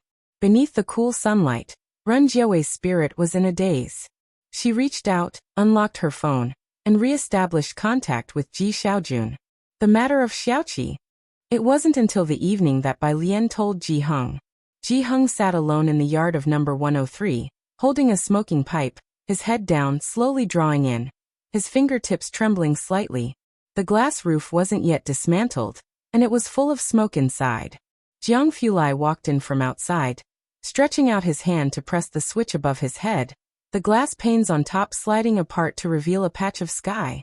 The smoke in the courtyard gradually dispersed. Jiang Fulai maintained his usual cold demeanor, his expression quite impassive, as he extended his hand, presenting a file to Ji Heng. This is some information about Xiaoqi. Ji Heng's hand, which was holding the smoking pipe, paused instantly as he took the file bag Jiang Fulai passed to him. Xiaoqi had been in Xiangcheng's orphanage, so close to them. He had no surname of his own and took the name Mao, adopting Mao Kun's surname because he was the seventh in line, thus the name Mao Xiaoqi. Ji Heng looked further. He saw that Xiaoqi had always been an outstanding student, even having his teachers come to his home to persuade him not to drop out. There were a few papers brought over from the orphanage. All were simple drawings by Xiaoqi as a child, preserved by the director because they were nicely done. With no guidance and no tutoring, he could still produce really beautiful drawings. He too should have had a splendid path laid out by a family, not left on his own, forced to drop out in junior high because he couldn't scrape together living expenses. Ji Heng read the files again and again before finally putting the file bag away and murmured deeply, "Thank you." Now he finally understood why Jiang Fulai had suddenly said those words to him that morning. Jiang Fulai tapped his fingers and pushed up his glasses on the bridge of his nose, remarking with nonchalance, "You're welcome. Try to take it easy." Having delivered the items, he didn't linger to comfort Ji Heng any further. To number 303. Today, the hall of number 303 was very quiet, despite being a Friday evening. Even Zhang Xiai's, who had the day off, wasn't coming down. Instead, he was at Ning Xiao's place doing homework. Only Jiang He sat alone, dressed in a white knitted sweater, sitting on the floor and assembling a building block set. Chapter 826. Punished for 3 years, does not agree to be included in the family genealogy. _3 Seeing Jiang Fulai enter, he stared dumbfounded for a moment before continuing to play with his building blocks like a little gentleman. Jiang Fulai naturally couldn't care less about him. He knew Bai Lian was in the study and went straight in. Bai Lian stood before the half-open window, her cold white fingers resting on the windowsill. In her usual languid pose, watching the street lamps outside and the nearly invisible stars above, she seemed somewhat entranced. Jiang Fulai walked over slowly without asking about Xiaoqi, and just stood beside her. "Did you visit Academician Ma yesterday?" Bai Lian came back to reality, tilting her head slightly. She was undisturbed today in room 303 and was dressed more casually, in a black silk satin loungewear with a subtle pattern embroidered on it. The topmost button was unfastened, revealing a glimpse of her slender collarbone. "Academician Ma called this morning." Jiang Fulai looked at her and spoke slowly. His Xiao was missing 2 screws this morning. Xiao was a robot that Academician Ma had created a long time ago. Jiang Fulai had previously updated Xiao's functions. Miss Bai let out an ah before continuing to gaze outside nonchalantly, her eyes and brows lit beautifully by the light. He must have remembered incorrectly. Jiang Fulai observed her lethargic gaze, his hand resting behind her, as a cool, gentle kiss landed on her. You were just opening the window to let the smoke out, he said. Bai Lian paused for a moment. Nonsense. The next day, Bai Lian was going to meet Wang Yufeng. They had arranged to meet at 8:30 in the morning. At 8 o'clock, Bai Lian went to room 302 and placed the 2 unscrewed screws on his desk. When she left, she ran into Ming Dongheng and a woman. The woman was dressed in a close-fitted outfit, with a gun holster strapped to her left knee, her hair all pulled back neatly and efficiently. Chen Beixian also noticed the girl coming out of room 302. In Jiangjing's current temperature around 10 degrees, the girl wore a sesqui blue mandarin collar top embroidered with 2 circles of white and pink complex patterns on the collar and cuffs, with beige frog buttons neatly fastened to the top. Her hair was long and half-tied, with a green jade hairpin slantingly inserted. Her sparse brows and eyes, her casual glance, exuded a very gentle temperament.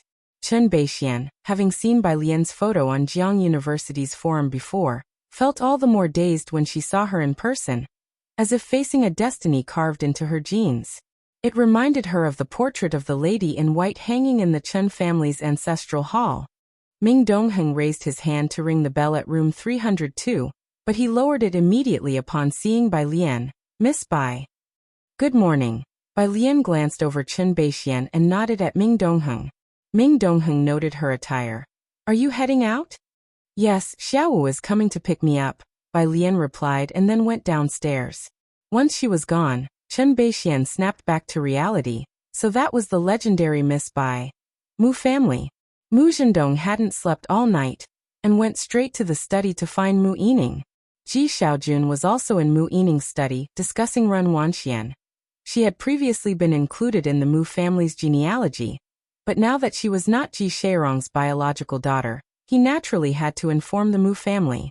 Mu Yining was aware of the verdict, but after hearing Tang Ming's words that day, she could guess that Ren Wangxuan's side might lose the case. Yet, it hadn't occurred to her that Ren Wanxian wasn't the biological daughter of the Ren family. No wonder Bai Lian was so angry at the time. Mu Yining also knew the reason Ren Wanxian chose to crash into Xiaoqi, and was quite surprised by it. After some reflection, she concluded that Ren Wangxuan's name definitely needed to be removed from the family tree.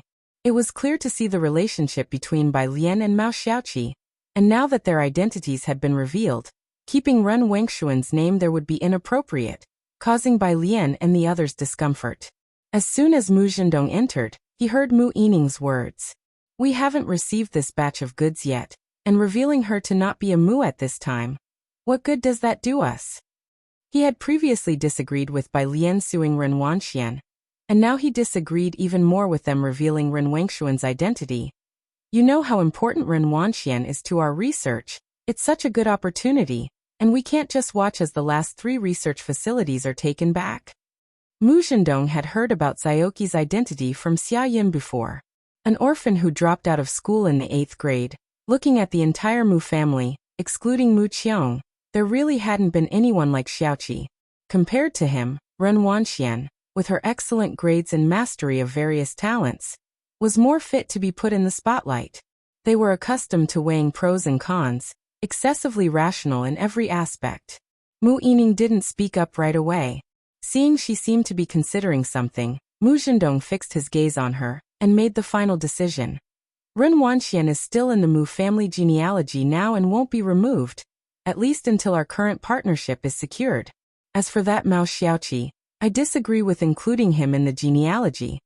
Choosing between Ren Wanxian and that Xiaoqi was very easy for him. Chapter 827. After 321 It's too late for regrets. Miss Bai has arrived. Since Ji Xiaojun returned, the Mu family had been doing better and better. Seeing hope, Mu Zhendong became even more eager to restore the Mu family to its former glory. When the Mu family was in decline, there was no infighting, but now in its period of ascent, Mu Zhendong's confidence had soared, making him the second in command of the Mu family. The younger members of the Mu family all saw hope, and Mu Zhendong was not content with the present benefits, his ambition beginning to swell. He wanted to use Xiaoqi to exchange for the greatest benefits. Uncle, watch your words. Mu Yining stood up, her expression cold and stern. At her side, Ji Xian's face showed no change. Not until after Mu Zhendong left did Mu Yining apologetically look towards Ji Xiaojun. Xiaojun, I will handle Ren Wangshuan's matter well. As for Xiaoqi listens to alien. Ji Xiaojun narrowed his eyes, his gaze falling on the light and shadows outside. His voice also weakened. He won't return to the Mu family. Mu Yining didn't speak again.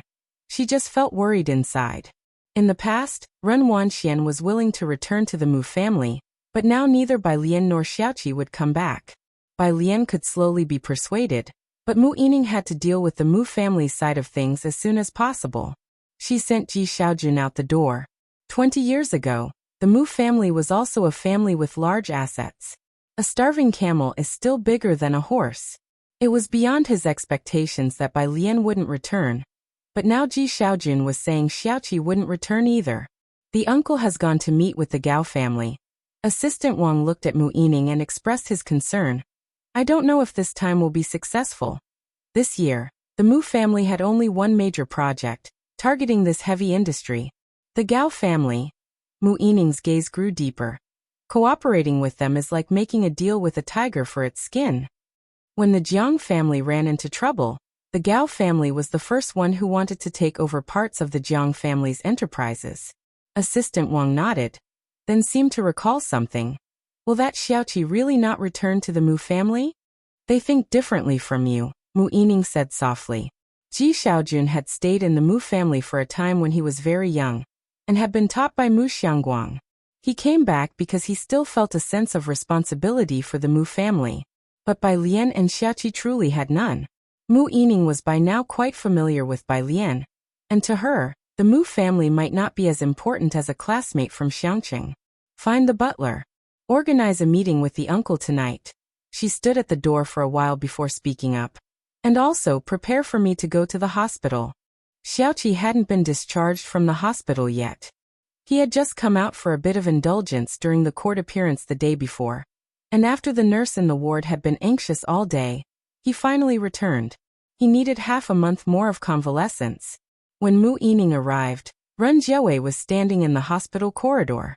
She didn't know how long she had been there, not entering the ward, and Mu Yining greeted Ren Jiawei before going in.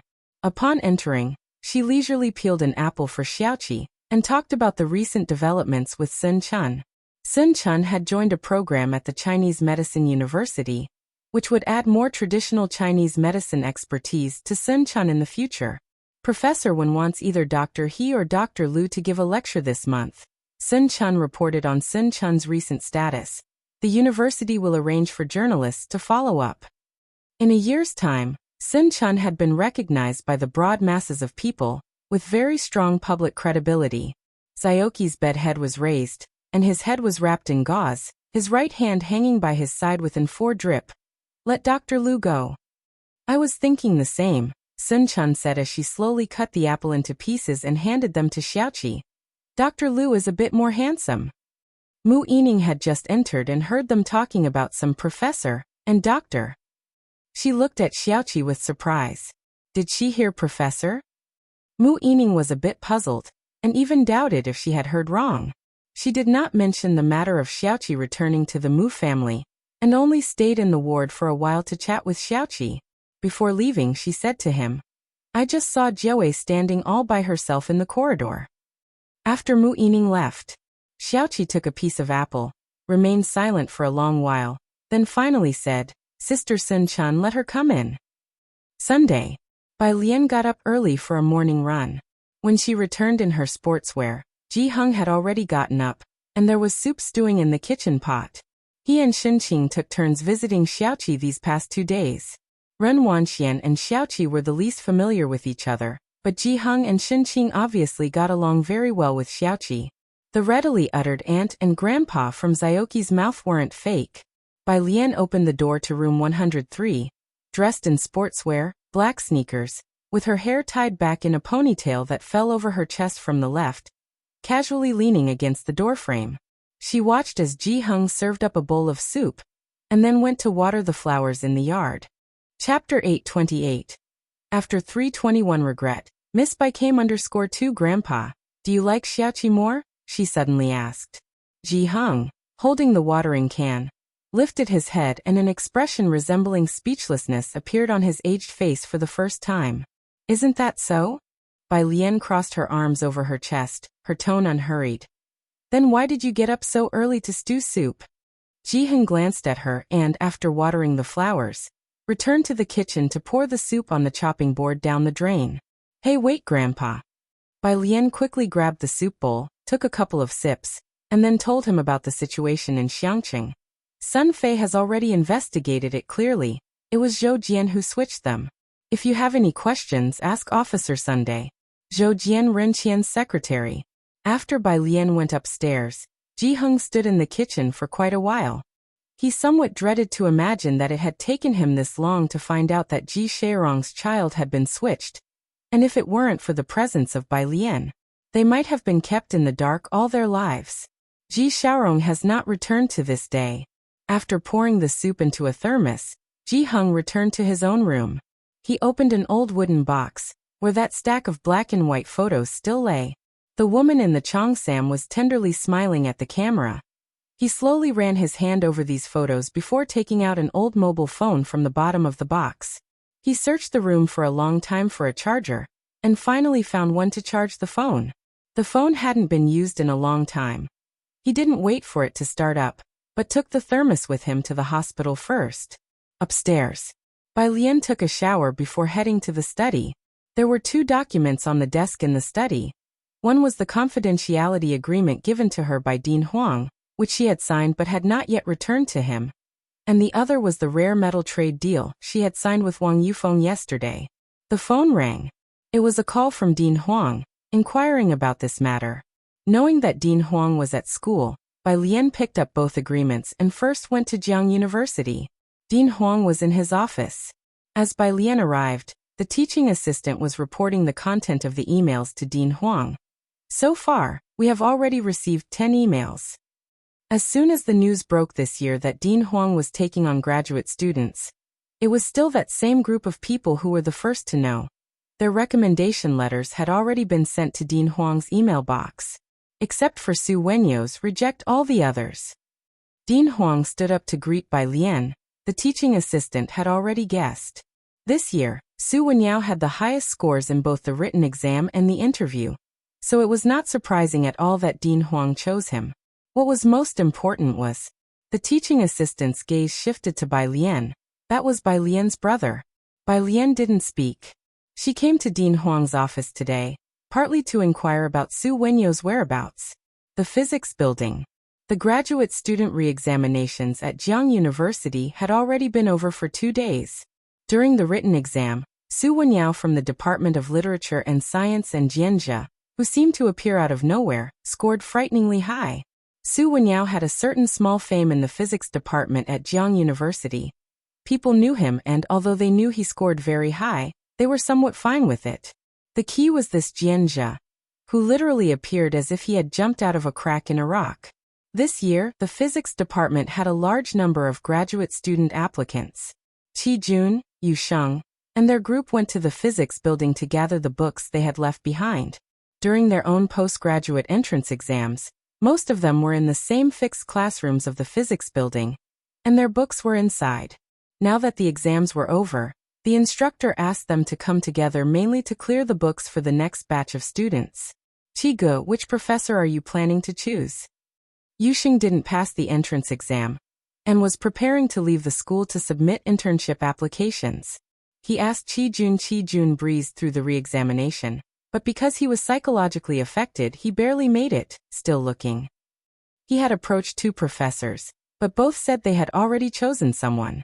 He didn't achieve a good ranking in last summer's mathematical modeling competition, so Qi Jun's resume wasn't impressive, and finding a decent supervisor proved challenging.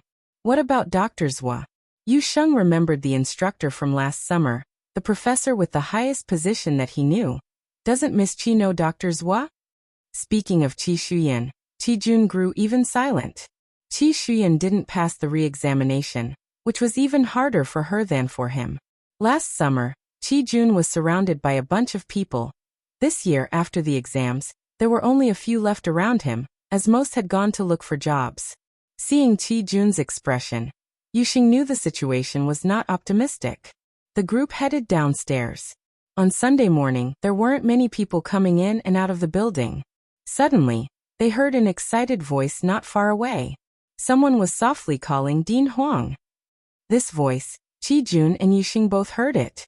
They stood at the doorway, shocked, and looked up toward the staircase. Chapter 829. After 321, Miss by arrives _3 Dean Huang was indeed a big shot in the physics department. His mentor was an academician of the Ma Institute, and a bunch of professors in the department were his loyal fans. Chi-jun and Yuxing couldn't help but turn their heads. Dean Huang, with his hands clasped behind his back, was slowly walking downstairs. Next to him was a girl walking side by side with him. The girl was dressed in a plain white blouse with a mandarin collar and a long white skirt, without any other decorations on her, extremely simple. Her dark hair was half-tied behind her head, and she slightly tilted her head while speaking with Dean Huang. Chi-jun and Yuxing recognized her. It was Bai Lian. A teaching assistant followed behind the two. Ning Xiao's paper review should be over by now. Dean Huang's hand behind his back carried a sealed envelope, revealing his good mood. Their project is also about to officially kick off. The two were discussing matters. It was evident that Dean Huang was in a good mood. Chi-jun and Yuxing kept silent, watching as they left.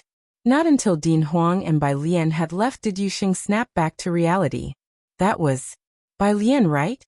Last summer, Yuxing had seen Bai Lian, but at the time, she was just a randomly chosen team member by Su Wenyao, so he didn't pay much attention. It was not until Su Wenyao's team won the first prize, and Bai Lian frequently appeared on the school's forum that he took a solid interest in her. Su Wenyao's sister, someone nearby, also recognized Bai Lian. She actually knows Dean Huang? A once-in-century genius from the Tongfeng class, someone shrugged. It's quite normal for Dean Huang to know her. I seem to recall Dean Huang intends to take on a student this year. At this statement, everyone fell silent. They didn't have Dean Huang's personal email, only the teaching assistant's phone number.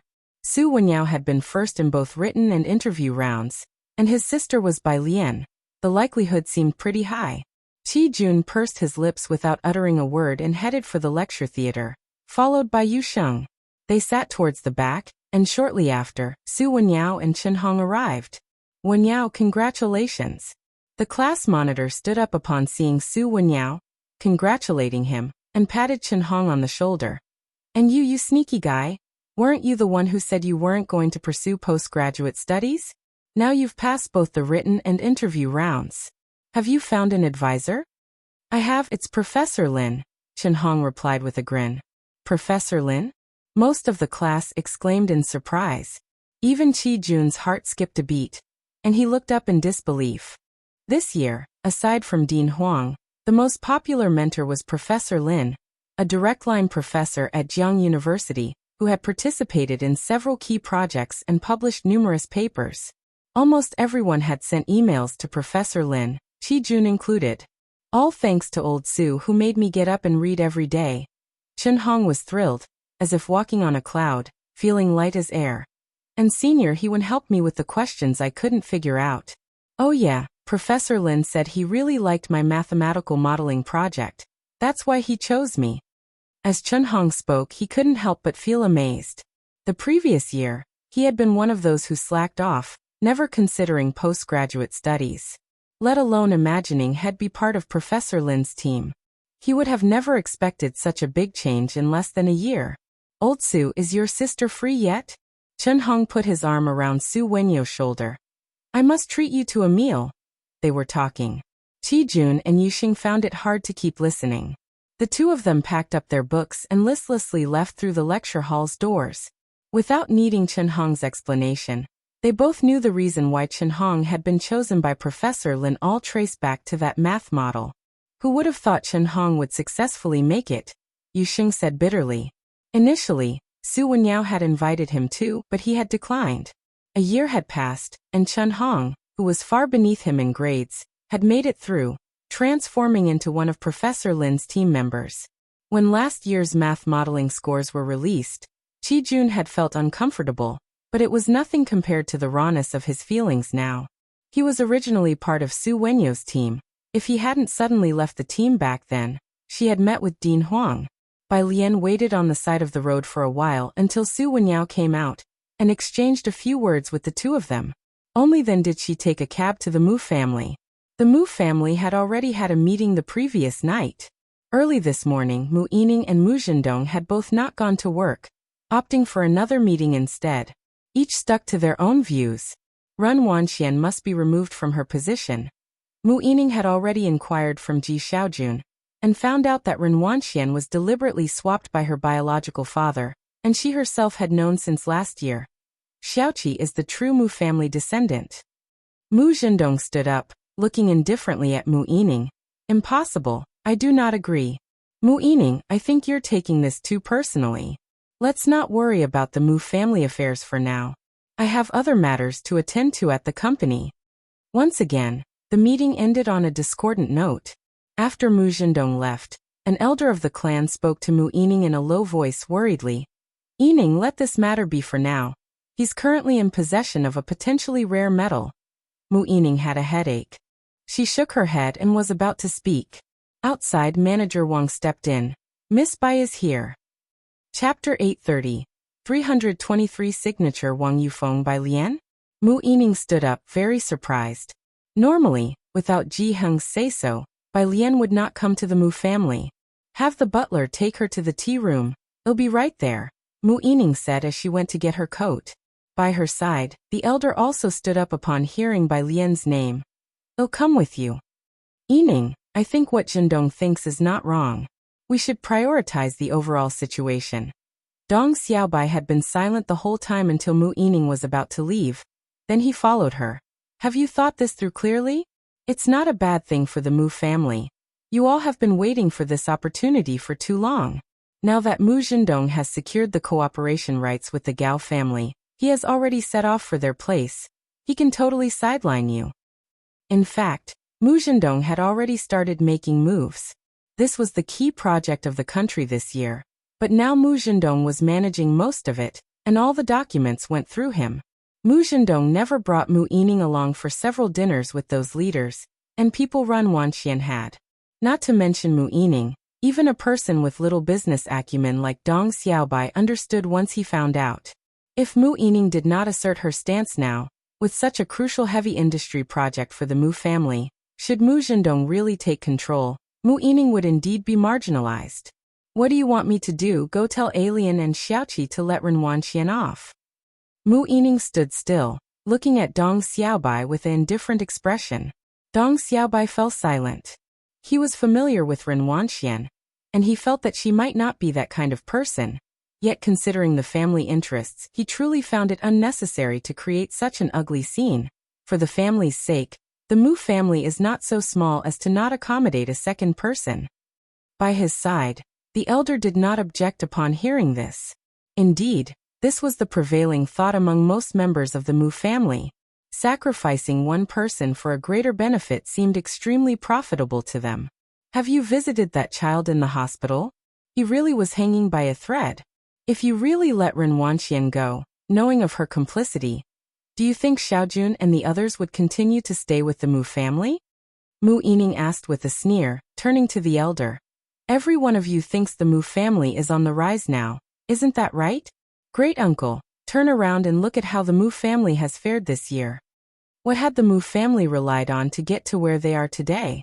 By her side, Assistant Wang also glanced at Dong Xiaobai and the great uncle. Dong Xiaobai, indifferent to business matters, wouldn't know. As for the great uncle, he was old and did not deal with business affairs, just some clan meetings. Assistant Wang couldn't help but shake his head.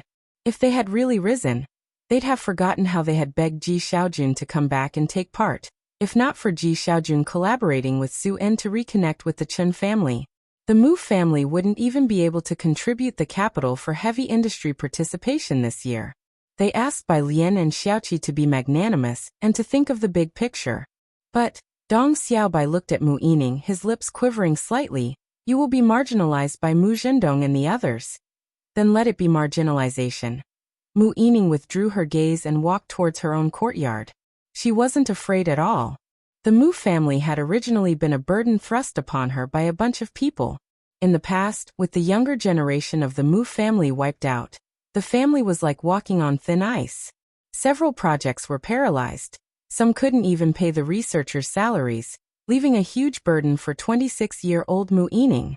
She alone calmly bore it until now, managing to preserve the homestead left by their ancestors for the Mu family. The Mu family had finally stabilized. Now that the Mu family was thriving, people's hearts had changed, and Mu Yining felt tired.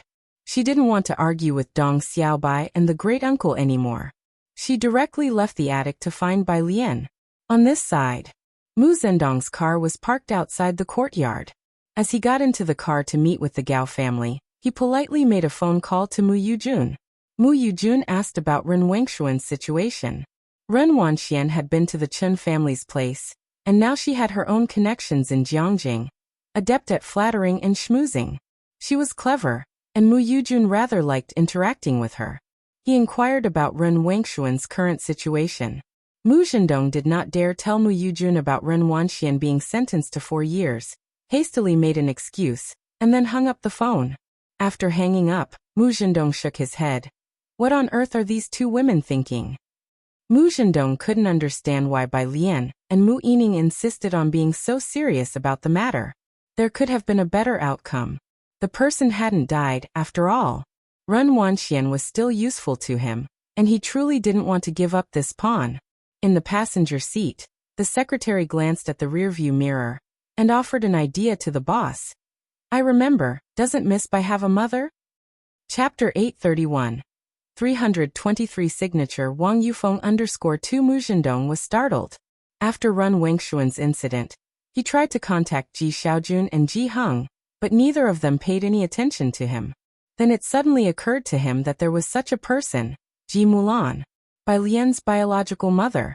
Unlike Ren Wanxian, Ji Mulan would come back for holidays but not often. Mu Zhendong had greeted her mainly to get in touch with Suan. Ji Mulan was easy to read, liked to be in control, and was proud and competitive. With that in mind, he took out his cell phone and found a number.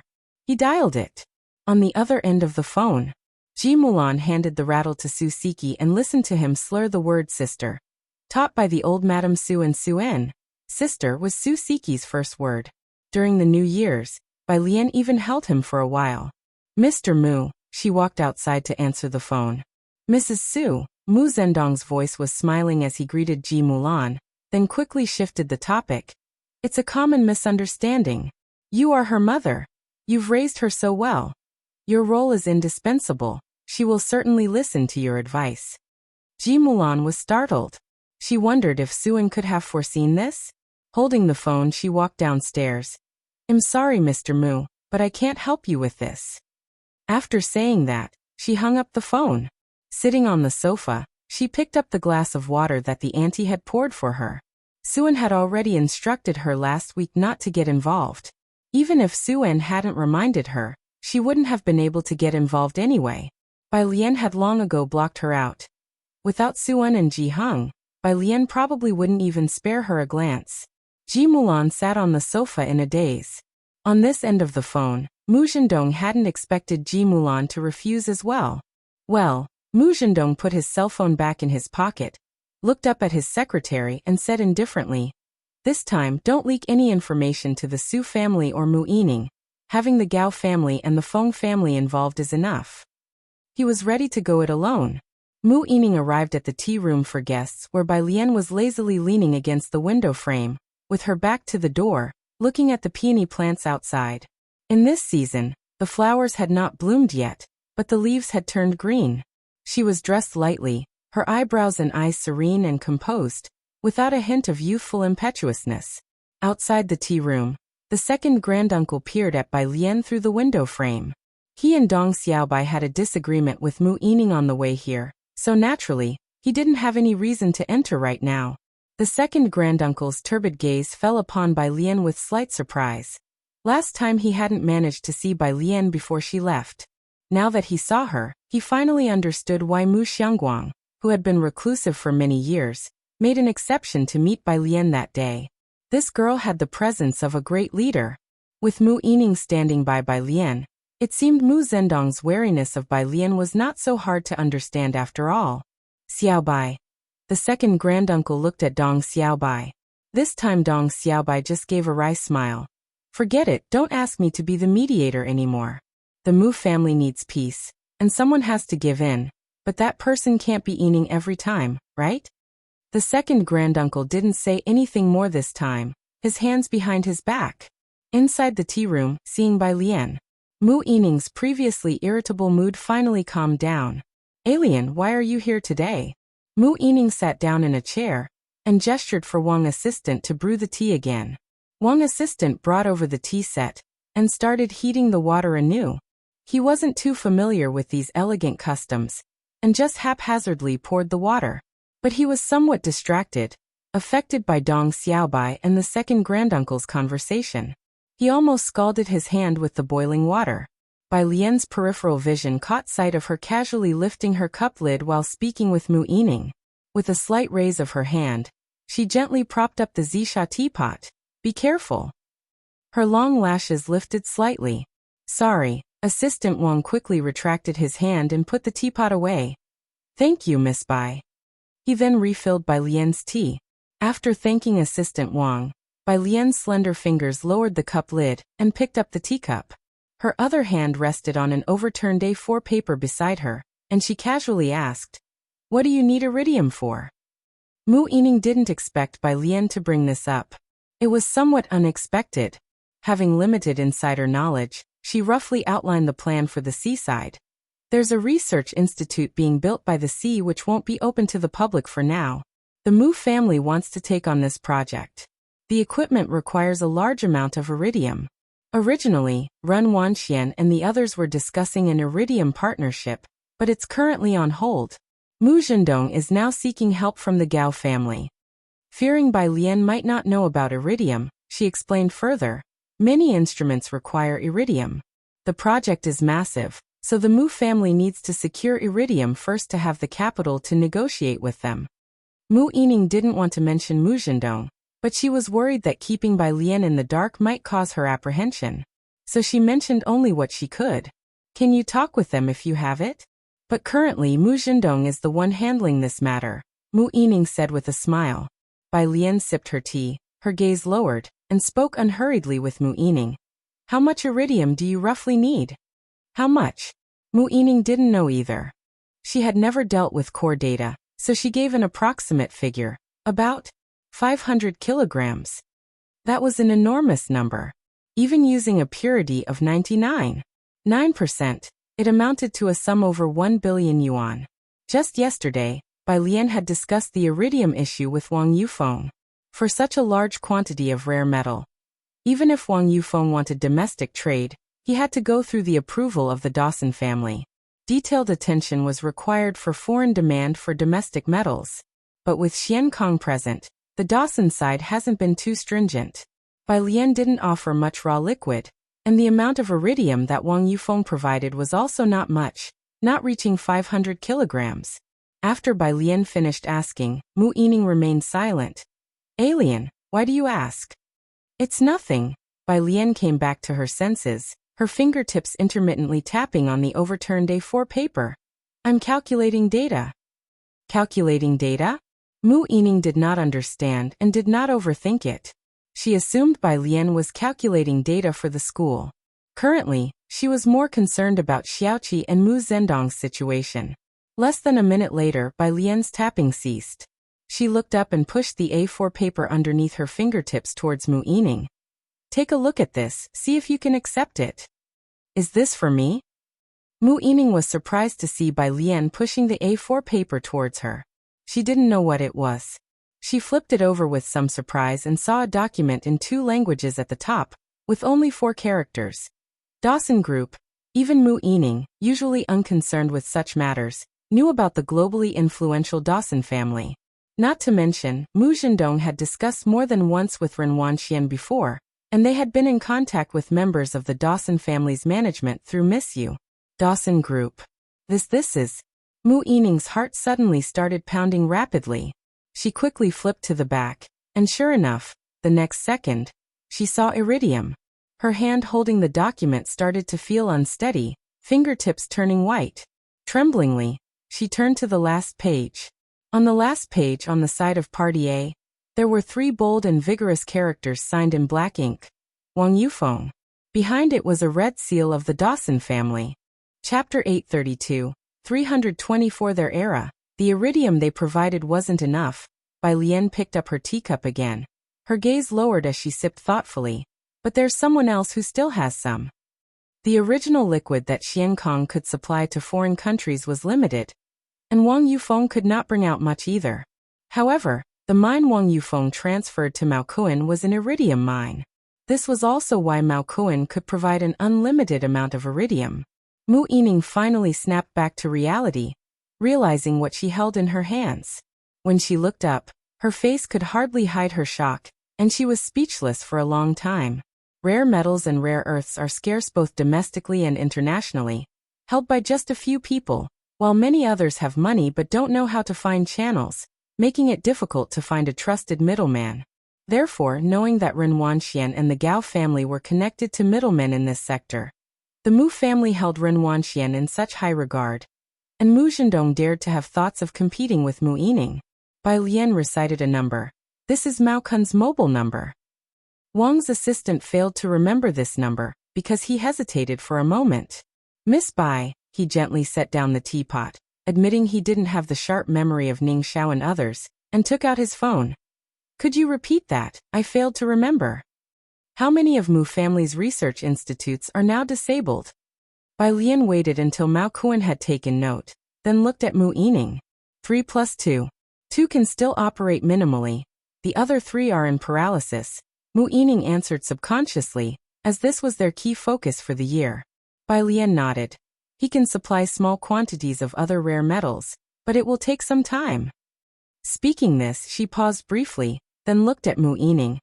How long will it take for you to take control of the Mu family? Less than 2 years. Her heart was pounding fast. After saying these things, Bai Lian took her phone and got up, heading back to Shanghai apartment. Mu Yining and Wang's assistant saw her out. Before getting into the car, Bai Lian stopped and turned, looking at Mu Yining with a sudden smile. If you cannot decide on matters about the Mu family or have any doubts, ask Xiaoqi. I await your good news. She got into the car. Sitting in the back seat, she sent a WeChat message to Xiaoqi. She wasn't truly Bai Lian, indifferent toward everything about the Mu family. None of it belonged to her. But Xiaoqi was real. Why shouldn't he want something from the Mu family? Xiaoqi would probably appreciate this gift. It wasn't until Bai Lian's car drove away that Mu Yining and the assistant exchanged glances. Bathed in dizzying sunlight, Mu Yining clutched the document in her hand and decided on the spot. One more trip to the hospital. Bai Lian was not one to speak idly, and this time, Mu Yining went to find Xiaoqi with an answer. In the hospital, Ji Heng went to get water, leaving Xiaoqi alone in the room. Having developed Xian Kong to its present state, Xiaoqi had a strong talent of his own. He grasped the situation of the Mu family and Mu Yining in just a few words. He raised his bed, elegantly skewering a slice of apple with a toothpick. Mu Yining sat in front of the hospital bed, silently watching him eat the apple. Wang's assistant stood behind her looking at Xiaoqi, not daring to breathe loudly. 2 minutes later, Xiaoqi raised his hand. President Mu, if you have any questions in the future, feel free to discuss them with me. I will help as much as I can. At night, Bai Lian was dining at 103. It was Sunday today, and Yang Lin had also returned. She brought a report for Bai Lian. His neurotransmitters are damaged. After several months, Yang Lin finally provided Bai Lian with a document. It's a biological treatment that incorporates some chemical elements based on a predecessor's technology. The teacher said there's a great possibility. She had a strong background in biology. She had set aside the tasks given by Xia Zhuyu these past months to prepare this report. It just hadn't been used in clinical research yet. Bai Lian took it, flipping through the document. Damn. Tang Ming looked at the report in Bai Lian's hands, branded with Jiang University's emblem, and was dazed. Yang Lin, you must be about to publish a paper, right? Yang Lin wasn't much for talking to others. She merely glanced at Tang Ming and nodded. Continued eating. In fact, her paper had already been submitted by Xia Zhuyu, and like Ning Xiao, she was just waiting for it to be published. Tang Ming was somewhat reluctant to meet Jiang Fulai's eyes across the table. Bai Lian was already the second author in Hewen's paper last year, while Ning Xiao and Yang Lin both had their own research, leaving him feeling unsuccessful. He lowered his head and ate quietly. Jiang Fulai gave Tang Ming a faint glance but said nothing. Next to them, Director Chen, drinking with Ji Heng, unconsciously twitched his lips at the conversation among the youngsters. After dinner, Bai Lian returned to the study. Jiang Fulai was discussing recent experiment schedules with her. As Bai Lian listened, she pulled open a drawer and took out the meeting gift that Mu Xiangguang had given her. Chapter 833. 320 for their era _2 black square seal. Even if Ji Heng and the others didn't mention it, Bai Lian knew the meaning of this square seal. Bai Lian took out her phone and first called Suan. Suan hadn't come to Shanghai apartment today. He was scared off after hearing the old lady say that someone could call Ji Mulan and rushed home. Alien, you speak. Knowing that Ji Mulan hadn't messed things up this time, Suan finally breathed a sigh of relief. From Xiaoqi, Bai Lian knew about the Mu family's previous business model. The only problem was that it required a large amount of funding up front. There's a business opportunity, do you want in? Others didn't know, but he was well aware of who the Xingyi Martial Arts School and Xiankong had connections with. He returned to the study and said solemnly, "You speak." She knew that Ji Heng couldn't let go of the Mu family. 103. In Ji Heng's room, his old cell phone had been fully charged. Turning it on, the phone screen displayed only a contacts list with a C and a message inbox. Then there were no other applications. It was all blank. Only the breathing light on the top right corner was lit. Ji Heng reached out to open the contacts list. There weren't many contacts, just a dozen or so, and he saw the one marked with an A at the top and clicked to call. The call connected. On the other end, Ji Shairong's voice rang out. "Dad? Why are you contacting me with this phone? Did something happen to Wan Qian?" "No, nothing." Ji Heng's voice was calm. "What are you doing now?" "Wrapping things up," Ji Shaorong reported. Ji Heng understood. That meant there was nothing dangerous near Ji Shaorong. Make a report and come back as soon as possible. Your child with Jiawei is not Wan Qian, it's Xiaoqi. Upstairs, Zhang Xiais, with his head held high, came out of the hall of room 303 and took the elevator back to his own home. Zhang's father was in the kitchen helping Zhang's mother wash dishes, with the door open. Seeing Zhang Xiais come down from the elevator, he said, "You see, Xiaoting and the others always climb the stairs. How come it's always the elevator with you?" "I can't climb anymore," Zhang Xiais replied, holding his book and heading back to his room, waving his hand at Zhang's father. "I'm going back to study, Dad." Zhang Shi's efforts over the past 6 months were visible to everyone. He had stopped playing his favorite video games, and when home on weekends, he would study until 1 or 2 in the morning. Zhang's mother brought a bowl of fruit and milk to his room and patted his head. "Try your best, don't be too hard on yourself." "It's not enough," Zhang Xiai said, flipping through a black workbook of wrong answers, shaking his head. He was working hard to catch up to Bai Lian and Yin Lu. After Zhang's mother left, Zhang Xiais picked up his pen, just about to write, when he received a call. "Hey boss, when can you come out?" Zhang Xiais, with his leg propped up, did his homework while saying, "Go see Brother Mao tomorrow, or go to the Xingyi Martial Arts School, let them teach you. My college entrance exam is coming, and I don't have time." This was his good brother in prison, Li Sheng. Outside, Zhang's mother returned to the room, helping Zhang's father tidy up the clothes while chatting about Zhang Xiais. "If it weren't for Miss Bai, you might not have been able to see that boy when you came back, let alone see him change like this." Zhang's father was smoking on one side. Zhang Xiais was about to take his college entrance exam, and he had come back to cheer him on but would be off on a business trip soon. Zhang's father pulled out his black cell phone from his pocket and checked the messages inside. Just as he opened it, he saw a signal from the same channel light up on the phone, clearly nearby, no more than 100 meters away. Zhang's father paused for a moment, then immediately walked outside. As he walked out the door, the signal disappeared in an instant. "What's wrong?" Zhang's mother stood up with the clothes, asking with confusion. Zhang's father shook his head, and with a thoughtful look he exhaled a puff of smoke. "Nothing, just poor cell reception." He looked again for a while, but the signal indeed had vanished, as if that glimpse earlier was an illusion. But Zhang's father always trusted his senses, and he put the phone back in his pocket. He knew this was no illusion. At the end of April, at Jiang University, the physics and finance departments were having a joint social event, and most of the funding came from the finance department, where its students were mostly second-generation rich. This year, there were even 2 successful star siblings. With money to spend, they chose the newly opened Azure Dragon Bar in Chang'an District. Both Kong Wei and Yu Ximin were there, but the ones who attracted the most attention at the social were by Xiaoqi and Songmin Song Jr. By Junior, I heard that Little Elephant Cosmetics has partnered with you. The student council president of the finance college asked, raising his glass to Song Min. Ba Shiming smiled. Song Jr. is ready to take your place.